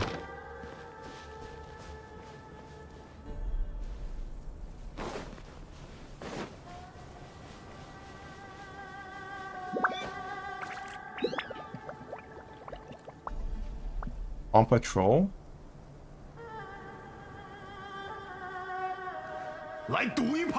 Oh, I can't sneak. This guy doesn't like the sneaky stuff. Unfortunate.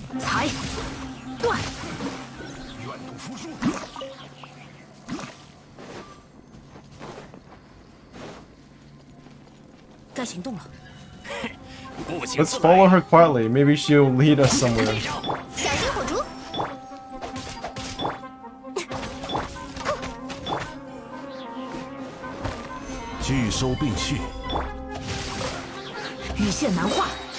I wish the NPCs would track my position better.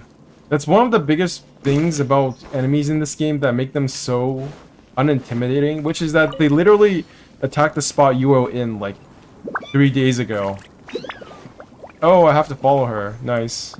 This is just like Assassin's Creed. I fucking hate Assassin's Creed. Oh shit, they detect me. Okay, run away, run away, run away. That's a cliff. Fuck.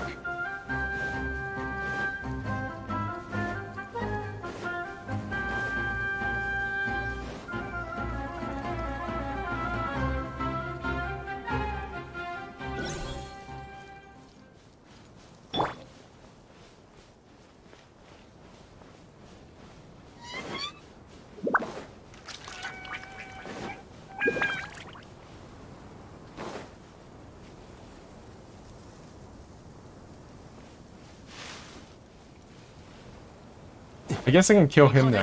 此乃天道。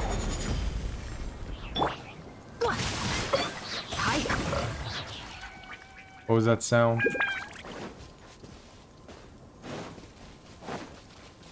Oh shit, oh shit. What am I supposed to do here? I don't understand.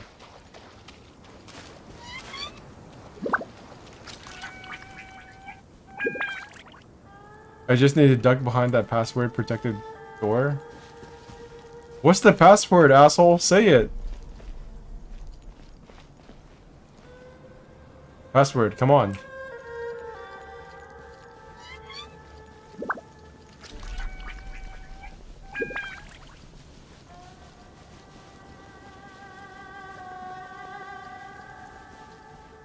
Marg Bar Vezravan? Makbara Parvezvan?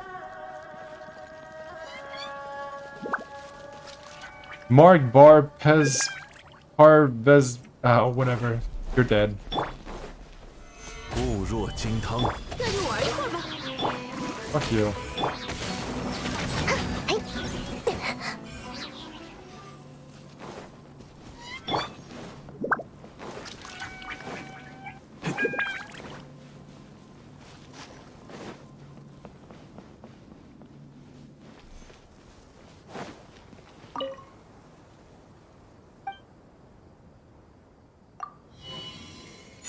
We did it.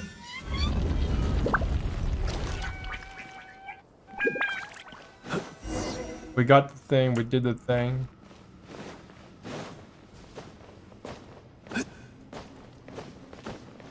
We did the thing. 拒收并蓄，置业换现。古华生命。断。 Have you guys ever enjoyed the stealth section in any game at all? I feel like that's just something that people universally dislike. Or maybe I'm just projecting. I have never enjoyed a stealth section in any game.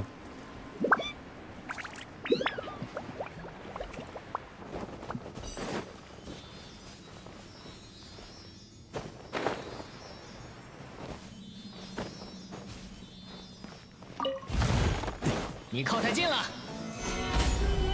彩雨流红，羽线难画，点燃引心。可恶，后会有期。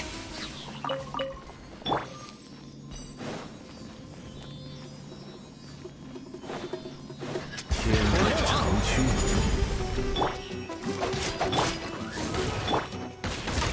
可恶，后会有期。祭典重现。断。 愿赌服输。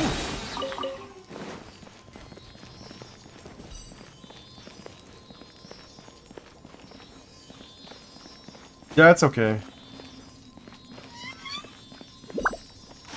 Look for valuable items.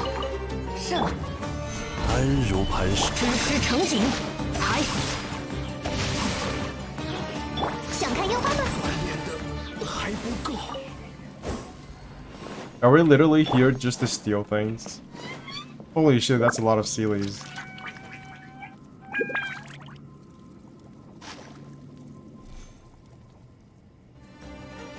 You know, it's interesting that you can lock up Sealies. That means you can actually touch them. 四头罗网，固若金汤。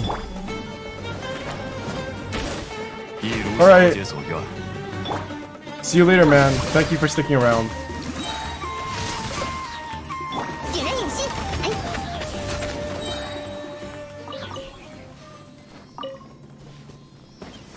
飞高高了。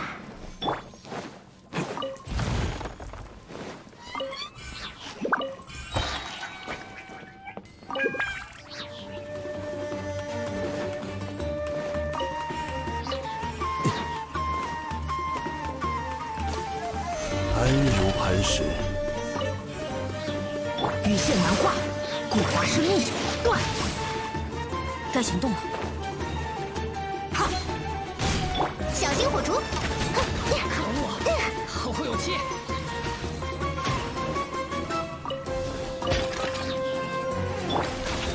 天动万象，固若金汤。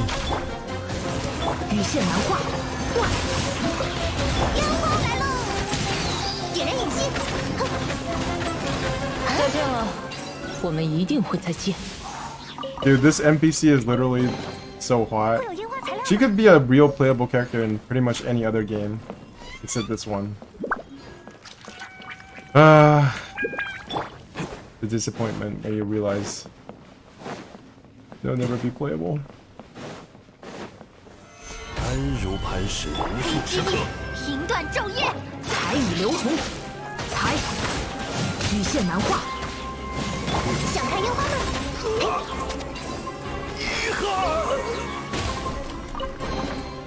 会有烟花材料吗？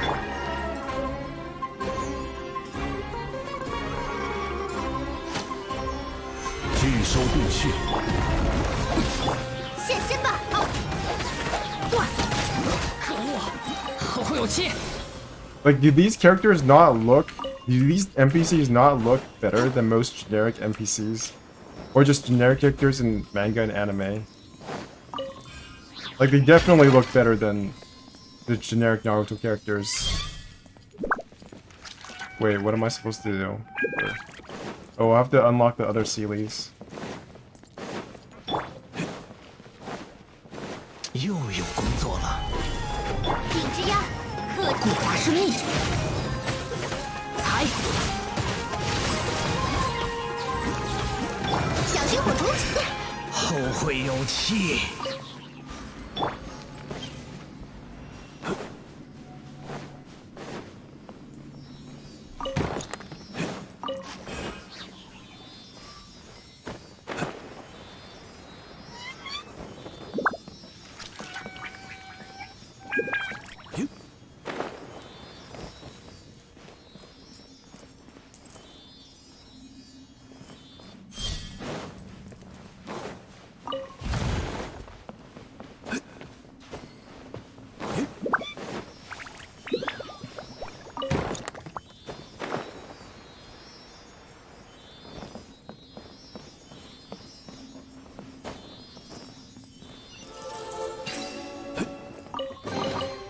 遗珠弃璧，极光片球。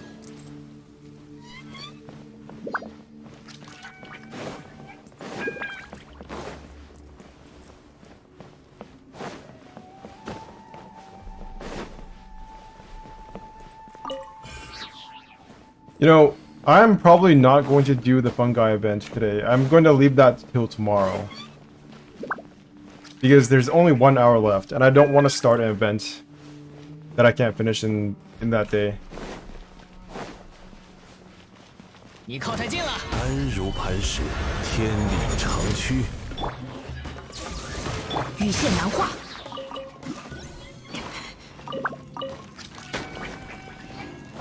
形随神至。 What the hell is this? Another cavern. How typical.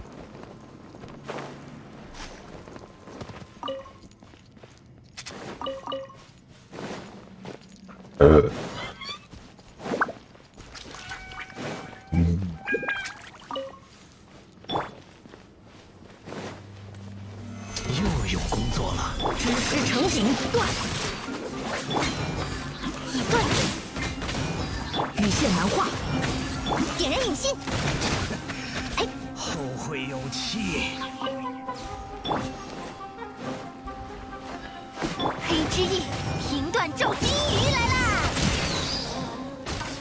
撤退了。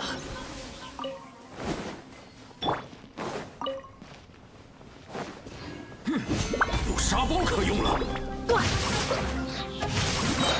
固华生命，想看烟花吗？哼！锻炼的还不够。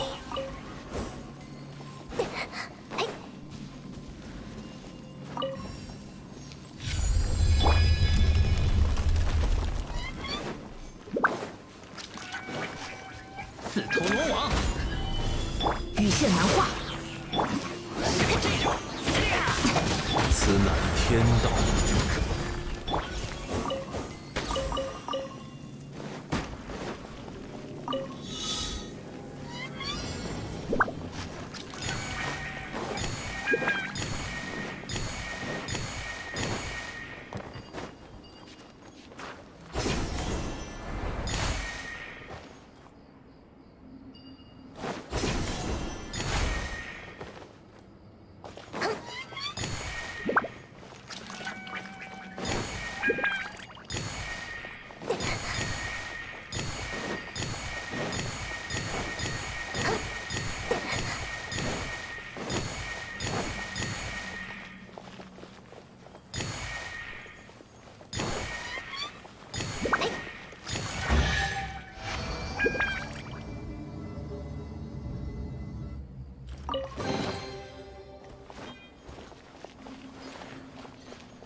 That it?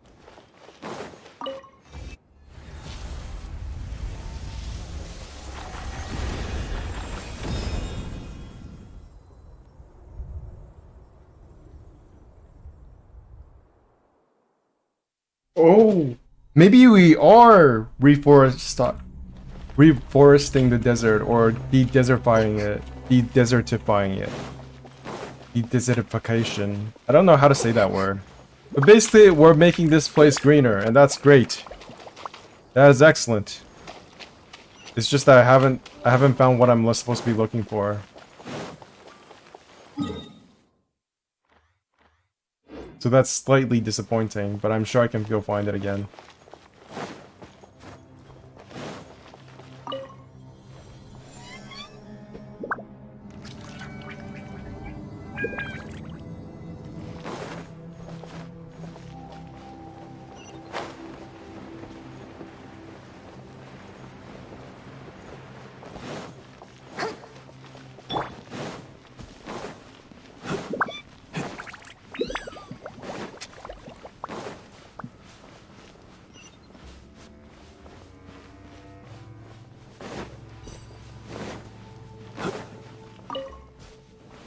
Motherfucker, I literally have to go all the way back there.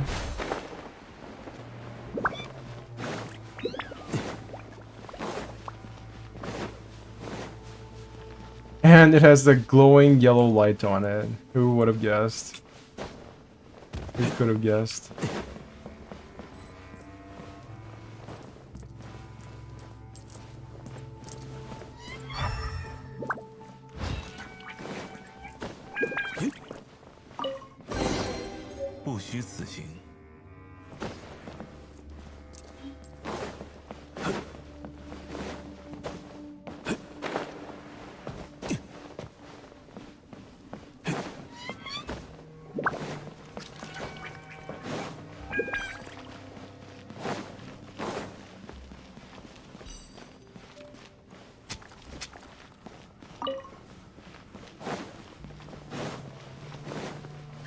头罗网，固若金汤。现身吧！断！吞噬，才日夜换剑，烟花来喽！我已经玩腻了。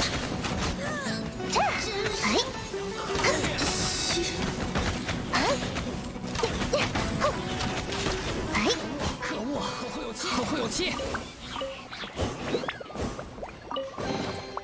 会有烟花材料吗？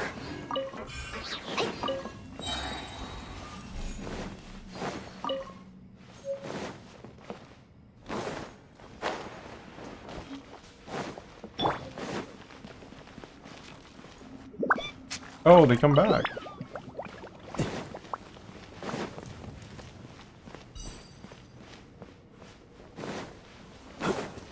Where am I even going? I'm pretty sure I went the wrong way. What the hell? Where am I?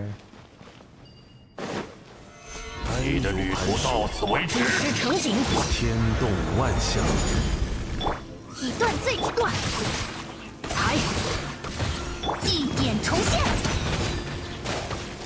大神王，你的祭品已经准备好了。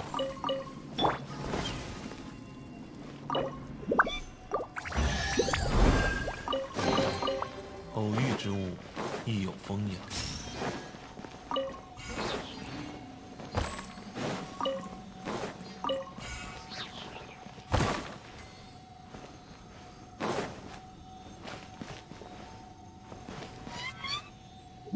震天撼地。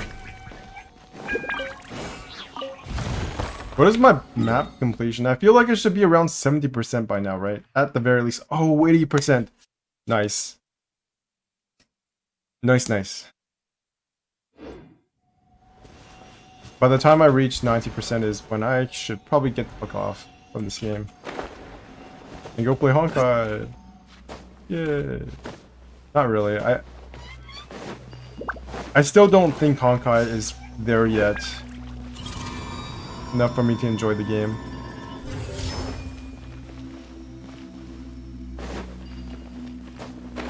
Unfortunately, Honkai just feels too much like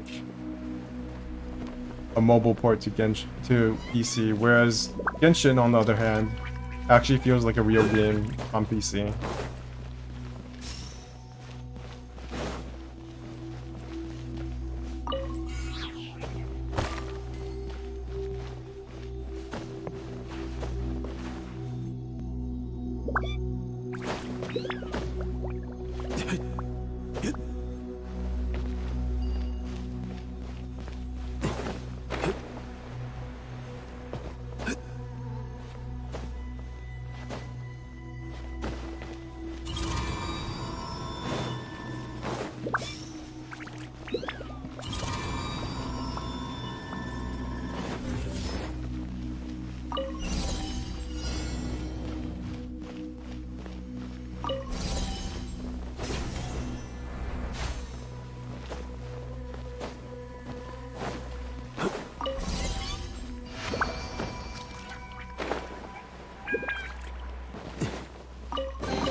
That's it?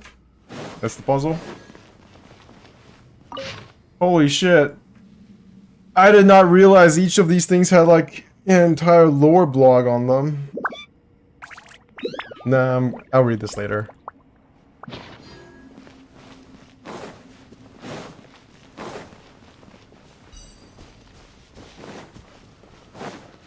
Wait, I didn't get the most important part.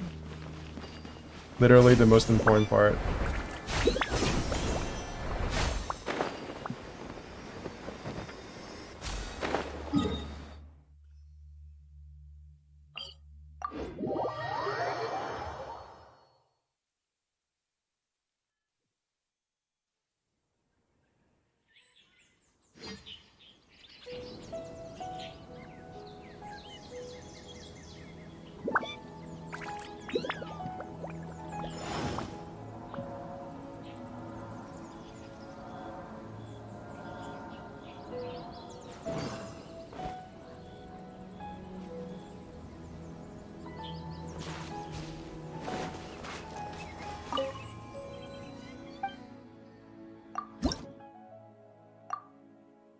Five more until I can max out my Denjo Traveler.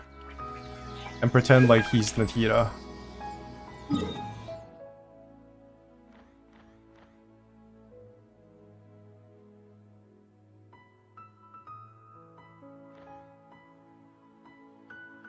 Wait. Where did I go for that quest? Was it here? Because I'm pretty sure there was a ceiling I missed somewhere. Wait, is that a chest? Yes, it is. That is a chest I have not claimed.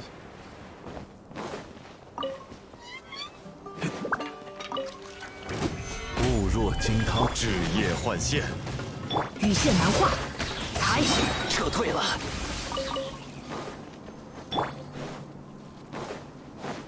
你靠太近了。天道，固化生命，点燃引信。哎，哼，服输。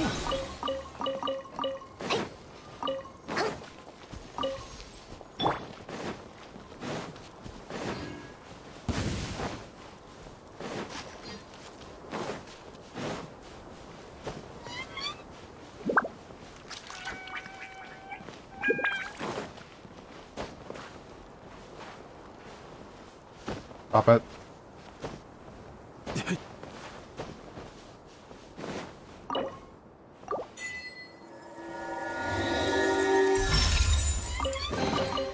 偶遇之物，必有终矣。 Walk like King Deshret's people. Obtain permission to go through many doors. Head to the hidden compartment at the top of the King Mausoleum of King Deshret. No one knows how these great monuments were built or why they were lost to time. Path to Enlightenment. I don't know what the hell this is. What's the password? That's pretty obvious. Wow. I only have 3 achievements left for Sumeru, I think. Maybe. Really? Is it though? No, 60% and 85%. Unlock all teleport points. Nice. Unlock all the Shrines of Depths. Nice. Follow 40 Sealies to their Sealy course. Nice.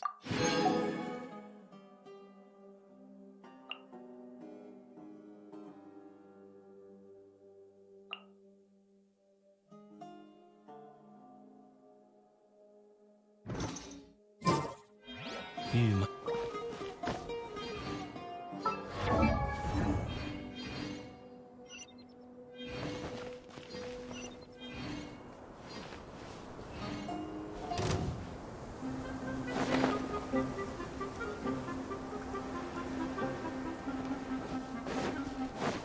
无速战，拒收并去。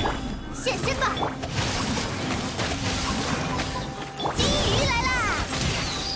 想看烟花吗？哎，可恶，后会有期。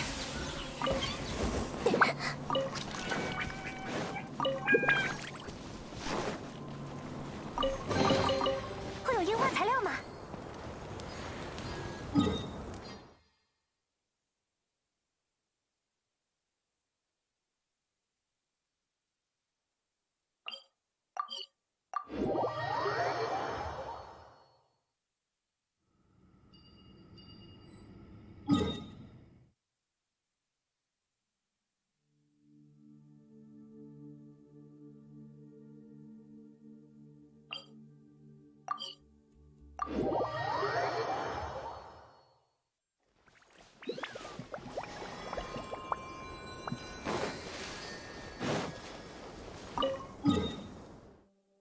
I have absolutely no clue where I went to for that quest. I have to go there because there's a Sealy.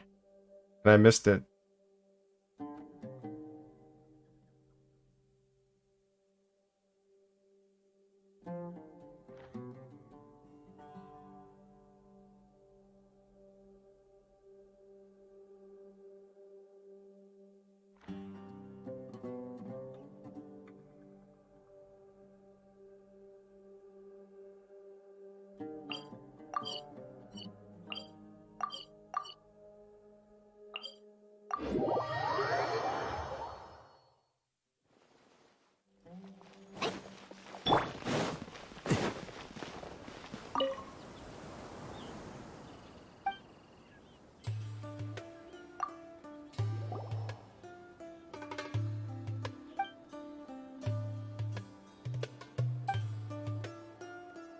So there is a secret base after all. No wonder Thutmose did still manage to rob me despite all the precautions I took. What a bunch of ignorant fools. They claim to worship King Deshret, and yet they randomly throw such important relics around. Inexcusable. I must thank you on behalf of the Academia for getting such a valuable It's a love poem. Perhaps this slate would be more valuable to those from Haravatat. I can already imagine what titles they'll come up with. On the relationship between the development of rhetoric and the progress of civilization. Nice. 40 more primos. That's content for you. But where did I go for that quest? I literally forgot.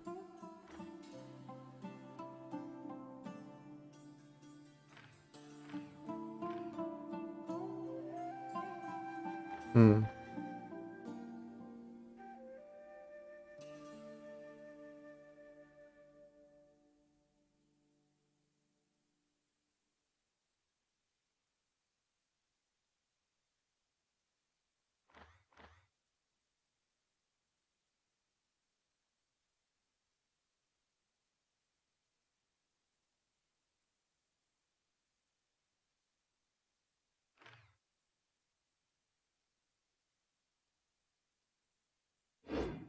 “为流通而造的船，遇到港口也会停泊。”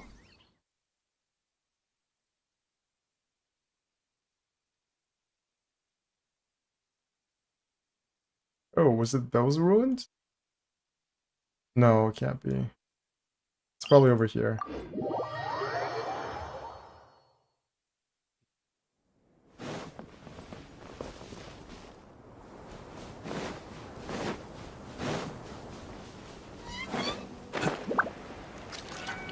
Yep.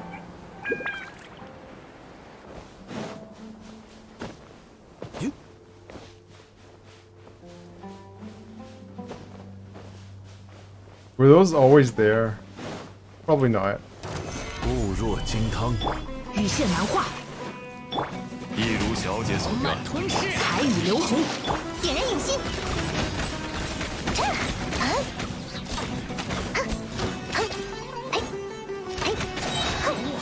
后会有期。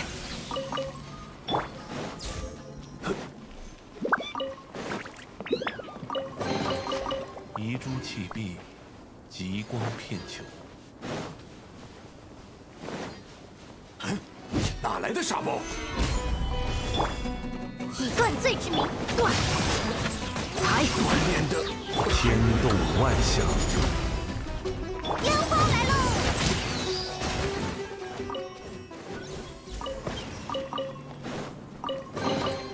我来开，我来开。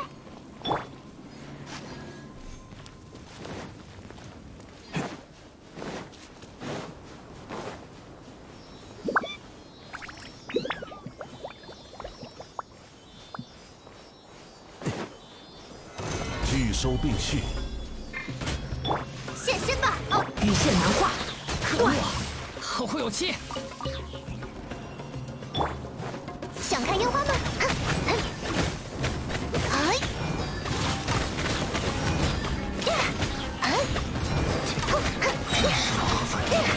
哎！后会有期。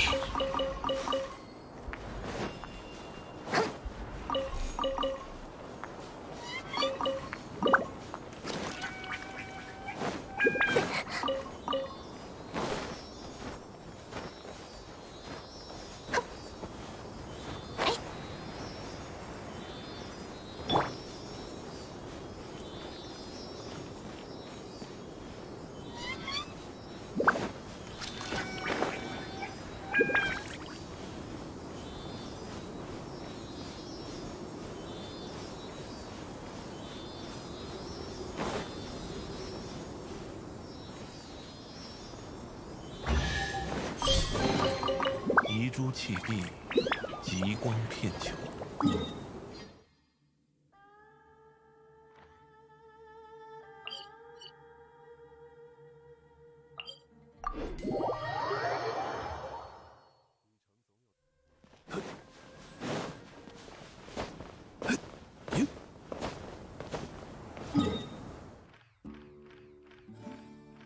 96%.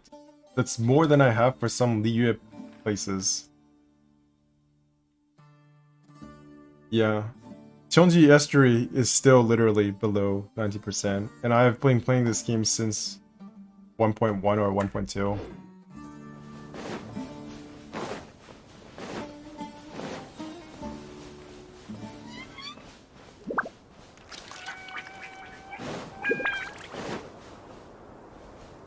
Oh, that distortion effect is pretty good.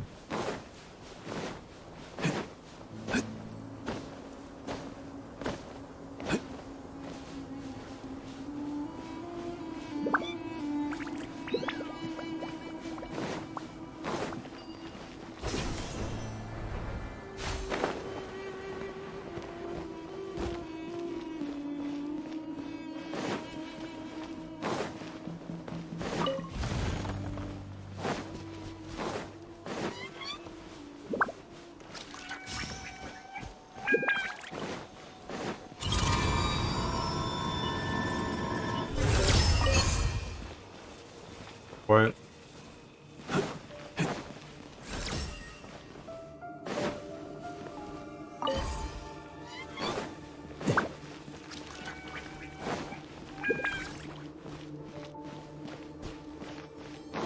What is this supposed to do?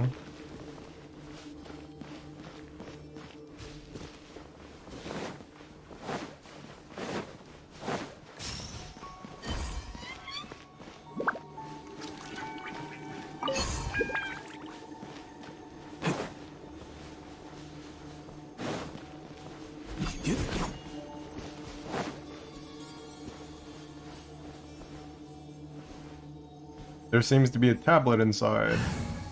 Hopefully. 踏风，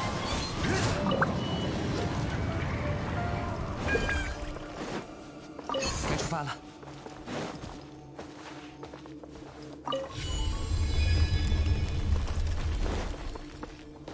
What the hell?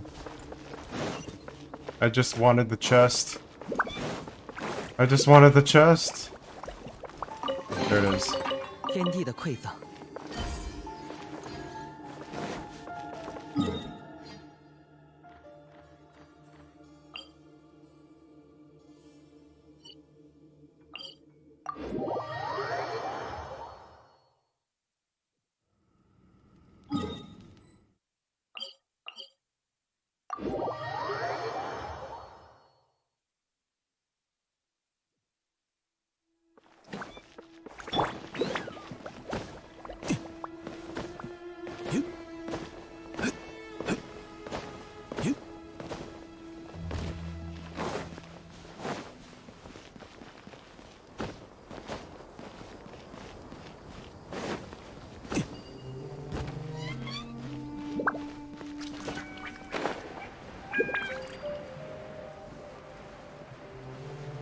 I've waited so long to finish this one.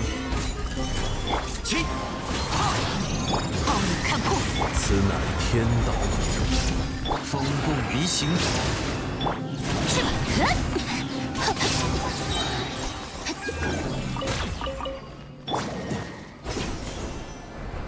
Fucking finally.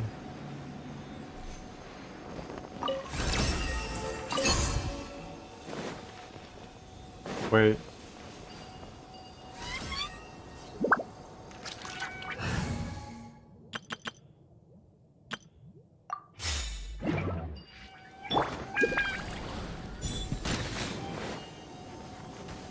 你做了错误的选择。 安如磐石， 日夜换仙，固化生命，财，嘿，嘿，还没干完。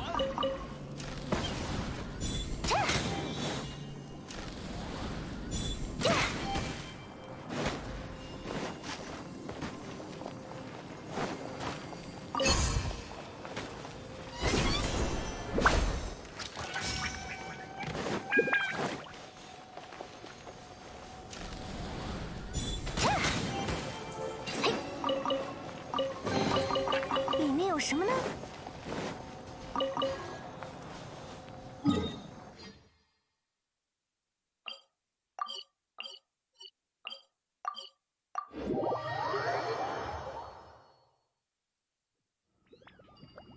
What?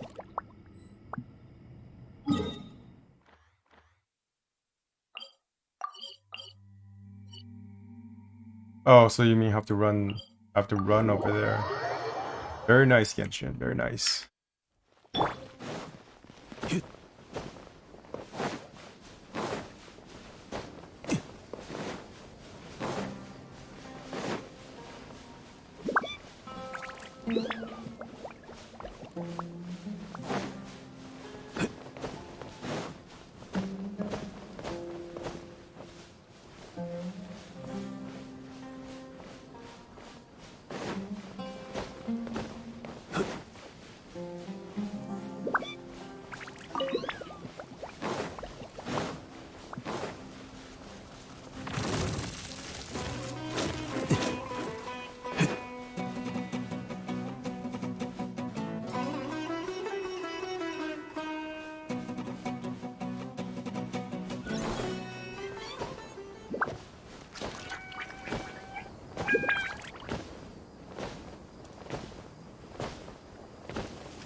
Don't tell me, there's a barrier.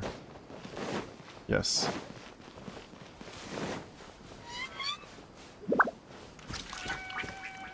There's a barrier. Okay, that was my fault.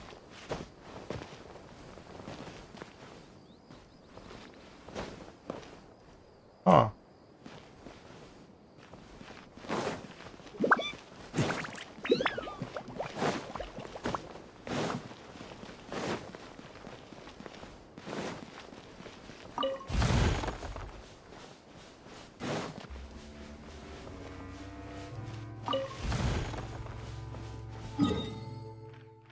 I hate how these things count for like 0.5% of your completion rate. So if you don't get one of these stone rock whatevers, you're never going to get 100% if you just even miss one of them. And that's fucking stupid. They should definitely remove that.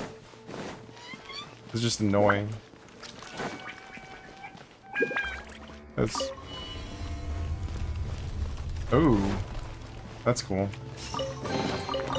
遗珠弃璧，极光片球。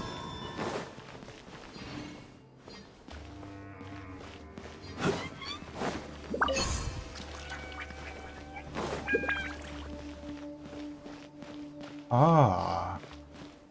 Aha.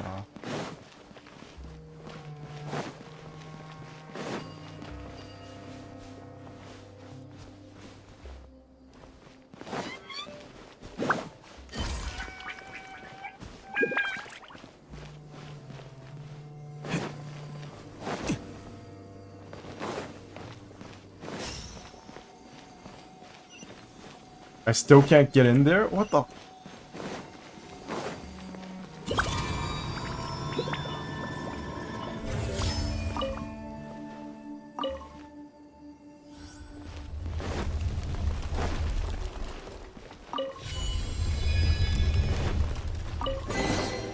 遗珠弃璧，极光片球。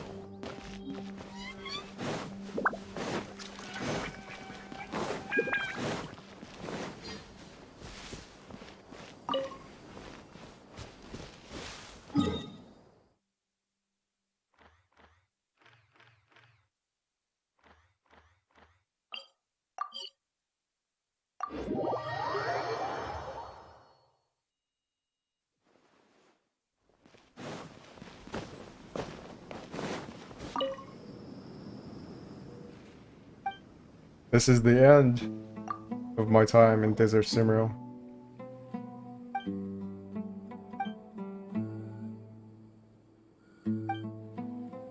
King Deshra did indeed withhold the secret behind that unknown force. I shall get to that bottom of it. This is... How could this be? Did you discover something terrible? They're not exactly terrible. The writings on the stone slates look complicated, but they're actually records of leave requests. In addition, the recorded excuses are not any different from that of the young scholars today. It's a good thing I failed to find a way to access the transparent ruins back in the day. I imagine that I'll have been quite livid. Anyway, I must thank you for bringing slates back. Perhaps I should go ask around about the excuses of people making in Mondstadt. That could be enough for me to write a paper. Dude, you're like 69 years old. Get the fuck out of this job. Stop writing papers or whatever it is you do. I'm out from a busy schedule on the evolution of the perception of off days in different societies.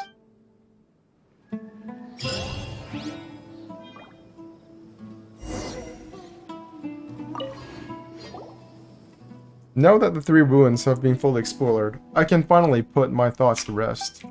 Well then, to celebrate the strengthening of our relationship, I shall prepare more gifts of gratitude for our big hero and little hero. You scratch our back, we scratch yours. That's right, we got treasure and you got inspiration for your whatever. The papers, yeah.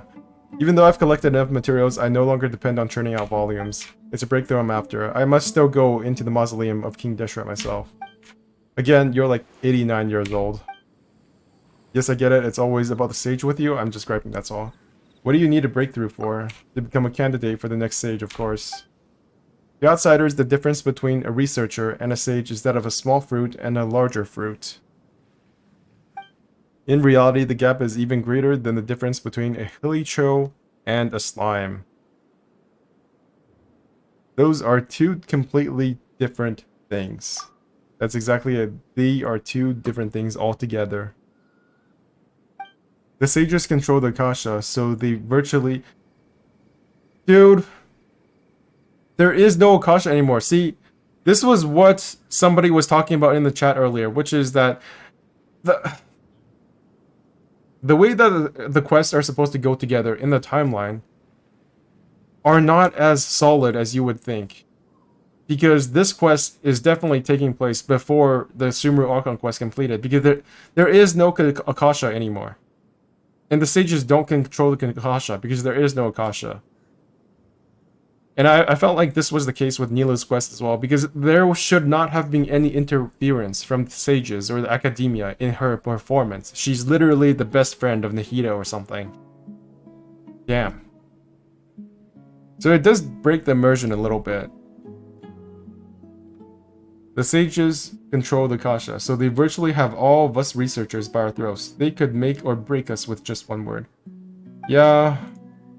So many people have labored and fought over papers, some even as old as me. We'd give up our dignity just for a chance to be deemed worthy by the sages. Therefore, I must become a sage myself, or all the suffering I've endured would... So it's literally like sunk cost fallacy. I'm sure you'd understand if you were a researcher. No, Paimon thinks Bunch Gamer would be more like the you in the notes. Would be more... What? Remember what you wrote in your notes? Compared to the mockery, having no improvement in knowledge is more painful to endure. I wrote that. The experiences I've had are indeed true, but if it weren't for your reminder, I would have never looked at things from that perspective again. So you've forgotten all of it. It's good to remember everything again. This is a bit abrupt, but there's one more favor I'd like to ask. Do you want us to look for more stone slates? I have enough stone slates. I just feel like reading my old notes again.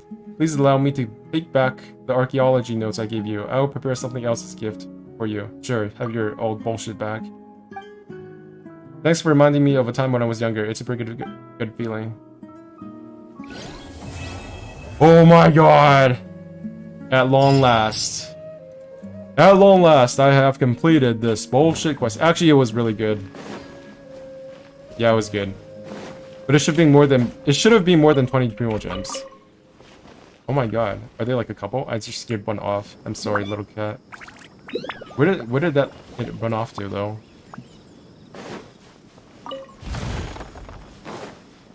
Where's the little cat? Okay. Was it ever here in the first place? Never mind. So yeah, that was the entirety of the Golden Slumber quest. Very epic. Very puzzle heavy. And it definitely happened before the Sumeru Archon quest. Unfortunately, in terms of my gameplay timeline, I probably should have done this first, instead of just waiting all the way until now. But actually, it's a good perspective on how the timeline goes together in terms of canon lore, I guess.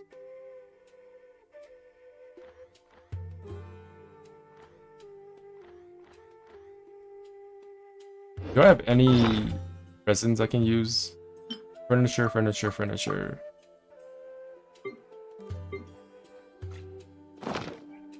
Well, that was literally a third of a temple. Nice. So 3 wishes.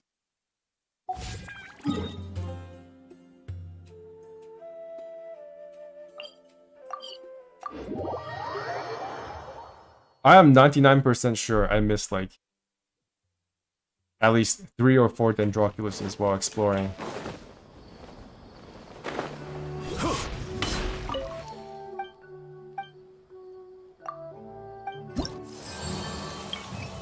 Dual evidence. Sohail's wish. Holy shit, that's a lot of quests I still haven't done.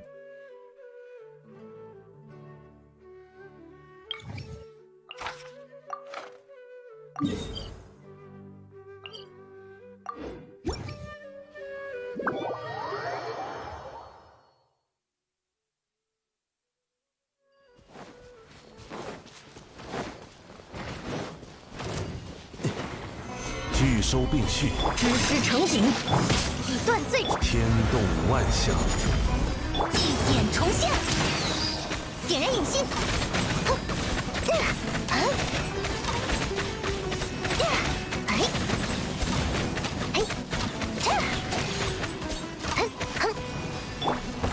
安如磐石，黑之翼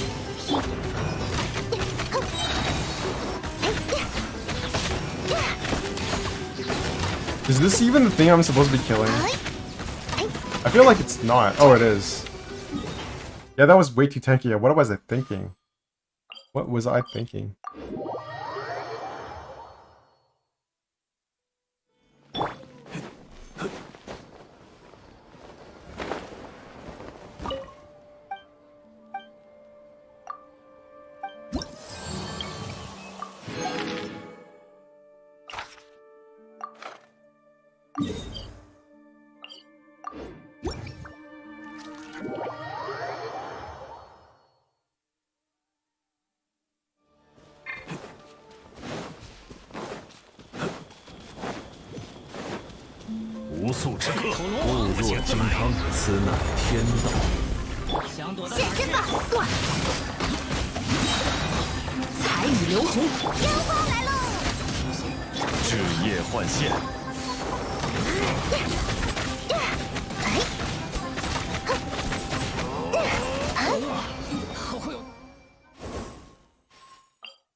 聚收并蓄，财，想看烟花吗？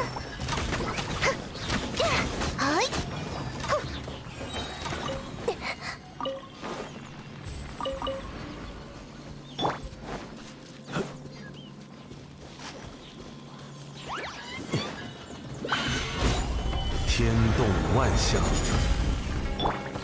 以断罪，祭典重现，古华生命，黑之翼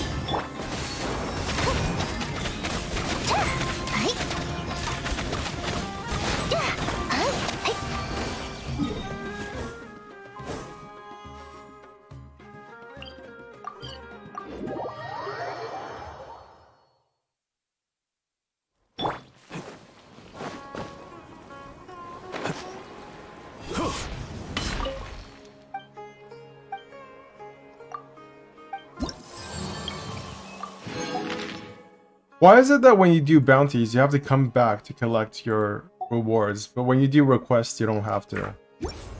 Why is that?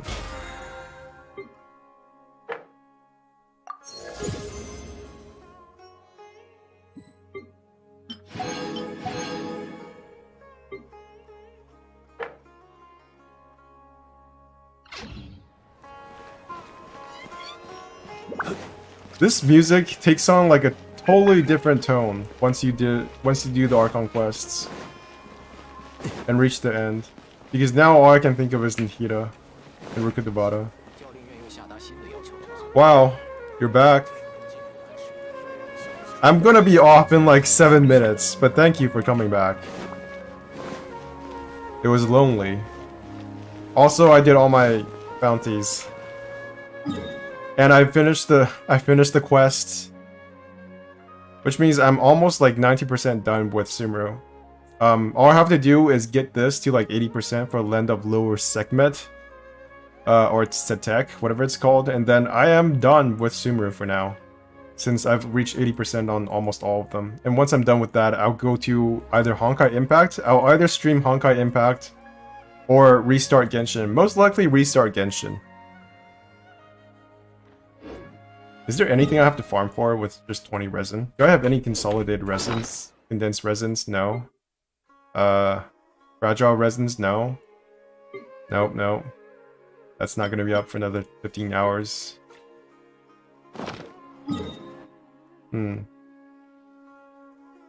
Any proxies I can farm? No. Okay. I guess I can farm, leveling mats.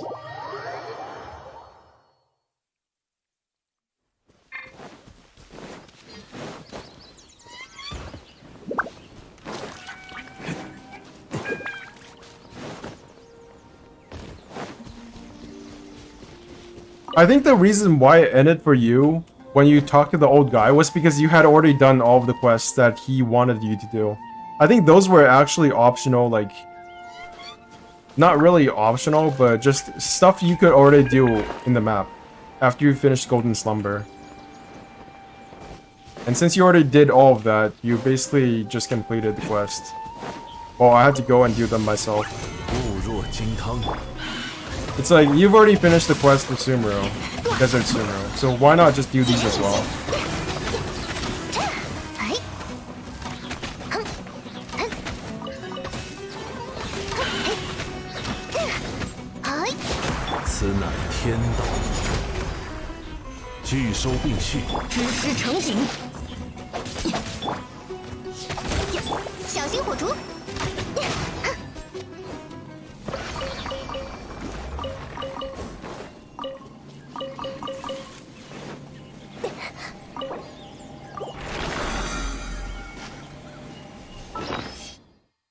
How many of these do I need to level up a character fully? Like, I suspect it's around 560? 570? That's what it felt like when I leveled up Nilou. What else do I need? I have all my hand guards that I need. 6 Daka spells. I can use mats to turn these into that. And what else? Where's my boss items? And I need 10 more of those.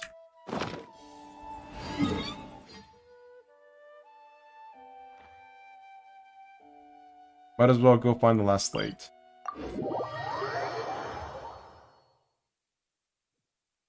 Wait, I think I can level up my statue now.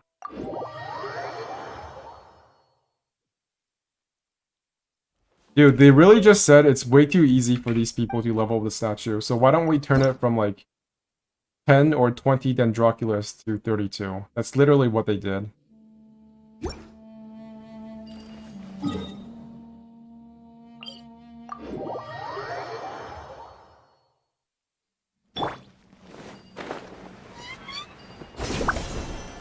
Do these ever wake up? I don't know why these are here. Are they like trophies or something?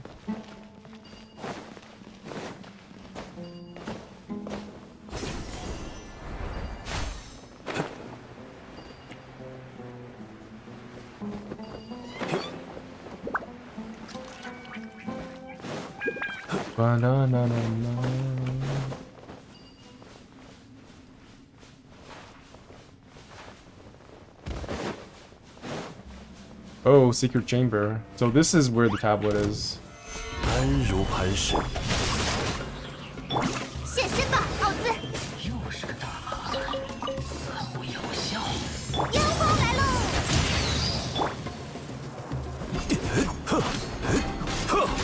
雨彻难化，一如小姐所愿。想看烟花吗？哼呀！寂静。 Yeah, they definitely have more to reveal. According to the leaks, there's going to be one giant area over here and another giant area over here. And over here is going to be Fontaine.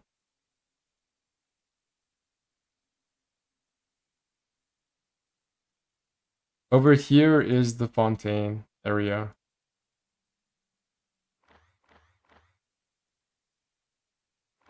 Okay, I got all of these, but I forgot where the obelisk is. I don't know where the obelisk is supposed to be. Probably have to backtrack or something.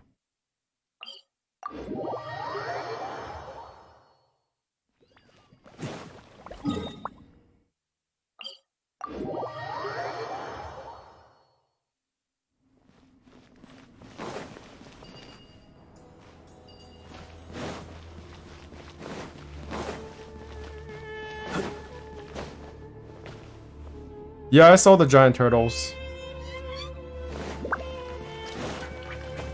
Some of the animals were actually already in the game. Like the manta rays are from Enkanomia.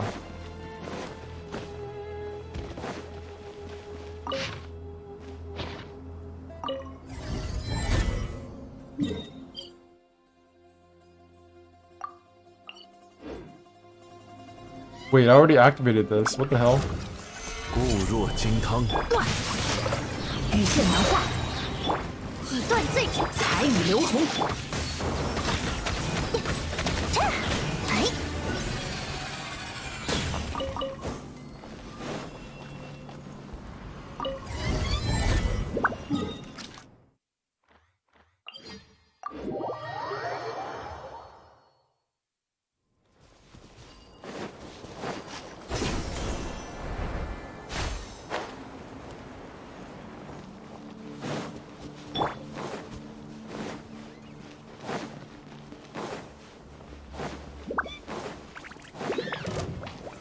拒收并蓄，天理长驱。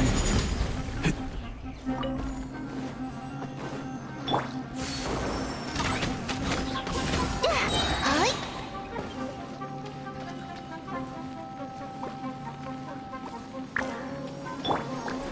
臂力千仞，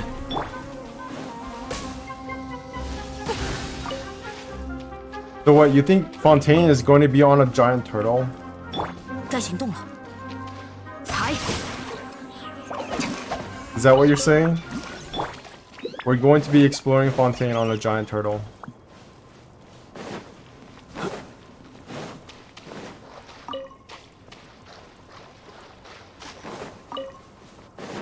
Or maybe Tebata is on a giant turtle.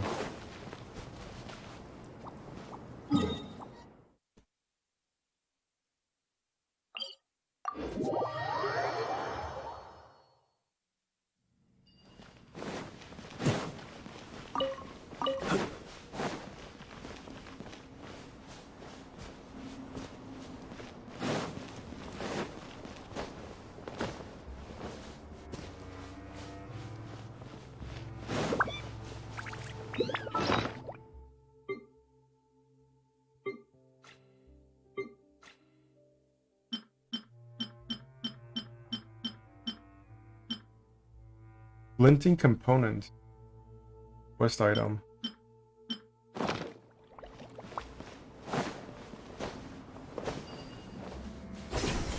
The desert itself isn't 100%. True.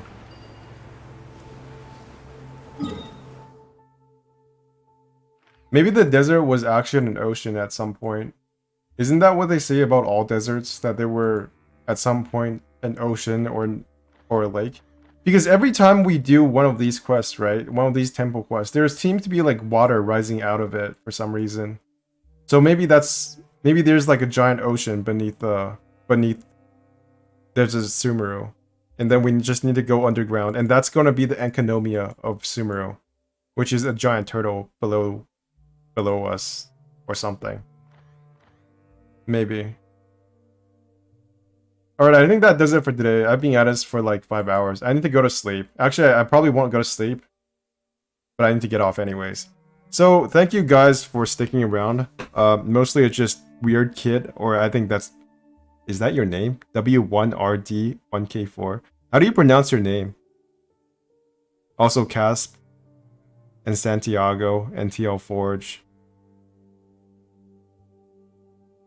Thank you guys for sticking around and everybody who chatted during my time streaming. Anyways, I have to go. I have to do something. Anyways, this is Bench Gamer signing out. Oh my god, I just pressed the wrong button. Fuck my life. What did I do? We Rodka? Okay, I'll call you We Rodka from now. See you guys later.